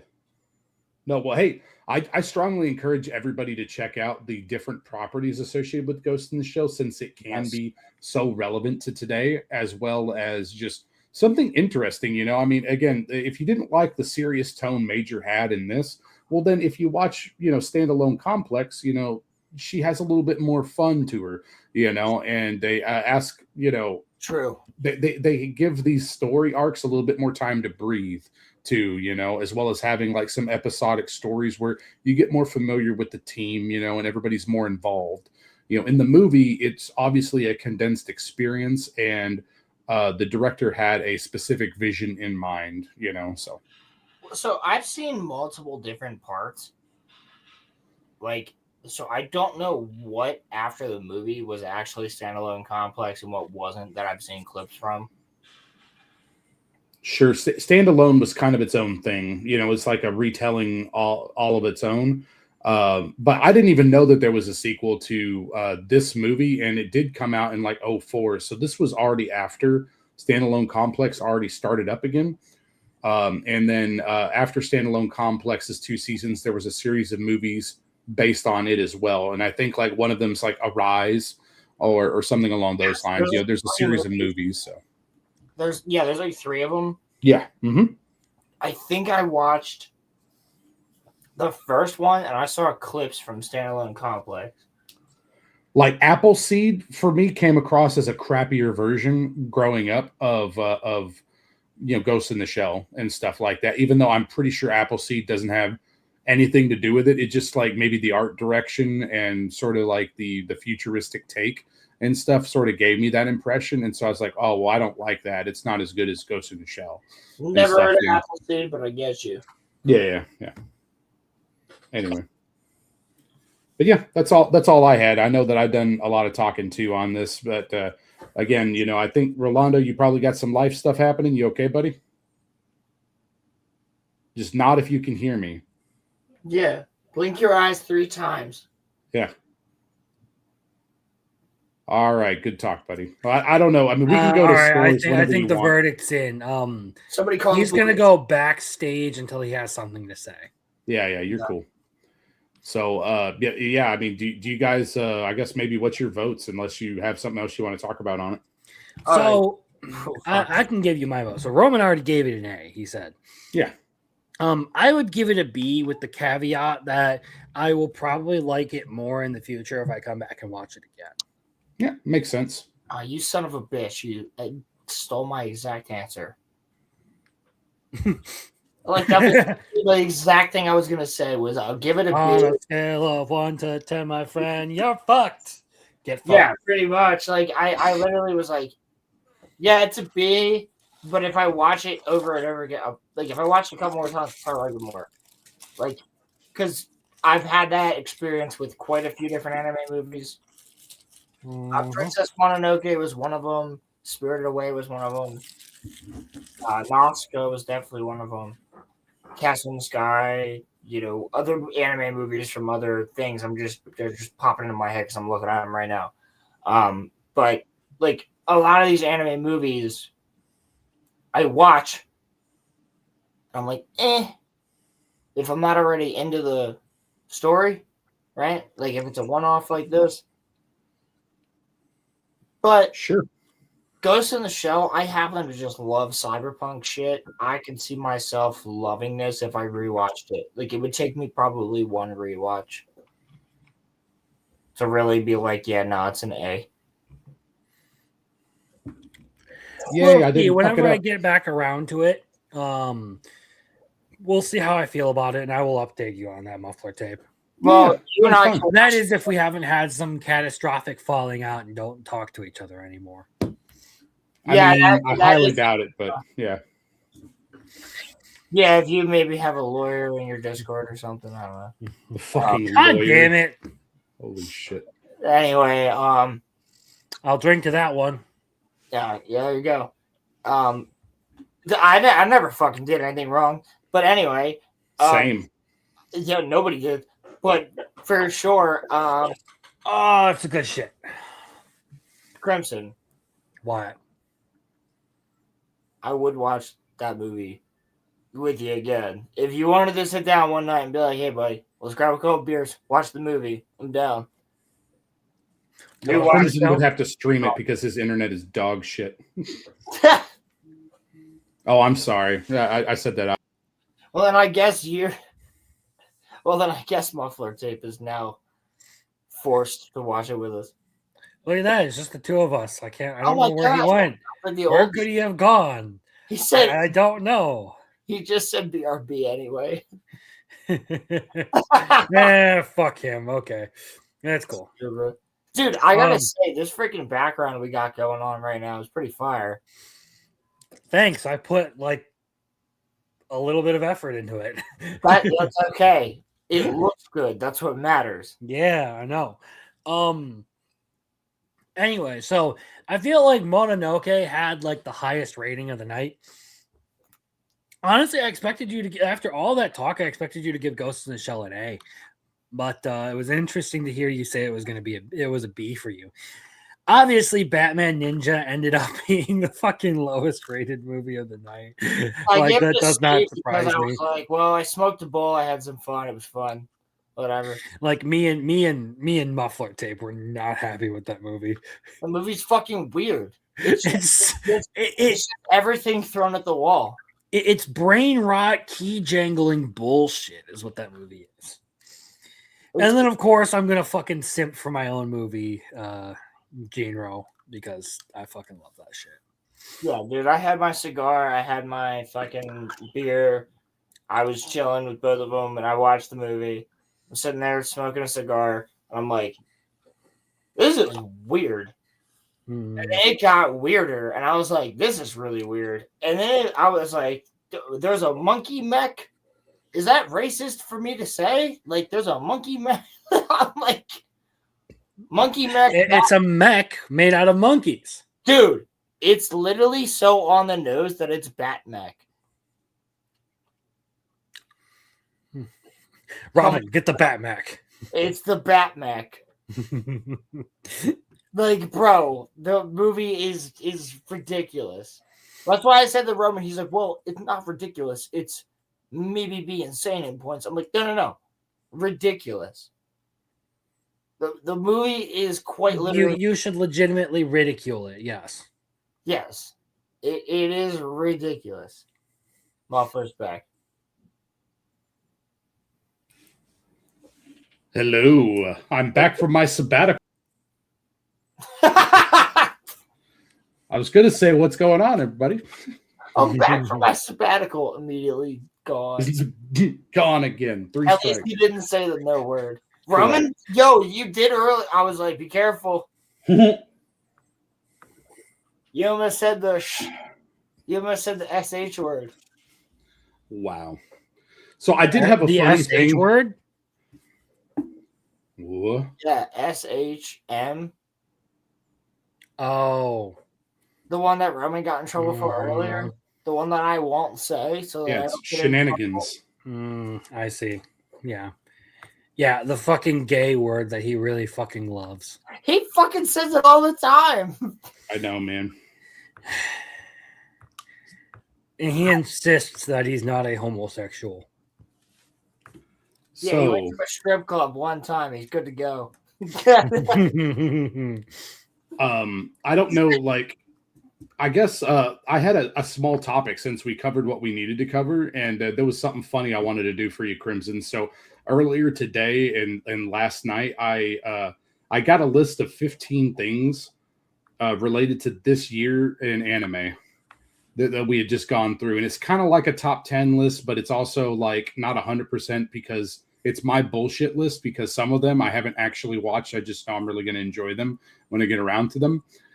So there's some of that, and then there's also my biggest disappointment of the year included as well. Okay. So I don't know, like, did you? I was going to say, Roland, what did you like the most this year? Like, what was like a couple big anime? That Hold on, let me out? guess. My Hero Academia.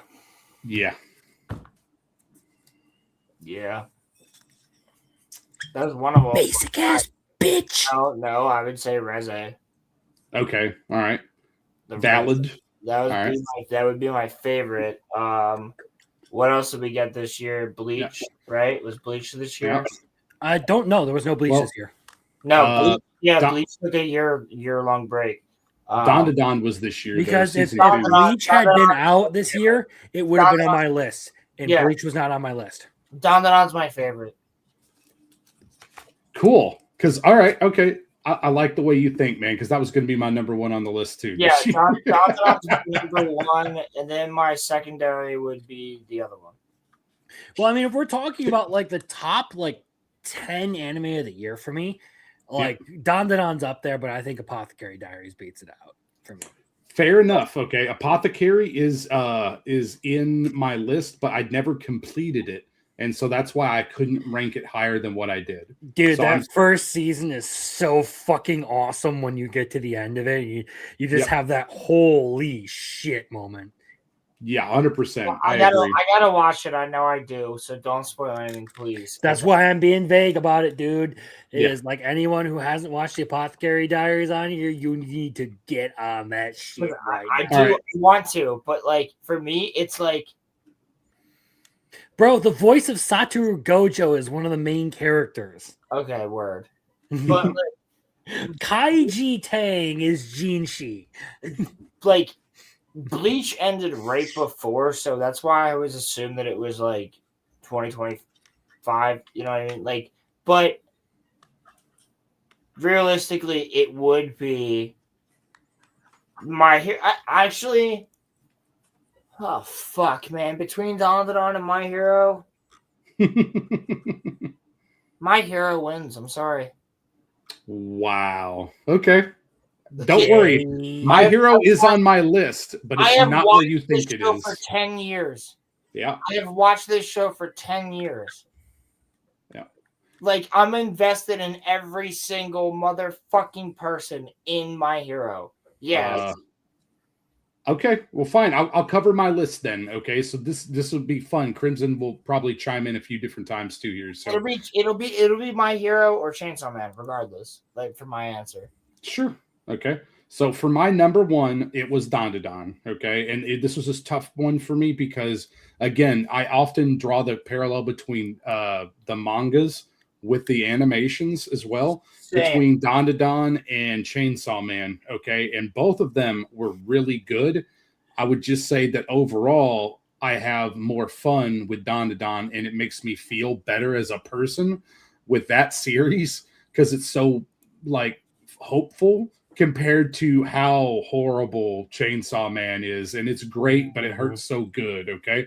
So that's why I have. So Dandadan's one. Dandadan only gets beat out by Apothecary Diaries for me. Sure. I totally get you on that 100%. Number two would be Chainsaw Man Reze. Okay. Now, for my number three, I really struggled on some of these, trying to pick out like which ones that I liked and stuff. So I think that it may be partial recency bias, but I really did enjoy everything that this series gave me. And so my three was actually Gachi Akata. Nice. I actually respect that because everybody's talking about this show and I know nothing about it. What the fuck is it? It's really cool, honestly. It's cool. I already have a video game coming out for it. Like, what is this? What is the show? It's following a futuristic world where it's following a person that's sort of on a floating city going around the planet. And they call it the sphere, okay, is where he's from, okay? Some things happen, and the main character gets kicked out of the sphere, and he falls to the surface, okay? And it's following his life after trying to get revenge on the people that betrayed him and the different things that happened while he was on the sphere. And so the world, there's magic, but it's a different type of magic where it's related to your relationship with items and like objects and stuff. And so you have a really interesting power system that's involved. And in addition to the power system, it's really just like Mad Max on steroids at times, where the world is desolate. Like people have to dodge these trash because they just dump trash from the sphere constantly on the surface. All right. So there are people that are alive miraculously, and they have their own culture on the surface. Okay. And so it's following him getting with this organization and, you know, how they fight like these trash beasts and these different people that have bad intentions and stuff. You know, I'm very much glazing over all this, but like trash beasts are like sentient garbage, you know, like sometimes the garbage. Sorry? I said he lives on Raxus Prime. You ever play Force Unleashed? The trash planet? I get that reference. Okay, there we go. Thank you, Crimson. Yeah, no. I played that a long time ago. But yeah. Honestly, like Gachi Akuta does have some like really good storytelling as far as like the main character is concerned. As far as like there's some cool stuff about the world, especially like right at the end where you like the main character looks up at the ceiling and he's like, "Hey, that's the same symbol on as my gloves." And then you get the whole reveal of like, that's my name. Yeah. Great. I see. Yeah, there's some really cool stuff with it. Plus, some of the animation, like some of the episodes, dude, have fucking killer animation.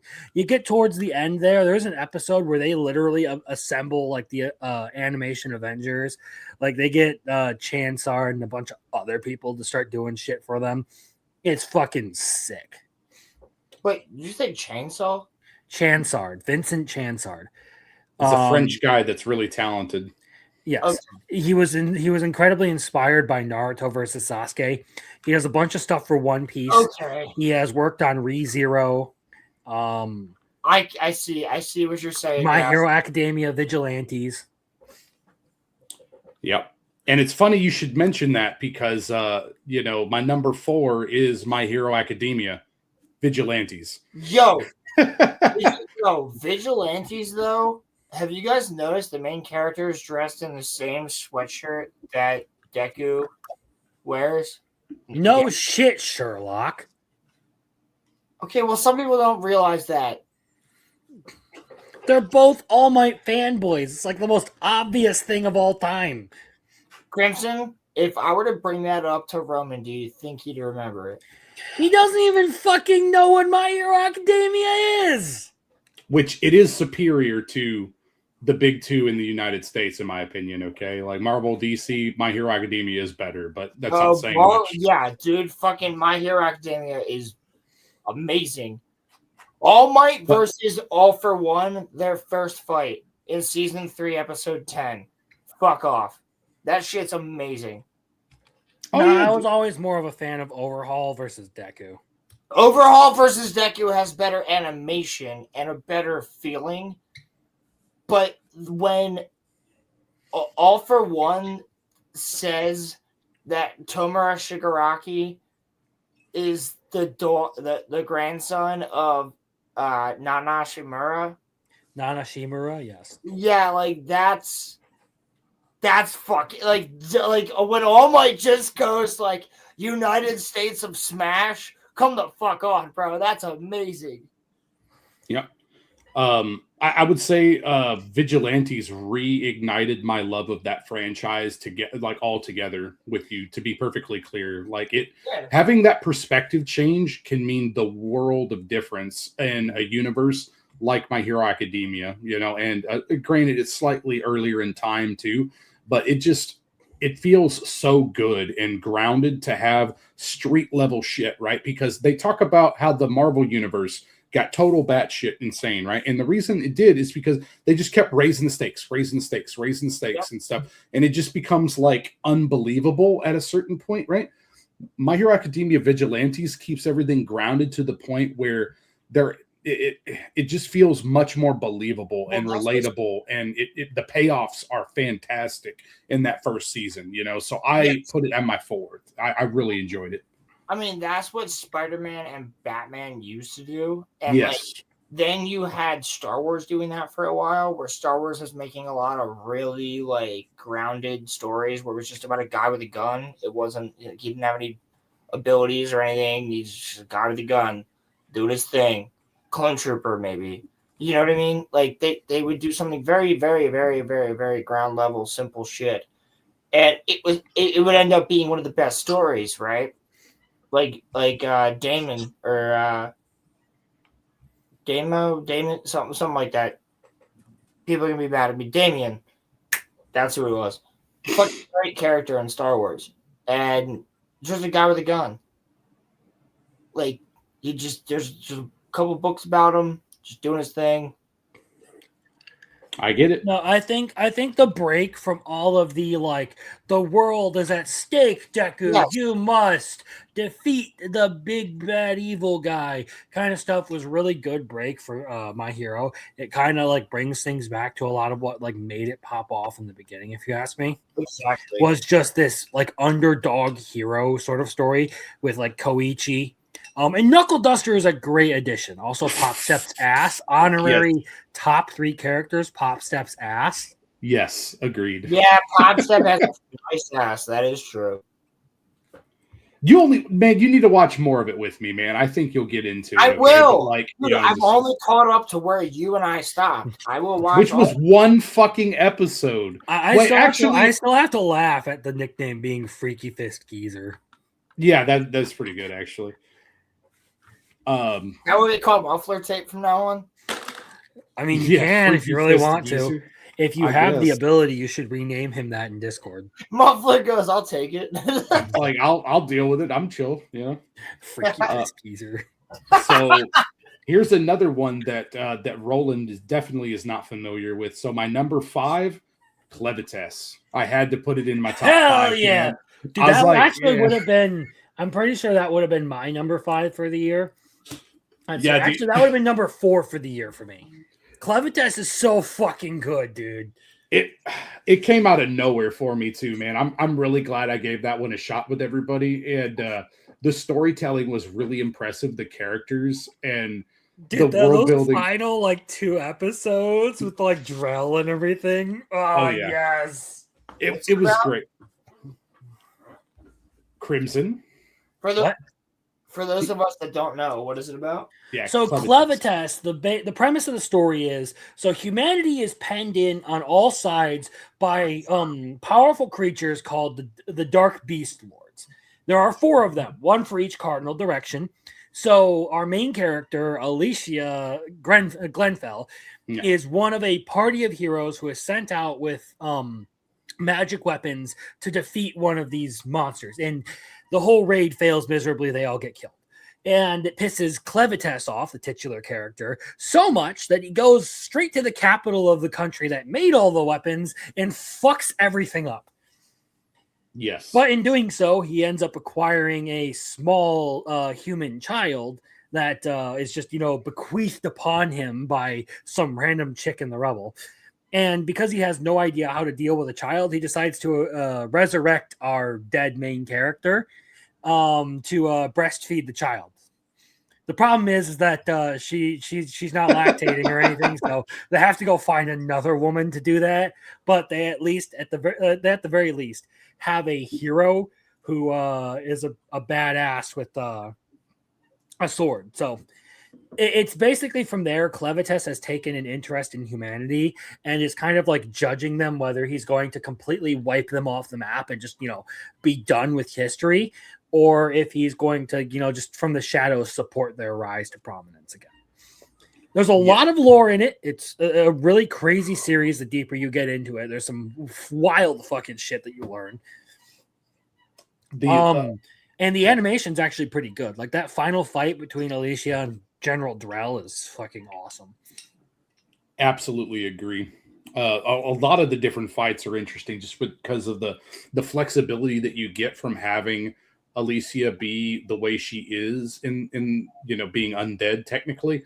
It just is really cool. I guess you could do some really cool things with the story. Technically, Luna is human. It's just that human has a different definition. Correct. Let's be careful here. I'm glad somebody's still here. We're good, man. We got small audience for this fun little endeavor. It's cool. Some people will come back and watch it later. Yeah. A lot of people will come back and watch. We're just like they're all probably at parties. At this point, we're just kind of fucking killing time until New Year's. Yeah, everybody trying to partying at the moment. So yeah, we got Clevites at 5, and again, I can't agree with you more, man. I really enjoyed the series, and it was, again, I looked through at all the different ones I started this season or this year, and it was one of the ones I completed too, and so I was like, oh, that's fucking phenomenal, because a lot of these series I have started, but for whatever reason I didn't actually complete them at some point, for one reason or another. So but absolutely fantastic. I want to see a season 2 really bad. So now my number 6 of things to talk about was Apothecary Diary season 2. Okay. Mm-hmm. Oh my god. Yeah, that's how many he's fucking watched, bro. It is insane. Okay. 135 entries, not including the things that people wanted me to check out for the polls. Yep.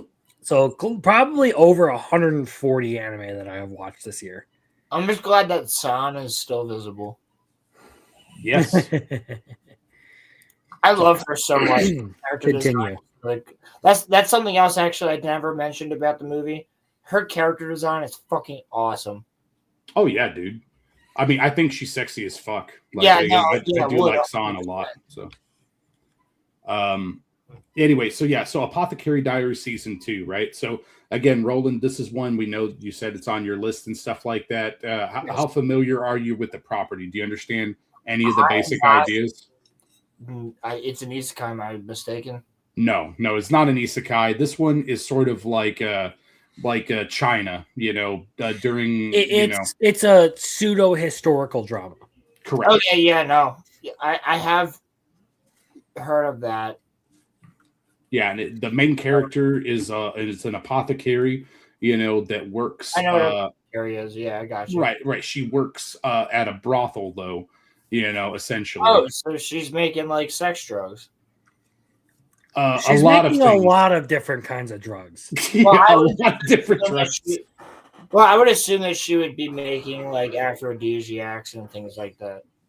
That she could also be treating diseases and doing other stuff. Sometimes, yeah, there are a bunch of things that she does. But mostly, when it comes to the Apothecary Diaries, Mao is solving some kind of mystery that's happening in the Rear Palace. Correct. I gotcha.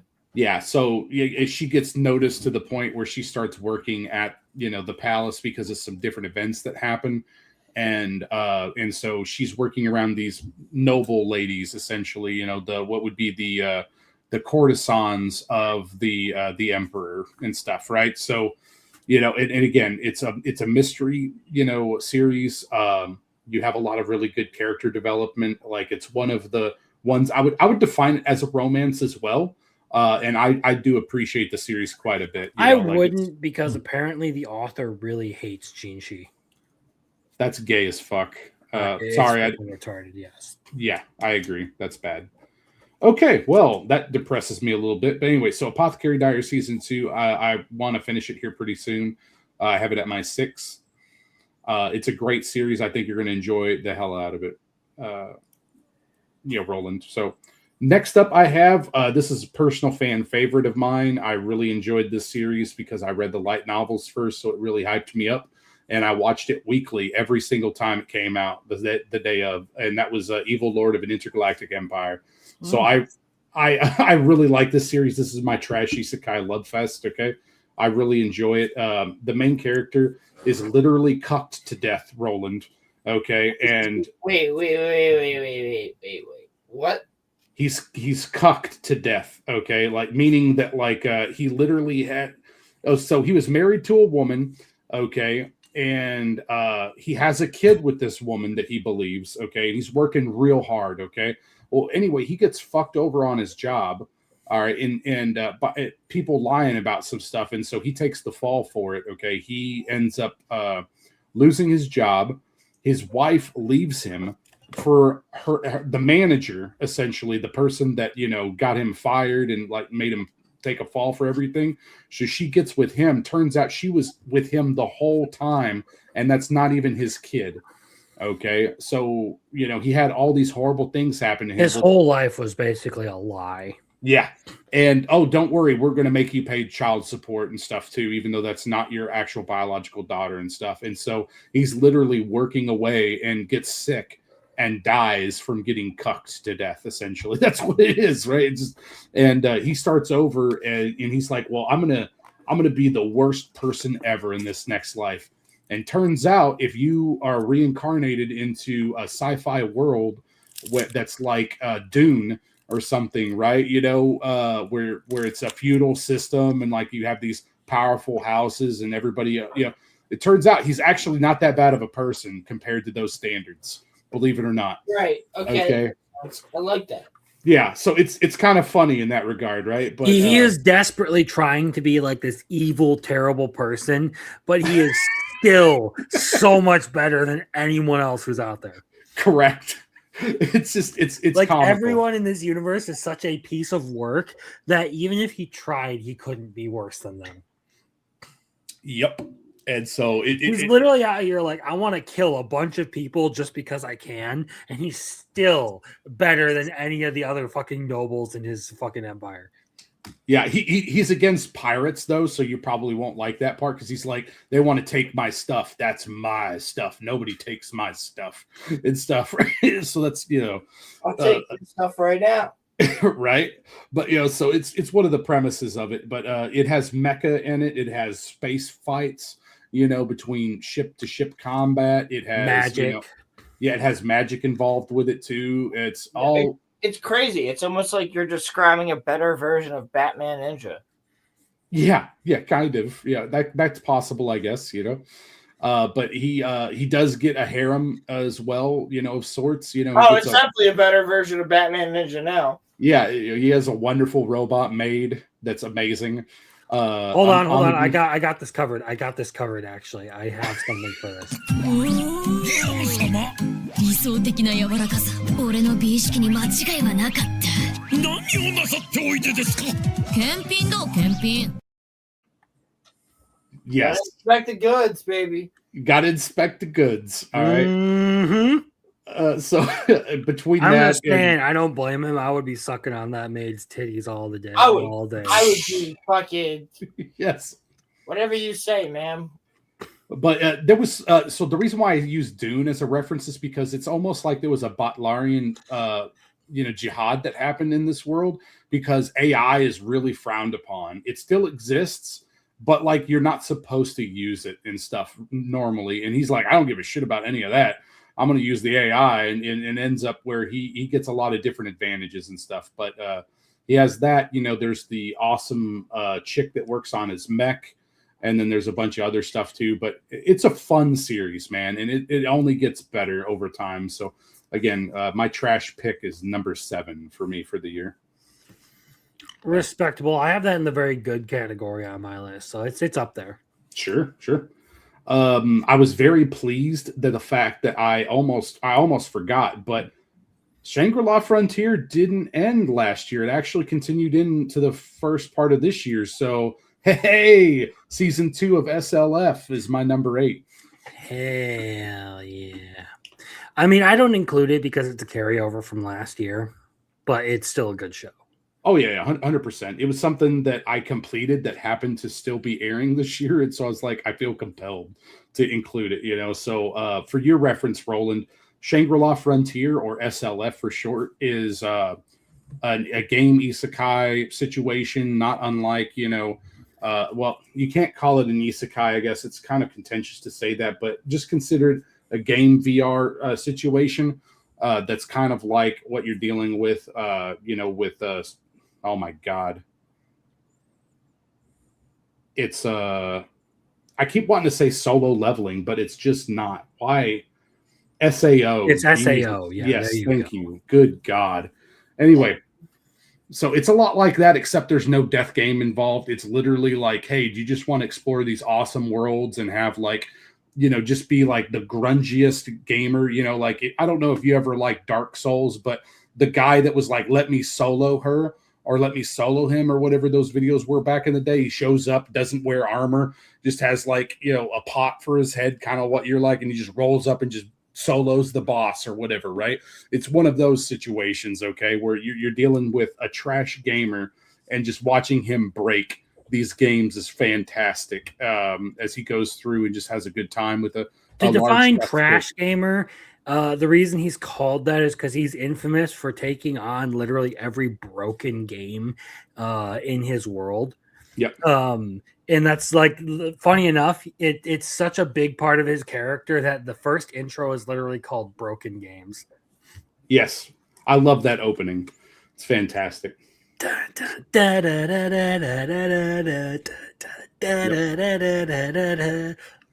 You would like the music. So good. You would love the music too, man, because it does not have a bad opening at all. Like all four. There's not a bad opening for that anime. That is a fact. Yeah. Plus, it'll probably also remind you of like playing like Destiny or Borderlands with your friends and just like vegging out on a fucking weekend where you don't have to worry about like school on Monday. Factually accurate. Indeed. 9 was ReZero season 3 for me, even though again I think it carried over, I guess, but like I still have to finish it. I got through the speech, and I told you that before. So you haven't even seen Chansard's work with that with the Garfield fight. Okay. Well, I did see the Garfield fight too. So like I don't know, maybe I watched a little bit more, but I just don't feel that I completed it for some reason. So I need to go back and just tighten it up a little bit. Did you at least see the after credit scene for the bar and everything while they're on their way to the Pleiades? I do not remember, man. Okay. I'll go back. I'm just saying, but ReZero, with all due respect, really good. I need to get a little bit more invested in that, and I'll have plenty of time this next year, so that'll be all right. Number 10 was Call of the Night Season 2. I haven't even got to it, but I know I'm going to love it. It's one of my favorite love stories, even though it's kind of weird in that regard, that have a vampire chick sort of getting after a middle school boy. But I'm willing to accept it. Please groom me, ma'am. That one would have been actually the number 5 for me if I did my top 10 list the way I usually do them. Cool. Because season 1, honestly, meh. Season 2, oh my god, okay, season 1 was worth it. Yeah, get this, Roland. You'll identify with this a little bit. So a middle schooler, maybe a little young for you, but a middle school boy is sitting there and probably like 7th, 8th grade. So not like a young middle schooler, but he's sitting there and he has insomnia because he's not satisfied with his life. For one reason or another, he just, he stays up all night. He sleeps during the day. He tries to go to school, may or may not fuck up on that at times, but he's just going around at night, just marveling at Tokyo, walking around the city, having a good time.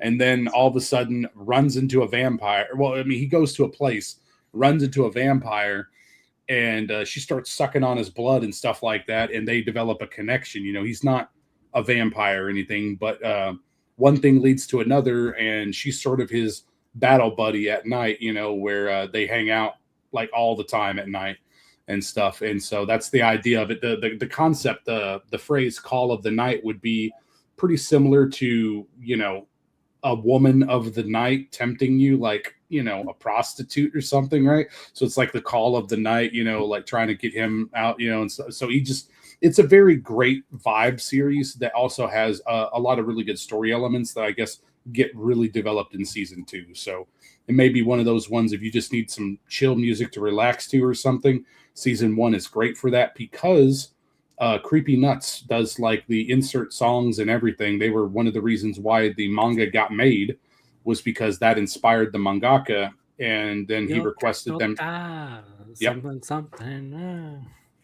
Yeah, so it's Creepy Nuts. If you liked OP1 for Dawn to Dawn, it's a hard link on that. So All right. Number 11 was The Silly Fun of Big Titties, and that's Togenanki. I need to finish that up. It is a trash anime. Fuck that show. Fuck that show. If Rolando was still here and not totally passed out somewhere in a field, probably with his family. No, yeah, Togenanki was great though. You know, like I still have like 2 or 3 episodes left to watch, but I fucking love this series. I just need to buckle down and make some time, not playing games and stuff, you know, or hanging out with you losers. But you know, like yeah, it's good. It's on the list, and I need to finish it up. But Togenanki even being on this list is a fucking war crime. Don't worry, there's I more. should disown you as my fucking friend. It was one of the ones that I've almost completed, though. I like perky tits. Meanwhile, Togenanki is like the fucking saggy tits haven. You fucking liar. You're not wrong, okay? You're not wrong, but I do. You are a man whore. Yes. What gave you that impression that I'm not? Anyway, so Go fuck yourself. Roland, there's obviously beef between us on this one. You just have to understand that. But Togenanki is like a crappier version of. See, even Arceus eventually came around to it. Togenanki is shit. I wish he was here to help me. But I get it. All right, it's just one of those ones that I did finish up, and I'm about to, and it's really good. You know, for me, it's great background noise, and again, you can turn it off. It's fun. Or turn your brain off. That is, it's fun, and again, it does have some similar story beats to, you know, I like to say Tokyo Ghoul, even though it's not as well done at all. This is like a greatest hits of a lot of different things. But I think that the primary focus was Tokyo Ghoul, with how it's 2 organizations and stuff like that. So I talked about it at length before. It's a contentious pick, but it's unfortunately just one of the ones that I watched a lot of, and you know, I liked. So it is what it is. Number 12 was My Hero Academia, the final season. So there you go, Roland. You happy now? Has my voice put you to sleep? Rollo? Marco! Marco! He didn't even last till like midnight his time. I know. It's not even 12 o'clock at his time. Bro, I want to use the joke. It's going to have his mommy wake him up again, but, you know, it's all good. It's cool. So it's all right. Me and you are going to be chilling here. All right. Yeah. My Hero Academia, the final season, though, I liked, again, Endeavor's storyline. We talked about this before. I put it at 12. I had to acknowledge it because I did complete it for one. Okay. But it was just, it was really touching, man. It made me tear up a little bit. It had some good moments to it. Again, it's just not as good as other things now for various reasons. I think it's drawn out. I mean, it's one of the shorter. How can I even say that with a straight face? I think it's like a couple hundred episodes is all. I don't think it's like 300 episodes. It's just a couple hundred episodes. That's all. Yeah. Well, I mean, it's been 8 seasons of like at least 12 episodes a pop. I think most of them had like 24 and stuff like that. So that's why I'm saying it's somewhere around there, you know. But, you know, again, I thought it was good. It finished on a good note. The animation was good. I just don't feel compelled on all the storylines. So that's why it's not higher for one reason or another. So 13 is Demon Slayer Infinity Castle. I watched it. You're such a fucking normie. I know, right? So I was like, yeah, Demon Slayer Infinity Castle is on the list because I actually watched it and it was not the best. It had some good moments. It wasn't better than, you know, My Hero Academia for me. So that's really bad, but it is what it is. So 14, again, this is most of these are ones I have watched. So you have to understand that 14 is Solo Leveling Season 2 which is really bad. Like it's at the bottom of my list. All right. Like I can't put it any lower technically without it being, just completely removed. So You must not have watched a lot of anime if you're putting Solo Leveling on here. but that's the thing though, is I have watched a lot of anime. I just haven't completed a lot of anime. That's the issue. Like I picked up a bunch of different series this year, but I just didn't complete a lot of them. So you're just a loser whore. Got it. Yeah, a little bit. The last thing I had on here outside of, so there's one that I forgot to, I guess technically this would be 15, was Tales of Wedding Rings, which I did not finish season 2, but it was really good. They added a lot of really good story elements to season 2. I know you got beef, okay? But like I did actually read the manga, so I could tell you I know where it's going and stuff, all right? Cool.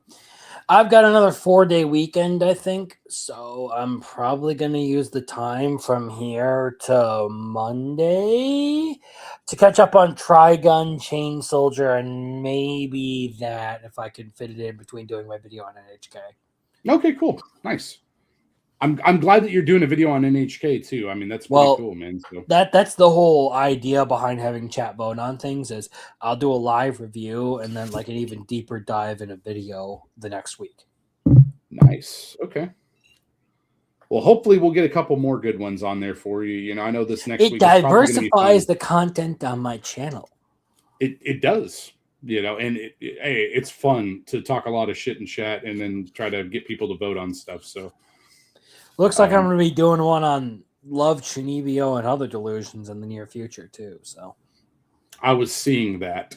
Yeah. Hey, man, I'll get you to watch Erased eventually, okay? We're working on it, all right? I'm really sorry that the week you mentioned Erased, I ended up having to put a suggestion in, and everyone seems to always fucking vote for my own suggestions. That's for cool. some fucking reason, when I put a suggestion in, it wins. I do not. Hey, it's all good, man. But no, I mean it's one of those ones where people that I've showed it to recently that have not watched it before seem to really enjoy it. So I know that I'm not completely retarded in my by people. You enjoyment. mean Rolando, and Rolando has brain damage by proxy of being Mexican. So. Well, it wasn't just Rolando though. That's the thing. Like, I'm pretty sure I watched that with like Andrazi and like some other people too. Like, I mean, I was watching like that one, and then I watched the other one I've been volunteering for you so much, which was the Grimgar. Yes, Grimgar. Thank you. Yeah. Bro, I'm fucking loopy, and I remember that shit better than you. Hey, yeah, I know. That's what I'm saying, bro. I'm marginally better than Roland. Okay, it's rough. Try getting into your 30s and tell me how that works for you, buddy. So the last thing I had to talk about was my biggest disappointment of the year, and bar none, my biggest disappointment was Lazarus, bro. And then leave it in there. Yeah, what you got, Rolando? Those other ones off. Oh, what's up? Yo. You talking shit in the private chat? You can fucking talk shit to my face. You said I got brain rot, so yeah, you're fucking Mexican. Of course you got the brain rot. You drink so much your fucking brain spills out every night. Exactly. I'm a fucking alcoholic. You see, inside me there are two wolves. One drinks at night, the other drinks at day. All right. Wow. At least my brain rot won't progress further. It'll just go with age. Bro. Okay. Anyway, you said Lazarus. Yeah. Biggest disappointment. Lazarus. Yeah, pretty much. It's such a fucking waste of time that anime was. Yep. And I feel bad for hyping it up for people too. So. Same. I was really excited for this because Shinichiro Watanabe. But it was, dude, by episode 3, that anime was like clearly just fucking. Sit down until you're sure. Like, sure, the animation was cool. Axel as a character was cool, but like nothing else about that anime just satisfied. Yeah. And you see, I was watching it with Andrazi. All right, like I'll need to watch. I'll finish it up with you, man. We're good. It'll be fun. Yeah, no, dude, everything that it tries to accomplish, it fails at, in my opinion, because it's either a rushed production schedule, where they don't have enough episodes, or they the writing didn't take into account for the shorter season or something. I don't know what it is, but it just does not work in the current format that it was presented in. Well, what's the character's name? The black dude, Doug. If he hadn't been a fucking retard, the series would have been over at episode 3. And that's how you know that a show is poorly written. If the extended life of the show relies on someone being abjectly stupid. Like, there is no person on Earth who couldn't have noticed that was fucking Skinner. There was no reason for that to have been a thing. And the rest of the time that they waste doing the whole song and dance of trying to find the person they already fucking clearly found is literally just a humanity bad message. To the point where Mononoke is a better environmental message than that shit. Yep, you are Watanabe, 100%. so far you are 1 and 2. I mean, you say that, but I mean, I actually, no, it'd be 2 and 1 because I actually liked Samurai Champloo. Yes, we still need to watch at some point Space Dandy, but that's the only other one that I'm willing to give him my time on, because I did hear good things about Space Dandy. We'll get to that, but that seems more like a Watanabe version of Konosuba. Yes, I agree. That would be my impression of it. Anyway, so yeah, that was I just figured I'd bring up a couple different things. Like, there was some other romances that I did check out this year, but like the primary one that sticks out to me from this last year was Kowloon. But the thing is, I'd never finished it. I only got about halfway. Otherwise, it probably would have been on my list. I think in the latter half, it does start to struggle, but it ends on a good note. Sure. Like, once a lot of the stuff with like generic Terra gets resolved and all that, I think it has a good ending. It's got a bad rating on Mal right now. I think it's like below a 7. Yeah, and I believe that's largely because it didn't do a good adaptation of the manga, or it just ended before the manga ever did. But I actually thought it was a decent romance. I actually really liked it. Nice. Just looking over on some different stuff. I mean, I know from the fall, if I actually finish the 2 series, I think may ask for one final thing, and as well as where are you at? I just lost you. Tojima? Oh, Tojima. Yeah. Those would probably be on my list as well if I finish them. I just need to get through it. Tojima was fucking awesome. I love that show. Well, yeah. May I ask for one final thing is like a nice little, like, just like a creative use of isekai and all of that. But Tojima is fucking hilarious, dude. Yep, hard agree. I know that I need to watch more Grand Blue too. That would be one that I think maybe would probably be pretty good on that season 2. So I know that I need to get through that. Grand Blue is kick-ass too. Like, I genuinely really liked Grand Blue. I thought it was a good anime. I would say in honor of Grand Blue, I'm going to take another drink. You have to, man. I would if I could. I don't have any more alcohol though. So get fucked. I'll symbolically stay up all night for Grand Blue. Hell yeah. I know that one that if I was actually caught up on the series, but Rascal Does Not Dream of Santa Claus would probably be pretty good, but I haven't, got caught up on it. I don't think season 2, I don't think Santa Claus is as good as Bunny Girl Senpai. Okay. But it's still really good. It's still a very solid series overall. And the fact that they are going to be doing Rascal Does Not Dream of an Old Friend as like a movie, I believe, to finish out the whole series. That's going to be interesting. I'm kind of looking forward to that one. I can dig it. Fuck is pinging me? Ding, ding, ding. It's the questioners. Oh, he wants Okay. on? No, he's saying Maddie is fucking toasted. Oh, she is in chat. Oh, God. Yep. I don't blame her. I understand. Ooh. Yeah. I mean, I'm not going to judge because I'm in the exact same boat right now. Yeah, fair enough. Country Bumpkin, I wouldn't have put on the list. I mean, even if I did complete it, like it's pretty solid, but I don't know. Like, unless the ending was really strong, I don't know about that series, man. I liked it because it did use CGI, but it used CGI in a good way, much like Mentalist. Yeah. It kind of suffers from the fact that I forget what his name is, but it sounds a whole lot like Paul Greyrat. It's because yeah, Barrel Gardenet. Barrel Gardenet. There we go. They actually do have some good fight scenes with him, and I kind of like the idea of like he's just a really good swordsman, and that's his special skill. Being like the central theme of the whole anime. But it does suffer in the fact that like he is woefully unaware of how many bitches want to get on his dick. Yeah, it's pretty bad.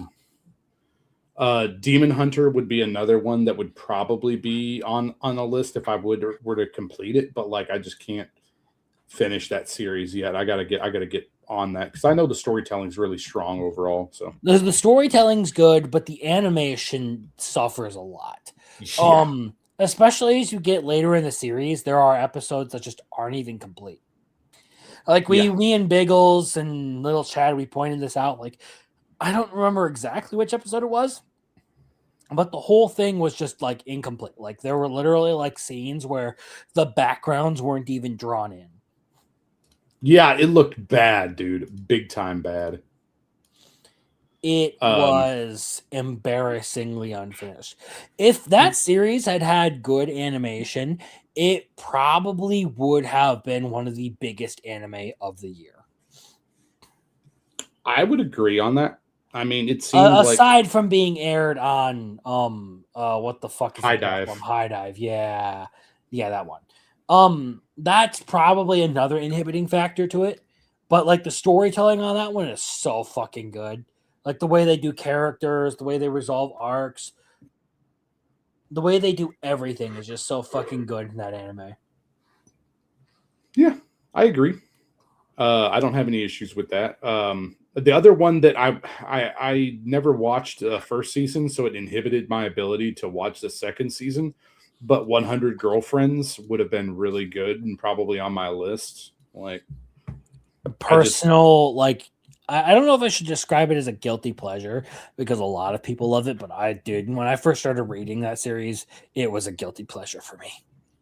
Sure. I mean, like it was genuinely like this is the thing that would piss me off the most, but I fucking love it for some reason. And later I came to realize because Little Chad actually made this analogy, like the way Konosuba treats isekai is the same way that 100 Girlfriends treats romance. It is a parody of the entire genre, but at the same time, somehow still a really, really good entry within that genre. Yeah, that's a fair point. I mean, because Konosuba is considered like one of the big three, I guess you could say, or more or less. You know, it's top 5 for sure. I'm not an EST. I got an hour to go. You fuck. Touche.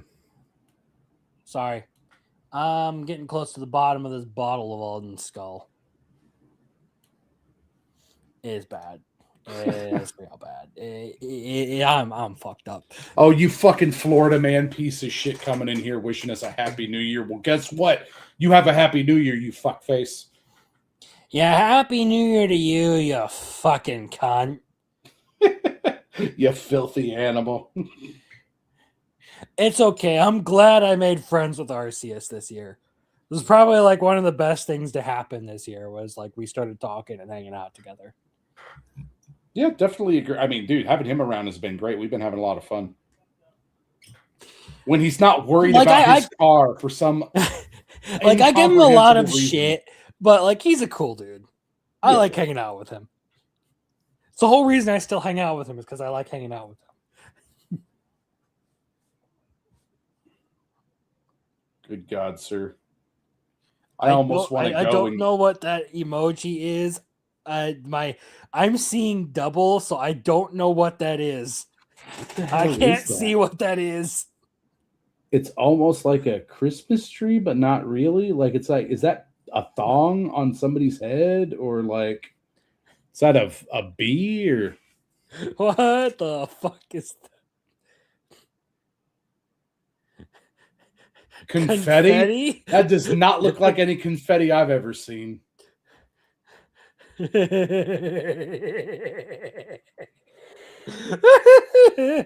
Wow. Okay. Yeah. I'm a little far gone, dude. I'm gonna go buy more fireworks. Dude, I need to do it. I need to get food, and I don't know if I want. And I'm also gonna bring my guns for the kids to shoot out here in this ranch. Well, hell yeah, that's actually cool. Got to teach them when they're young. That way they don't grow up to be like afraid of stuff. Retarded, yeah. Although I don't have a lot of ammo. I don't buy ammo for shit. Dude, ammo is I need to. Ammo is expensive as fuck, dude. Like, it's been bad. There was a point at which, like, anything outside of, like, 22 and 9 mil was, like, ridiculously expensive. Yeah.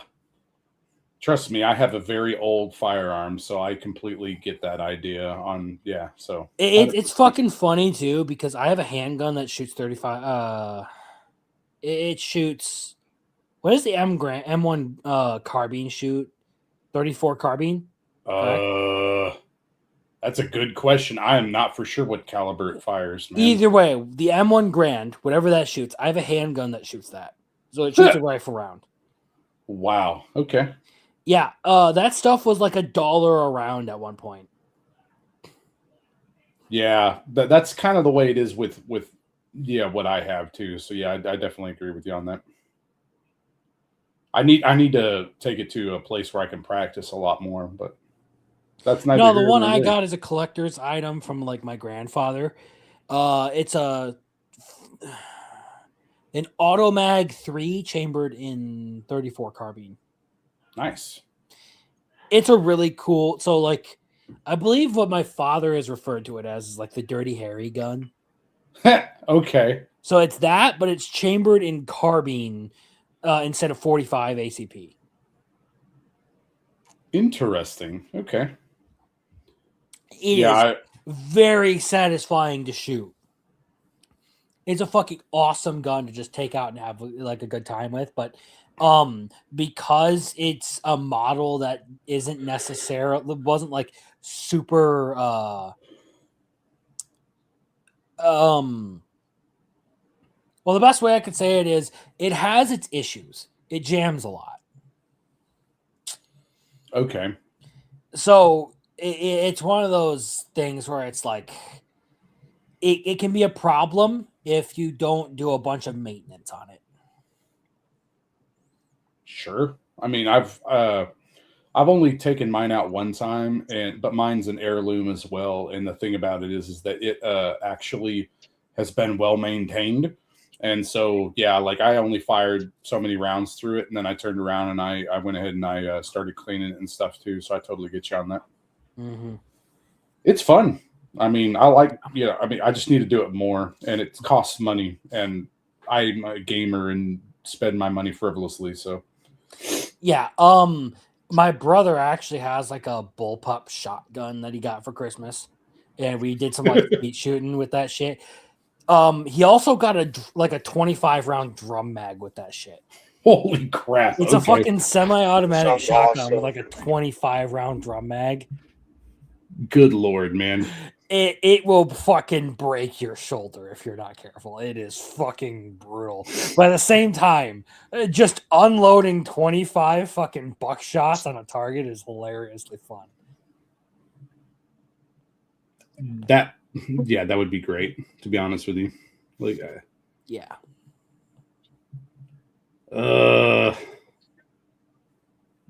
I'm trying to decide here. Rolando, do you got things tied down for me, man? Because like I don't know, I may dip. I don't know.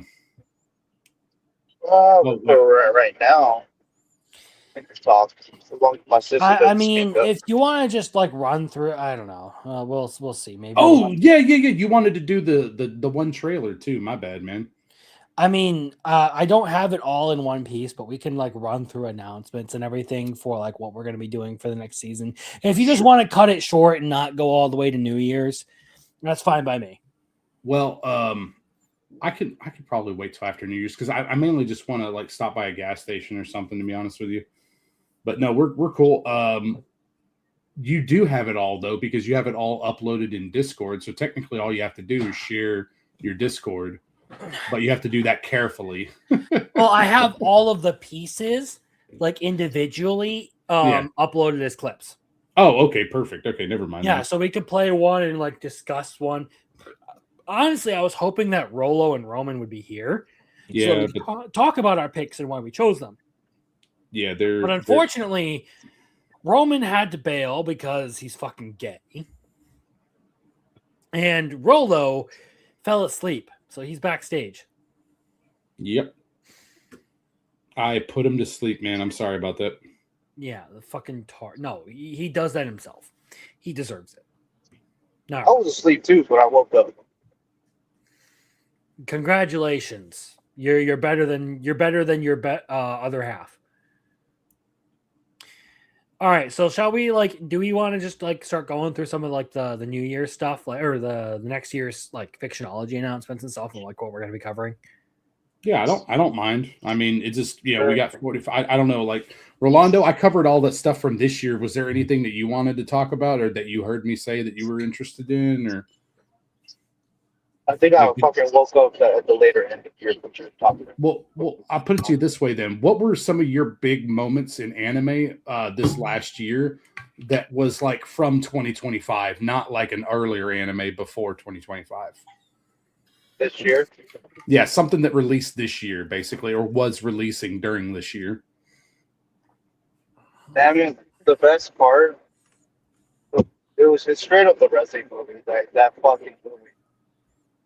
The Reze movie was really good. It absolutely was. Second to that would probably be the season of Comic Con. See, okay, respectable indeed.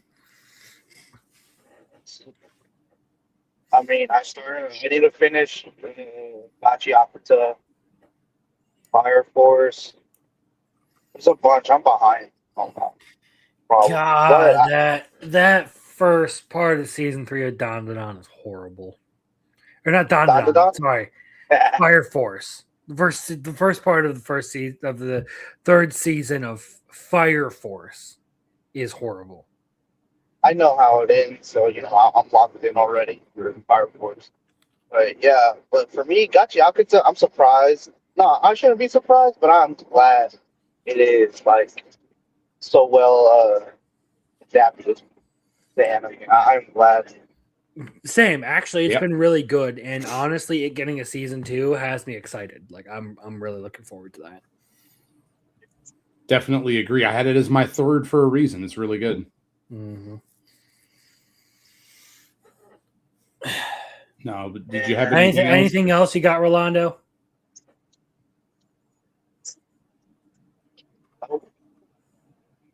I just haven't watched a lot.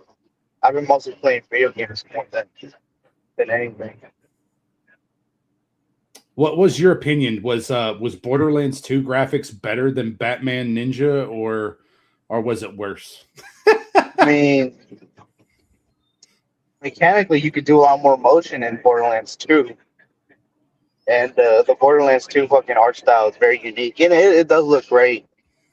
I like looking at Moxie's boobs in that game. I agree, and you get bonus points, sir. Good job.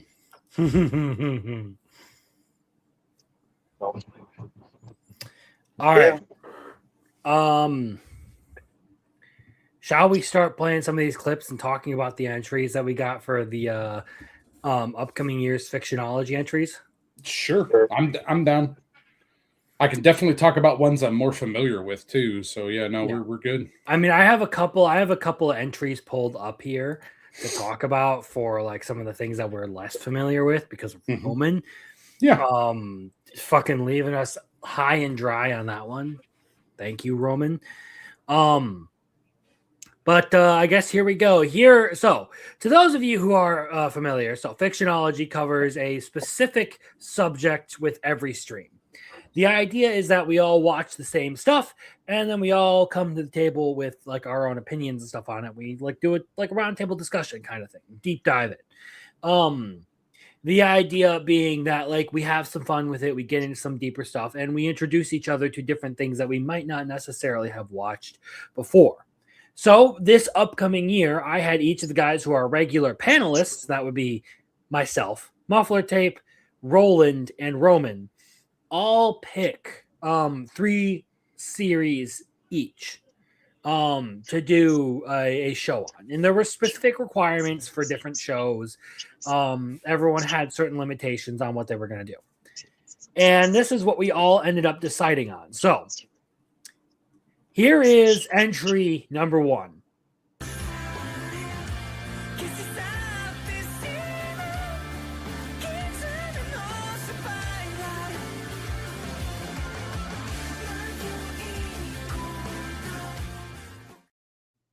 So I don't necessarily know where Roman got 91 days, but I have the synopsis pulled up here. If you're interested, Muffler Tape. Yeah, I'm in. Yeah, shoot. Okay, so yeah, it's actually a 7.82 on my anime list. It's got a decent number of people who voted on this.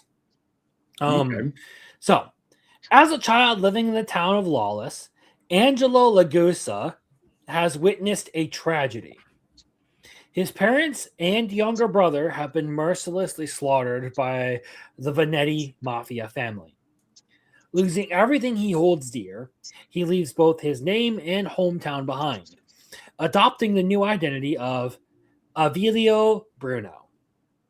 7 years, Avilio finally has his chance for revenge when he receives a mysterious letter promoting him to return to Lawless. Obliging, he soon encounters the Venetti Don's son, Nero, and seeks to befriend him using the skills he has quietly honed for years. Set during the Prohibition era, 91 Days tells the story of Avelio's dark, blood-stained path to vengeance, as he slowly ends each of the men involved in the killing of his family. That sounds awesome. That Little actually classic does sound revenge like story. like a really kick-ass series, to be entirely honest. Yes. And it's... Sorry, I accidentally muted myself because my shoulder hit my fucking mic. It actually sounds like a really kick-ass revenge story. Yeah, I mean, the setting seems interesting because of it being Prohibition America. Like, I don't think I've seen... Like, Bacano is maybe like one... But I don't think that was during Prohibition. But, like, a vintage American, setting for an anime is always interesting to me. And then when you combine that with the story that, the premise that they set up and the characters and stuff, seems good to me. I mean, I'm looking forward to it. Is it like 26 episodes or how many episodes? It's 12. Oh, wow. Okay, cool. It's a 12. That's why we're starting out with it. I started with the shortest episodes for the lineup this year. And I tried to make sure that no one had 2 shows in a row. So right. For January, 91 days, and you can thank Roman for that one. And that one's, fairly well regarded. Honestly, it looks cool. I'm looking forward to like a good, simple revenge story. It's unfortunate that this one recently got removed from Crunchyroll, but hey, we'll see. It also has, TK for the intro. So hell yeah. TK's always good. Really like that. Agreed. All right, so for February, here we go.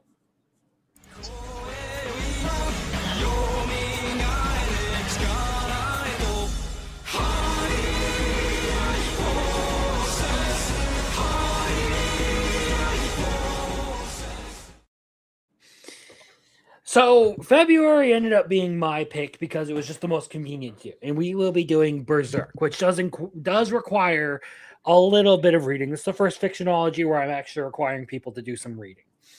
And that's going to be the first 100 so chapters of Berserk. That seems like a lot, but I feel like in a month's time you should be able to read that pretty easily. That gets you through what is covered in the 97 version of Berserk. That is all the way through the eclipse. Yep. And honestly, I feel like if we're going to be talking about anime and just like deep diving stuff, we need to cover one of the greatest manga ever written, and that is obviously Berserk. My favorite manga ever.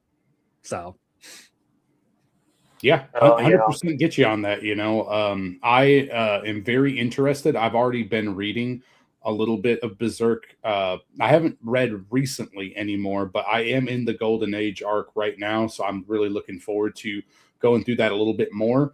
And the fact that I didn't know what was included in the original 97, and if it's going through the Golden Age up through the Eclipse, then that's going to be phenomenal, and I'll be really looking forward to that because I didn't know what to expect on, you know, what people consider to be the best adaptation for Berserk that's been produced so far. So I'm kind of hyped for that too. So I'm excited. One of the unfortunate things about Berserk is that it hasn't actually had like a perfect adaptation. The 97 version is acceptable, but it's heavily censored, it cuts arcs, and it doesn't necessarily continue after the eclipse. The 2016 version, we don't like to talk about that. And then, of course, Studio Eclipse attempted to do a fan animation of Berserk that was ultimately shut down.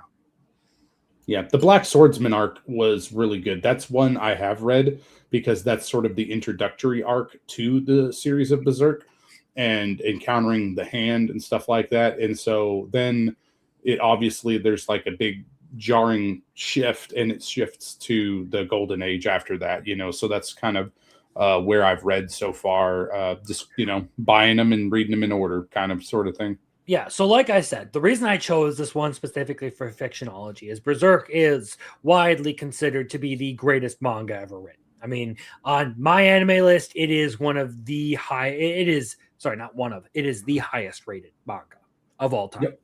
It stands like head and shoulders above just about everything else out there. Ridiculously popular, very well loved. Miura's work is beautiful with the art and the storytelling and everything he does with it. I feel like it's going to be a good experience for someone who's new to this, like Roman, to get something like just incredibly dark and brutal, and yet at the same time fantastically crafted. Yeah, beautifully brutal and disgusting at times, but yeah, like I love it, dude. It is so raw and good. So I do recognize the genius of it. It is a fantastic series. It's just difficult even for me to watch or read because it is just rough. Like, again, you guys are like, oh yeah, it's hopeful. I'm like, man, I don't know about that. It doesn't seem very hopeful to me. My description of it is there is a faint light of hope at the very end of it at all times, but it is a very dim light and one that honestly could be very easily snuffed out at any moment. Yeah. On the but edge. It needs that in order to any dark fantasy needs that light of hope, regardless of how dim, to survive. Because if there is no hope, there's no point in the story. Correct. And that, I guess, brings us to entry number 3.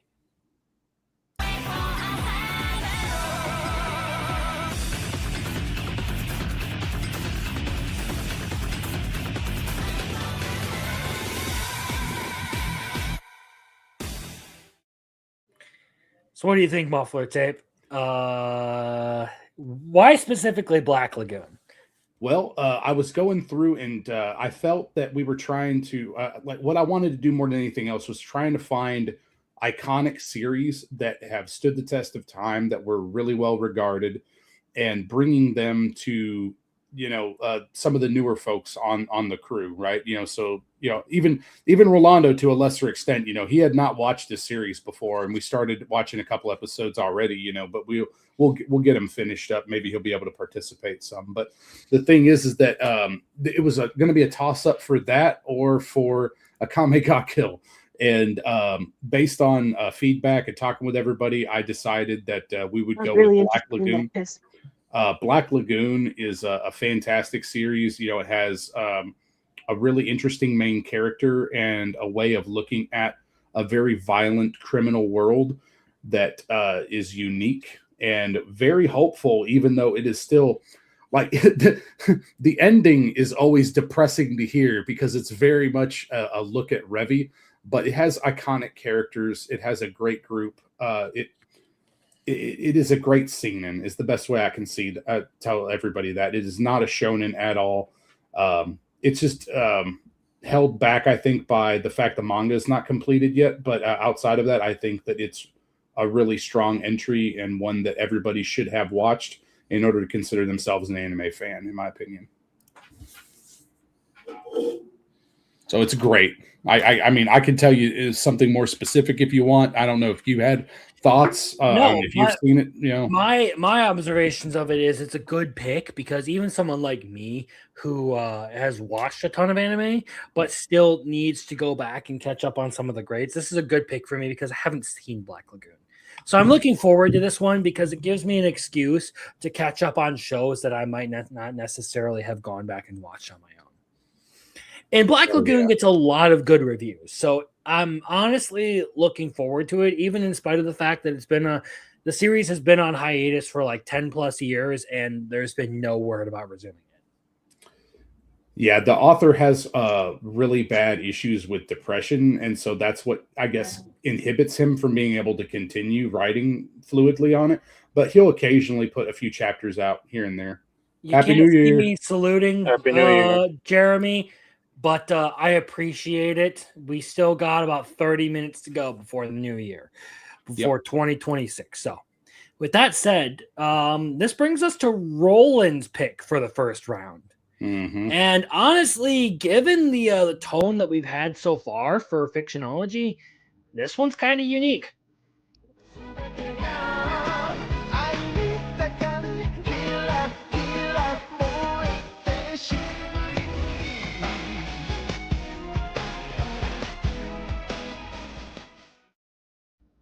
I just got paid. I know this one's probably going to be a little bit controversial because of Muffler Tape's aversion to Aka Aka. So I can buy the big ass Texas Giant. What was that, Roland? Or Rolando? I had to mute him. So I know you're cool. No, but like honestly, I kind of understand the aversion to Aka Akasaka. And it's really interesting that right as we're doing this show, two like OVA kind of things just released for Love is War. Yep. So that's interesting. I'll have to check those out later. But honestly, Love is War is it is my favorite romantic comedy within the anime medium. Honestly, like it's one of the series that I have laughed the hardest at watching. But at the same time, I think it is an excellent anime, one that is just like it's fantastic all around. Character development, storytelling, comedy, romance. There's a lot of great things going for it, especially with the English dub being one of the best English dubs you can possibly find. I mean, I don't know by name the chick who voices Shinomiya, Kaguya Shinomiya, but Aaron Dismuke and Clifford Chaplin both do a really good job as Shirogane. Ian Sinclair as the narrative, he fucking kills it. Yes, best role ever. And this show all around is just fucking fantastic. It's one of my favorites of all time. Yep, I'm torn in two places where I've watched season 1, but I haven't really continued too much past season 1 of Love is War. I've really enjoyed what I've watched of it so far. And I was definitely curious at continuing it, so this gives me a good excuse to do that. However, I don't know if I want a nihilistic dark side of me to win out, or if I want to wish everybody the best in this series. because of some of the recent announcements regarding, like the final movie and Akasa's involvement with it. So I really don't know.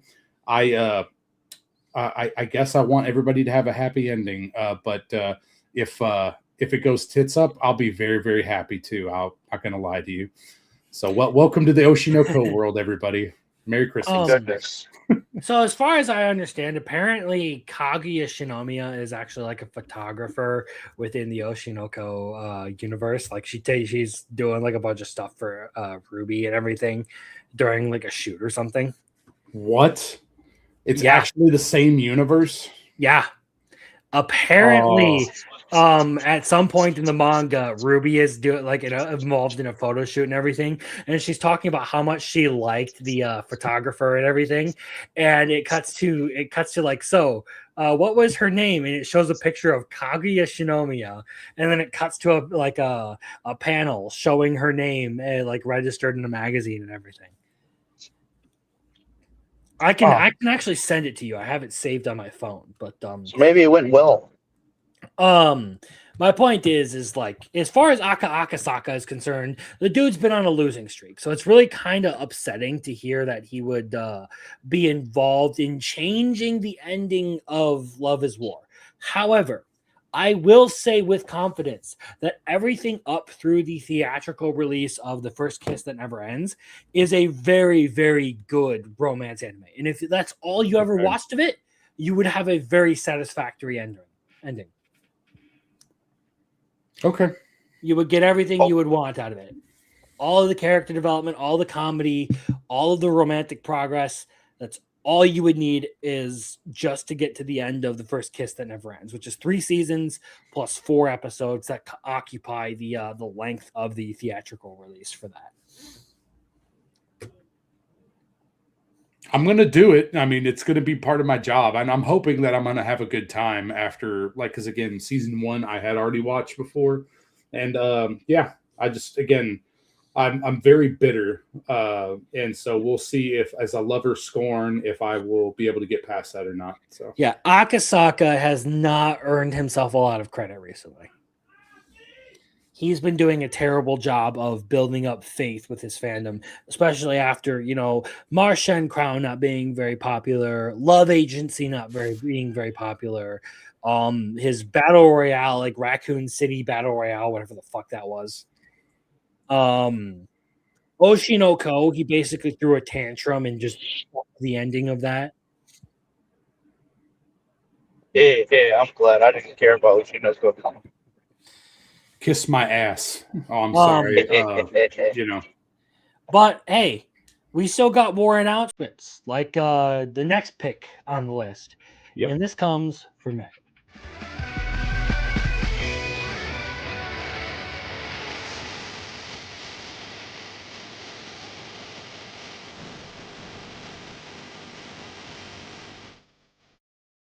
So it's really crazy to hear Queen Bee in an intro for that, honestly. But it sounds like yeah.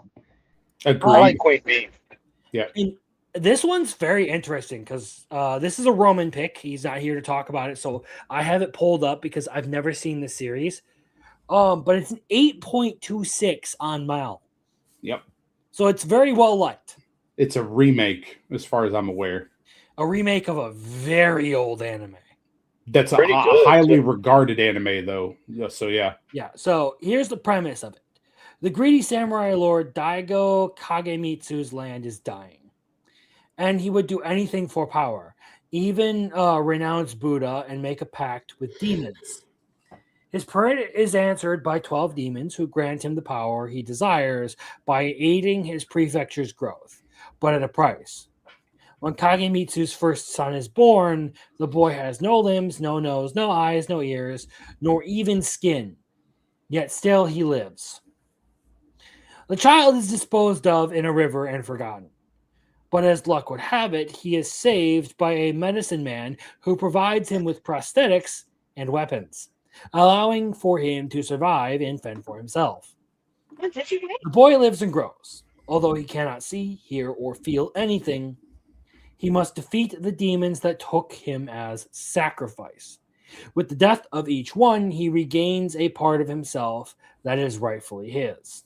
For many years, he wanders alone, until one day an orphan boy, Dororo, befriends him. The unlikely pair of castaways now fight for their survival and humanity in an unforgiving, demon-infested world. So this honestly seems like it goes hand in hand with Berserk in a lot of ways.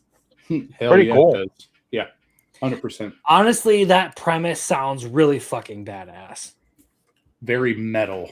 Okay. Dude going out to get back his fucking body parts. When I first got into this anime, I was like, I had heard quite a bit. Holy shit. Okay, so I just scrolled down to the reviews.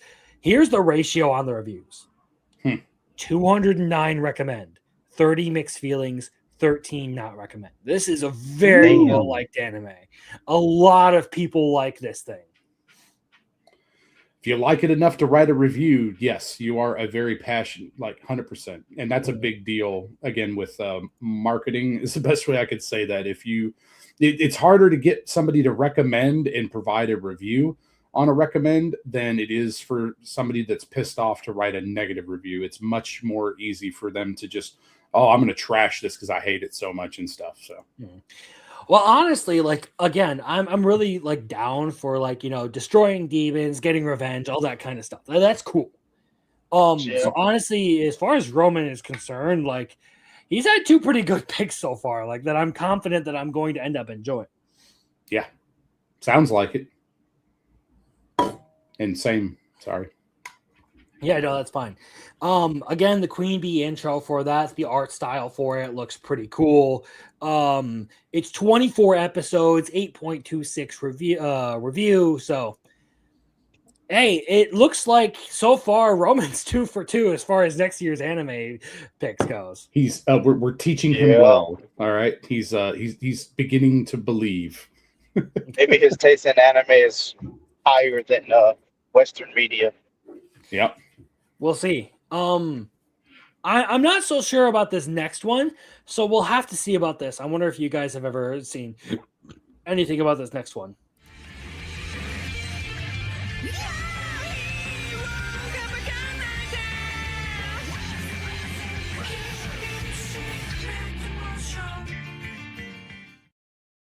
And that's another TK intro for you. Mm-hmm. Oh yeah, I fucking love this series, dude. So, to either of you guys who are familiar, if either of you are familiar with Psycho-Pass, I'm not, but this is Rolo's pick, and we're going to be watching pretty much all of Psycho-Pass. Yeah, the only thing I can say. A bit. Go ahead. It has like 3 seasons, then a bunch of extra stuff, movies. It has not the quite extra a stuff bit. in movies, just the mainline series, the 3 seasons. That's so that's like 3 seasons. Or you want to just do the first 2? Because I think what we decided on was the 3 seasons. 3 seasons, because it was within tolerance of like 50 episodes or something like that, if I remember correctly. Yeah. It's a very good psychological thriller. It's just about a society that has this AI that monitors all the people, called the civil system, and it monitors their supposed mood and their mindset.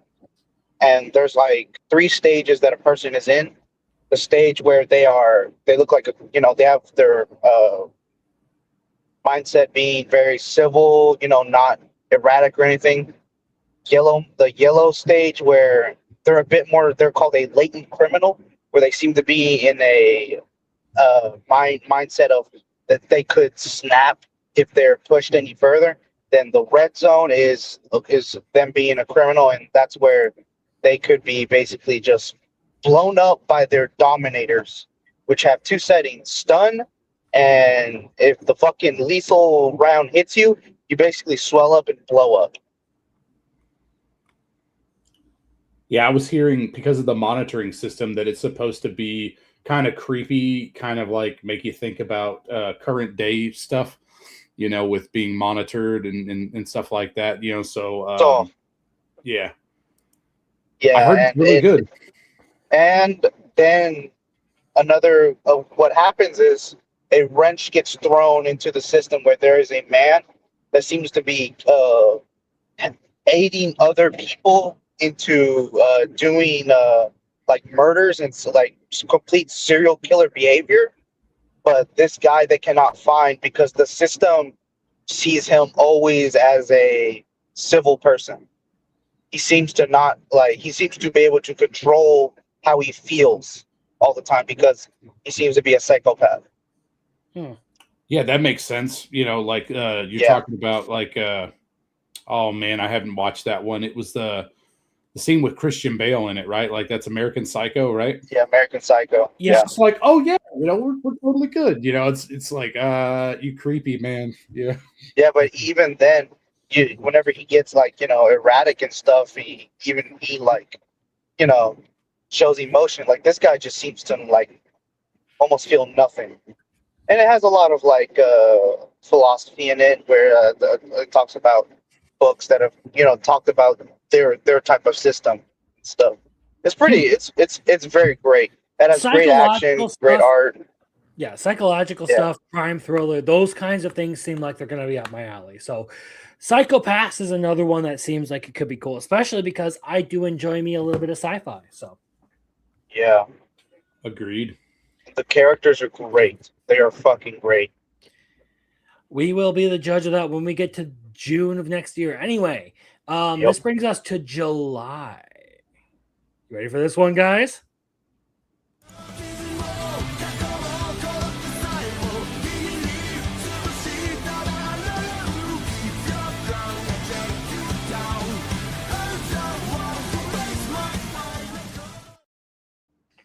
So, Muffler, could you kindly explain to us why specifically you would pick Vinland Saga? Sure. Yeah. So once I knew that you were picking Berserk and that nobody else in the crew had watched Vinland Saga, I felt that I needed to pick Vinland Saga because it's one of the three great seinens as well that stands kind of alongside Berserk. Definitely has a different tone to it. Okay. But Vinland Saga is a semi-historical tale about a character named Thorfinn, okay, and it follows him in his life as he goes through, and I guess an early stage of his life would be like where he's like a child soldier during, you know, the invasion of Britain and stuff like that, you know, or basically Viking occupation right around the year 1000. And then you're also dealing with his life on other stages as well. Now, the manga is complete now, and it's actually really befitting because it completed in July. So this will be like the 1-year anniversary of the end of the manga. We'll be watching the first 2 seasons, which are each like 24 or 26 episodes apiece. It's not, you know. So hold on really quick. It says potentially the 3rd season as well, depending on when it releases for this. Correct. My notes. Yeah, we do not have an announcement yet for the 3rd season on when it's releasing. We just know that MAPPA has been working on it. And MAPPA, so the 1st season was done by Studio Wit, and the 2nd season's done by MAPPA, specifically the Twin Engine division of MAPPA. And so it just depends on if they've had enough time to work on it or not. But we already had season 3 confirmed as soon as season 2 wrapped. And so it's been a couple years now at this point. It's just a matter of time before it comes back out. But MAPPA's busy, obviously. So I'm hoping that we get it this year, hopefully before, you know, we actually do the Fictionology. So I'm hoping too, because honestly, when it comes to anime and stuff that I have not caught up on, Vinland Saga is up there for the ones that I do need to get on, get on. Mm-hmm. So it's going to be good to finally have like a proper excuse to sit down and watch Vinland Saga, because I hear a lot of good things about it, especially from like my normie friends, people who are just sort of casually into anime who really like the action stuff. They love Vinland Saga. So I'm finally going to get a chance to watch it. I'm looking forward to that. Yeah, it is. As a property, it's probably my favorite of all time. It's definitely my favorite manga. And as an anime, it is very well done. It's just, I don't know. Like it's up there. It's definitely top 5, top 3. It's probably my best though, just because I want to see more of it. And depending on how the rest of the adaptation goes, will determine if it still stays at my number 1 or not. But it is fantastic, man. You're gonna love it. Season 1 is the prologue. Season 2 is a big change in a good way, and it's well telegraphed. So if you are media literate, which you definitely are, you're going to know everything that's going to happen before it happens, and then you'll get some really good payoffs is what my impression is. Yeah. So all right, anything to add, Rolando?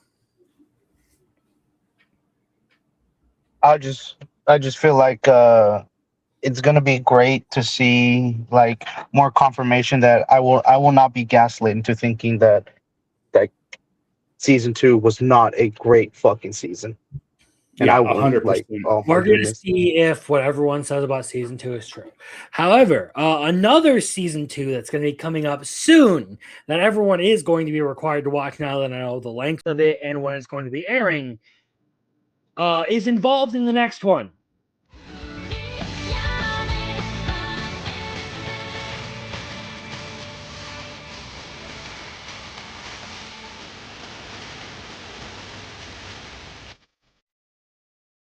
So Yeah. I have chosen Frieren Beyond Journey's End for our group to watch because honestly, it's one of my favorite anime. It's beautifully animated. It is a very poignant story, one with a timeless message, something that I think both of the other guys are really gonna like. For Gil, Or at least they need to watch or like give a chance because our most favorite older woman.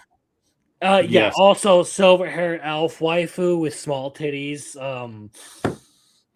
Frieren, and I mean Fern is fucking top tier waifu too. Okay, Stark's a great Yeah. character. Frieren's just a fantastic anime, one that does a really good job of taking the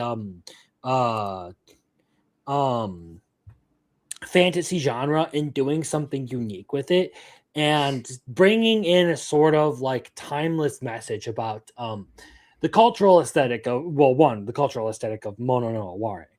The appreciation of the impermanence of things, as well as just the idea that you should appreciate the mundane things in life before they disappear on you, because those are the things that really make life worth living. Hard agree.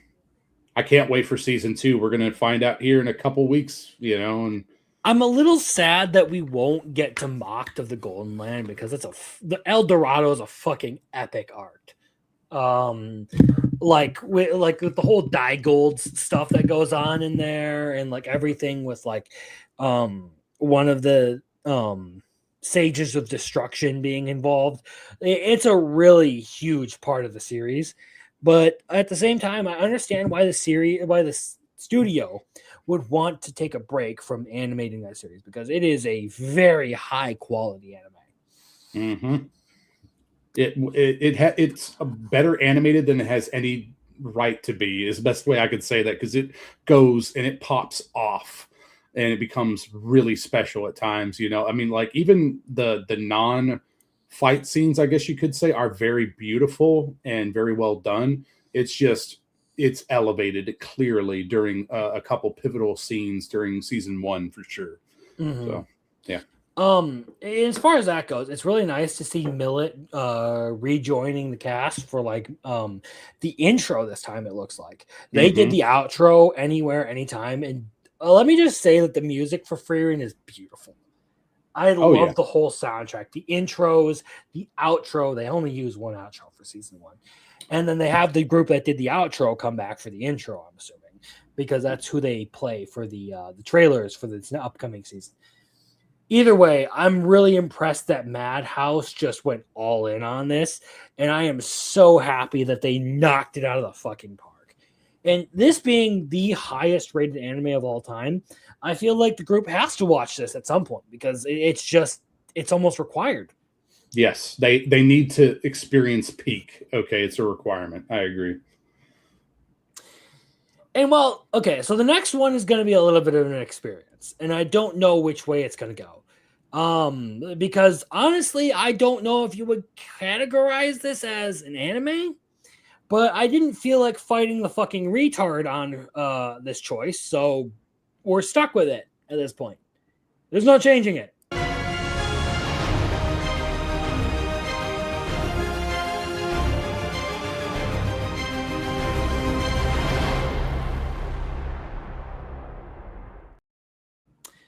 So for September, Rolo decided that he was going to go with Castlevania. And I was like, okay, whatever. I'm not really concerned. Until recently, I was making these slides, and I saw that Adi Shankar was the executive producer of this show. How much do we have to watch of this? Just the 2 seasons? At this point, I'm only going to require 2 seasons. All right, because I heard they were the only 2 good ones. That was what Rolo originally said that he wanted to watch, but I was like, we could reasonably watch all 4 seasons within a month. It wouldn't be that hard. But when I saw the name Adi Shankar in there, I was like, nah, I'm only going to see. I am only going until I feel sick of it. I can only imagine what type of dumb shit he'll do if he can further like inch his little cock into fucking Devil May Cry. Oh my god, dude. So yeah, honestly, I know a lot of people might not be super impressed. Like it doesn't technically count as an anime or whatever, but I didn't necessarily specify that it had to be an anime. So that's my mistake. Rolo chose Castlevania, and honestly, I don't ever feel like trying to argue with that retard because he just he's brain dead. He's like a pigeon. He's like playing chess with a pigeon. He'll shit all over the board and pretend like he won. Yes. Okay. Yeah. No, the arguments are so bad. However, the next pick on here actually seems like it could be a decent watch.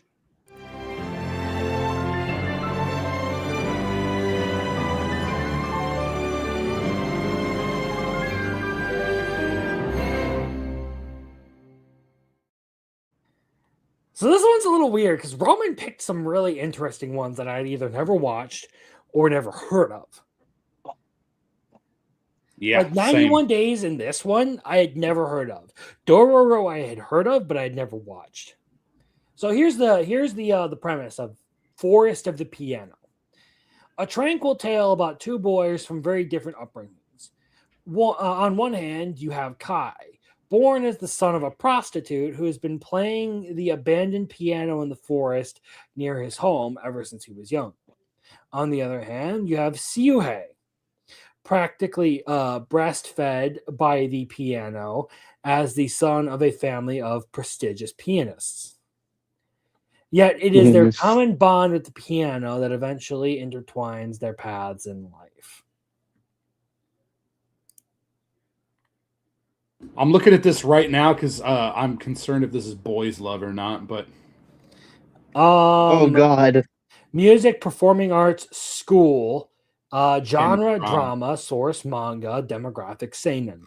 Okay. It's a seinen? So far, 19 recommendations, 3 mixed feelings, 4 not recommended. It is a 7.32 on Mal, with 58,995 users rating it, as well as 137,131 users watching it. At least registering so on this site. Yeah. So it's a movie or a show? It's a show. It's a show. It's as far as I can understand, it's 2 seasons, 12 episodes apiece. All right. Not terrible, but I think it's probably Roman's worst pick of them all. Well, we're gonna have to see, because this is probably something I wouldn't watch. If he was that compelled to watch this, then I almost feel compelled to make him watch. What was the one with the piano? God, why can't I remember? It was I hate myself. Are you talking about the Fujimoto short story? No, there's a piano one. Your Lie in April. Boom. There we go. Oh, that I'm actually. finna get ready for New Year's. I hear a lot of good things about Your Lie in April. So. You haven't watched it? I have not. No. See, here's the thing: is I've heard a lot of good things. Like a lot of people talk about, like it's depression to watch. I Want to Eat Your Pancreas and Your Lie in April. I watched I Want to Eat Your Pancreas. Didn't really care much for it. I'm gonna be honest. I didn't think it was as good as it was hyped up to be. Fuck off! I'm already intoxicated as fuck. You know what? Bring it on. Are we about to hear domestic abuse between two brothers? Close the fucking door, you twink. He brought me in a mango Mike's Hard.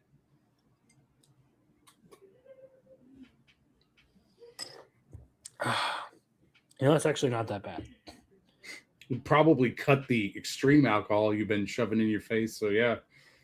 Okay. Anyway, as far as Forest of Piano goes, like I'm intrigued. I'm not a huge fan of music anime, but I'm gonna give it a chance. I mean, I don't have much choice. I have to. It was a pick for Fictionology, so I gotta watch it. I got news for you. Happy New Year! Oh yeah, that too. It's the new year. It is officially 1/1/26. We are in the year 2026. You fucking man. It's only up from here. Yeah, only up from here. All right. Well, unfortunately, I don't want to turn on my camera because I am fucked up as shit right now.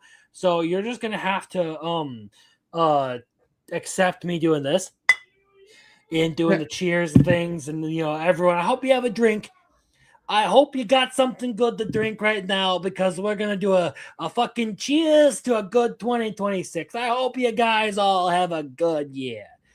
But we're not done here yet because we got a couple of more entries to go through. So, speaking of which, the next entry, this is a big one, and this is probably going to be one of the most controversial fictionologies we'll have. Play.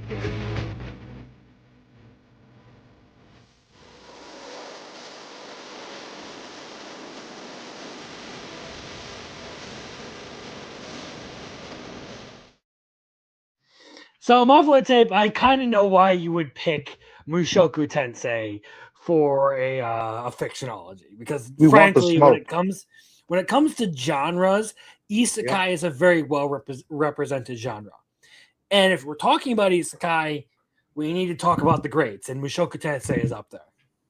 Yes, sir. Yep, that was the idea. We were talking about, how to set up this next year, and I was really hyped where I thought that because of some of the earlier fantasies, I really thought that they would like this one. Or I could be wrong. It would be an interesting conversation if nothing else. Okay, but I think we had to talk about maybe what you were choosing, and I was like, oh well, I'm going to definitely choose this too. Then obviously, like we're going to have some fun with this. You are absolutely invited to the Fictionology for Mushoku Tensei, dude. Like we would be glad to have you. Yeah, hopefully season 3 will be over with by then. And that way, we'll have 3 awesome seasons to cover because I really want to hear what everybody has to say about season 3. Okay. I know that Roman and, probably Roland and Roman are going to have a tough time potentially with some of the material.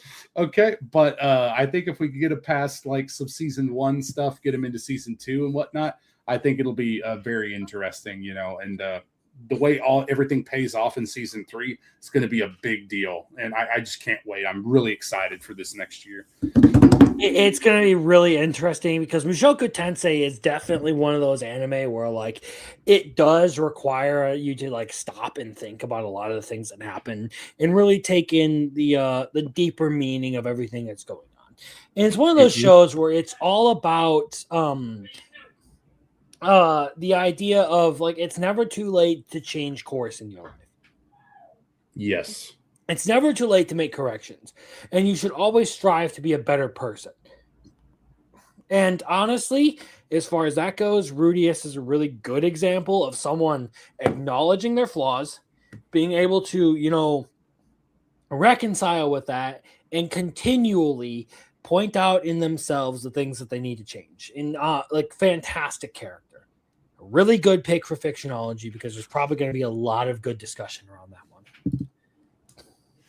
Yes, couldn't agree more. And I think that yeah, man, there's so many layers to the story, and so far we've gotten through 2 seasons already, and man, the anime is so well done. It's definitely it's one of my all-time favorites, man. It's in top 5 too. Like it's fighting with like Vinland Saga and stuff because both of those stories are redemption stories. Okay, it's in my top 10. Like yeah, like Mushoku Tensei is fantastic. Just wait till the next turning point, buddy. That's all I got to say to you. Okay, you've been slacking. You haven't been reading, so it'll be. Well, fun. I gotta get through Realist Hero. I finished volume 10 today, so I got through the whole wedding of Realist Hero. Nice. Hey, man, I'm going to be there every step of the way to talk to you about that because I'm interested in hearing what your conclusions are. So yeah. Yeah, both Mushoku Tensei and Realist Hero, they're very, very complex anime. But when it comes to complexity, honestly, I feel like there's one more that just kind of gets up there with them. Maybe even is a little bit more complex and intricate than that. And that is the last pick for Fictionology for the year. And this comes from yours truly, so you should probably know what it is.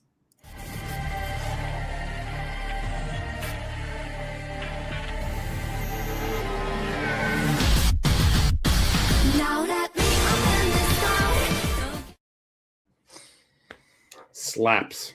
Yep. So, Fictionology, the last entry of the year, will be ReZero all 4 seasons because season 4 is going to be coming out next year, dude. Pleiades, Watchtower, fucking Arc 6. I am so excited for this shit, dude. I am really curious to hear because Roman and Rolo both bitched out Shinji for much the same reason I can see them bitching out Subaru. It's going to be really fucking fun to watch this one. It's going to be really interesting to see where this one goes. 100%. Okay. Because I want to hear what they think about the crash out. And then with the evolution of Subaru, maybe like they're probably going to have some strong opinions about some of the side characters too, to be honest with you. Like it's going to be great. Okay. Like the amount of waifu wars that's going to happen from this series too. I'm sure that blood will be shed between people. Okay. I'm putting bets on it. I'm putting bets on the fact that Roman says either Elsa or Priscilla is best girl. Like he is going to go full all in on either of those girls. I agree. I don't disagree on that.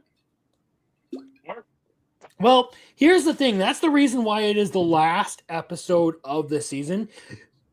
Because it is the only one on the list for Fictionology that is potentially over 100 episodes. So everyone has all year to watch it. That was the reason why it was supposed to be the last one of the year. That's why I put it there. But I do want the guys to watch it because, again, when we're talking about isekai and complexity and just good anime in general, ReZero deserves to be there. And it's my favorite anime of all time. So it's going to be really interesting to see how the guys react to it and what kind of discussions we're going to have with that. I expect them to not be a huge fan of Subaru at first. Honestly, as far as Rolo goes, I don't expect him to like Subaru at all. I expect Roman to probably warm up to Subaru. Yes. Like after the crash out, he'll probably start to like the guy even more. The legendary crash out. No, yeah, dude, I'm hyped for it too. Again, I've got to finish the current season. I alluded to that earlier, but he is such a better character in season 3. Like, and if season 4 is just going to keep pushing that in the positive direction, then I'm gonna be so stoked, bro. Like, I'll be ready for it, man. We'll have some fun good discussions. You know, the thing is, there's something weird here. Like, I'm feeling like I'm forgetting something here. Like, we've gone through all the months, right? Why? Like, we hit every single month not for the last Fictionology. But at the same Rolando. time, Stifle yourself, Edith. I'm joking. Oh, there we go. Sorry. Himself when he's clear. Yeah. But like Andrazi, no, it's like season 2. It's season 1. It's like the midway point for season 1. Yeah, that's so true. Arc 1 and 2 happen, and then like the first third of Arc 3, which is the White Whale / Witch's Cult, you get his crash out, which is the huge dividing point between Subaru and Amelia for a while there. For a long while, but it gets better. Anyway, like I was saying, like there's something weird here. Like I feel like there should be we should be doing more for Fictionology. Like there are a couple of things we're just completely forgetting.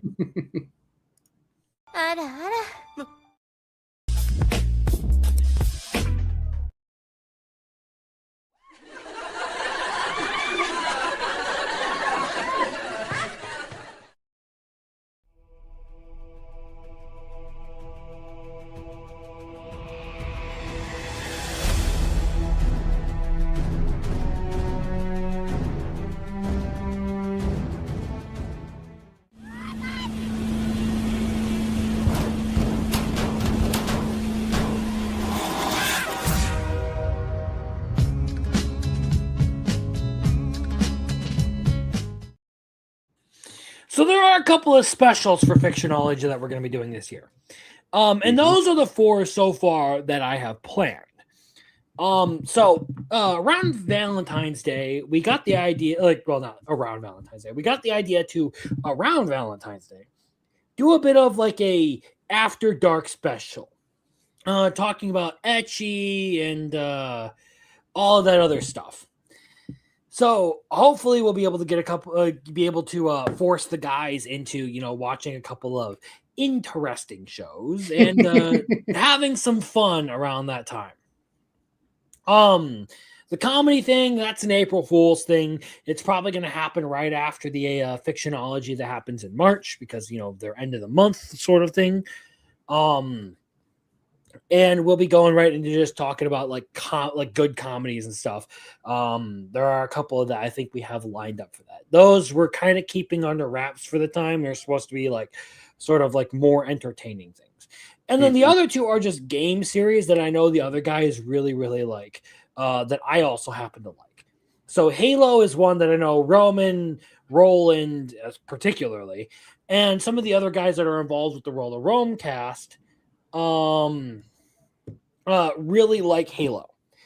I also happen to know that a couple of guys that we've had on stream here for the Fictionology shows like Borderlands. So we'll be talking a little bit about that because Borderlands is one of my favorite game franchises ever.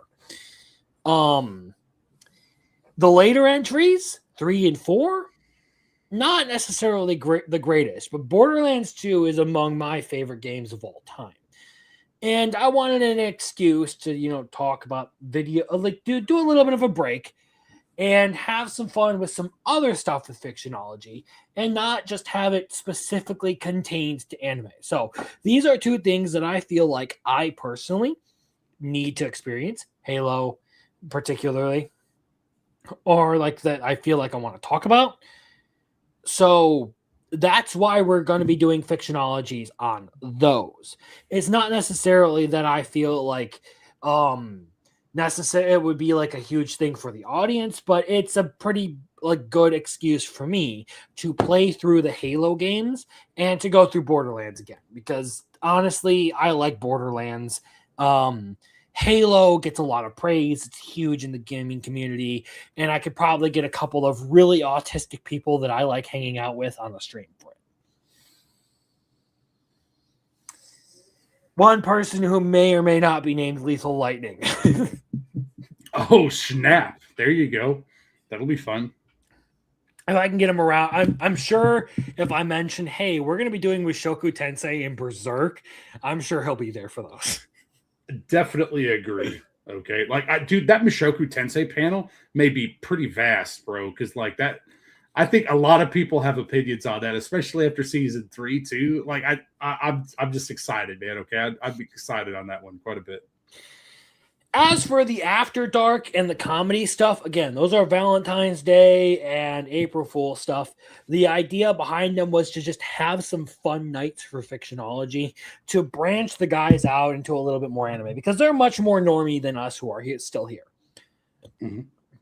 So After Dark is a good chance to, introduce Roland and Roman.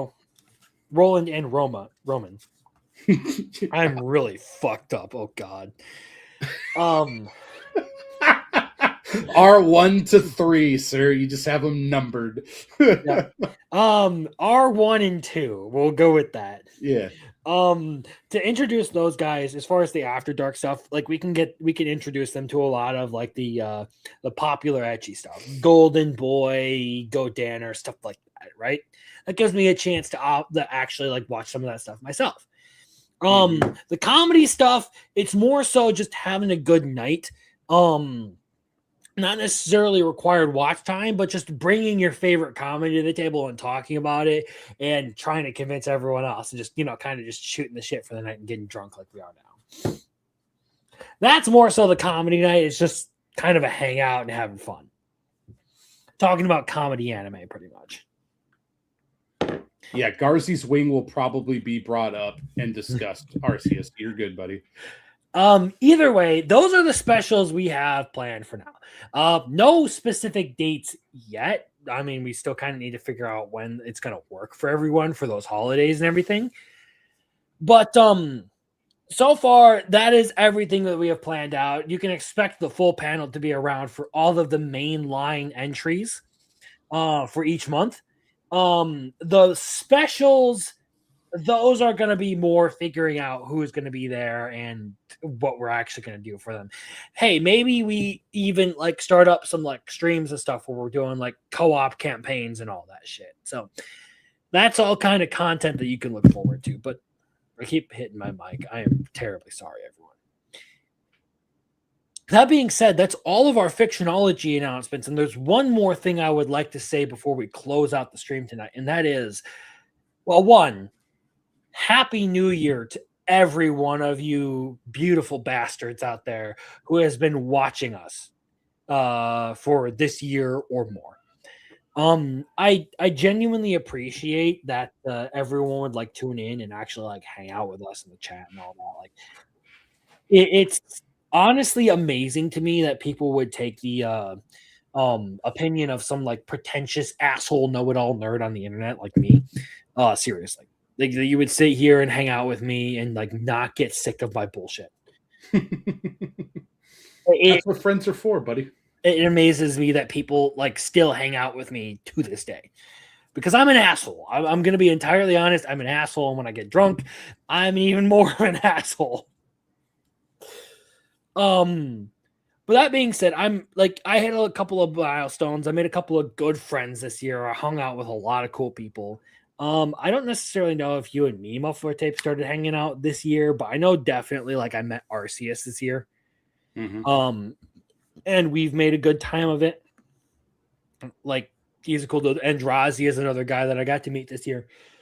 A couple of you guys who hang around here, I'm really appreciative to you guys who, came in and just like have been regular members of the chat this year. Or this last year. Because now it is 2026. And I'm hoping that going forward with 2026, I can make this even more worth your time. Because that's always my goal, is to bigger and better and to make things more worthwhile. So going forward, I'm going to continue the sort of thing that I've settled in here on doing, is one weekly or seasonal anime a week, plus a deep dive on whatever you guys as the chat vote on. Plus whatever random video essays and stuff, and like hanging out with the guys who have made Fictionology possible. Muffler Tape, Roland, Roman. I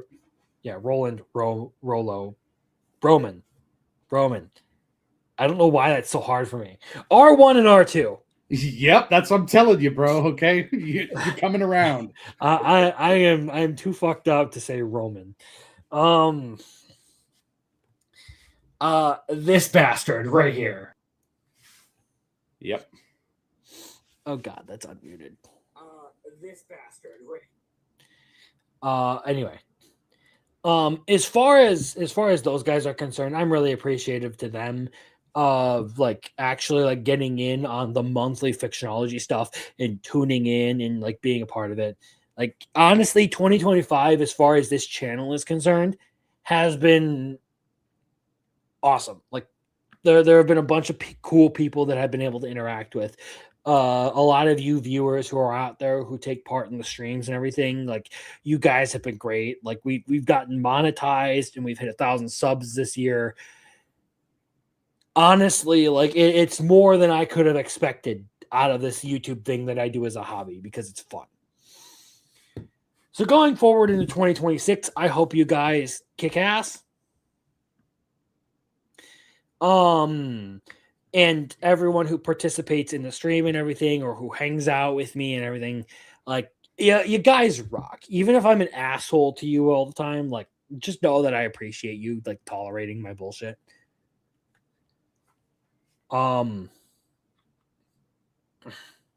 President of the Major Fan Club. When did you change that? I changed it because of tonight, man. Yeah, like the Major, Major Kusanagi. Huh. I'm president of the fan club. I must have missed that. Don't worry, anyway. you've been drinking, Wolf Commander. Yeah. So, that being said, we're gonna sign off for tonight. I know none of these guys here have anything in particular that they need to plug, but I would hope that all of you listening, and especially to those of you who will probably be listening after the fact, will continue to tune in to everything that I am like posting, because I genuinely. Oh, holy fuck! Hey, you awake now? Dude, I exist. Congratulations. You fucking conked out and you missed all of the announcements. Yep. That's fine. And we're ending the stream now. That's fine. So happy New Year, dude. Happy fucking New Year, dude. Happy New Year, Roland. Yeah. So with that said, I wasn't up until 5 a.m. fucking editing shit last night, but I was, so. Sounds like Call of the Night's up your alley, bud. I'm just saying. I would love to say that we still have Roman here too, but that's just my fucking puppet account. Oh my god. That's my administrator account that I use on my laptop to make sure I don't get. Listen, if I have to conk out for half an hour to an hour, it works. Either way, again, thank you to everyone who has tuned in over the year. Like, you guys are G's. Like, there's no way around that. Without you guys, it wouldn't really be worth it to do this whole thing. Absolutely. And I hope you guys will, like, tune in to, like, I'm over on the Roller Roam cast as well, decently often. And we hang out there and just fucking we're belligerent assholes over there. Oh yeah, derail shit. Different on my show. It's a little bit different. And Roman will fucking bitch about me calling it my show, but it was for the past couple months. So, no, literally, like on our show, it's a completely different vibe. It is organized chaos. I've recently discovered that there is a podcast called Organized Chaos, and now I'm like, yeah, that's just my intro. Just my intro. Either way, I hope you guys will keep watching us do this shit. I really like talking about anime, and I like having you guys engage with me and give your own opinions, even if we are fighting tooth and nail over stupid shit. I appreciate it. It's really fucking fun to just have people who are actually engaged with anime talk to me about anime. Yes. Or just any subject. So I honestly look forward to interacting with you guys for the coming year. I hope we can all make 2026 a really, really fun year. And with that said, I am actually going to just end the stream here. We are past New Year's. It is officially 2026. I hope you guys make the best out of this year. I hope you kick its ass. I hope good things happen for you. And I mean, if you made the best out of 2025, continue that momentum.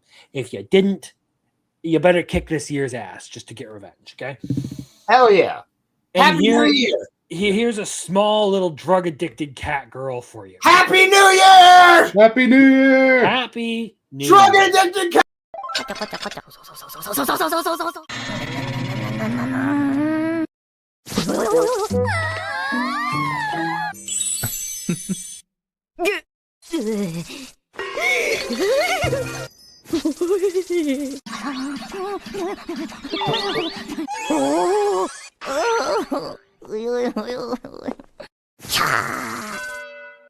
Pick, pick.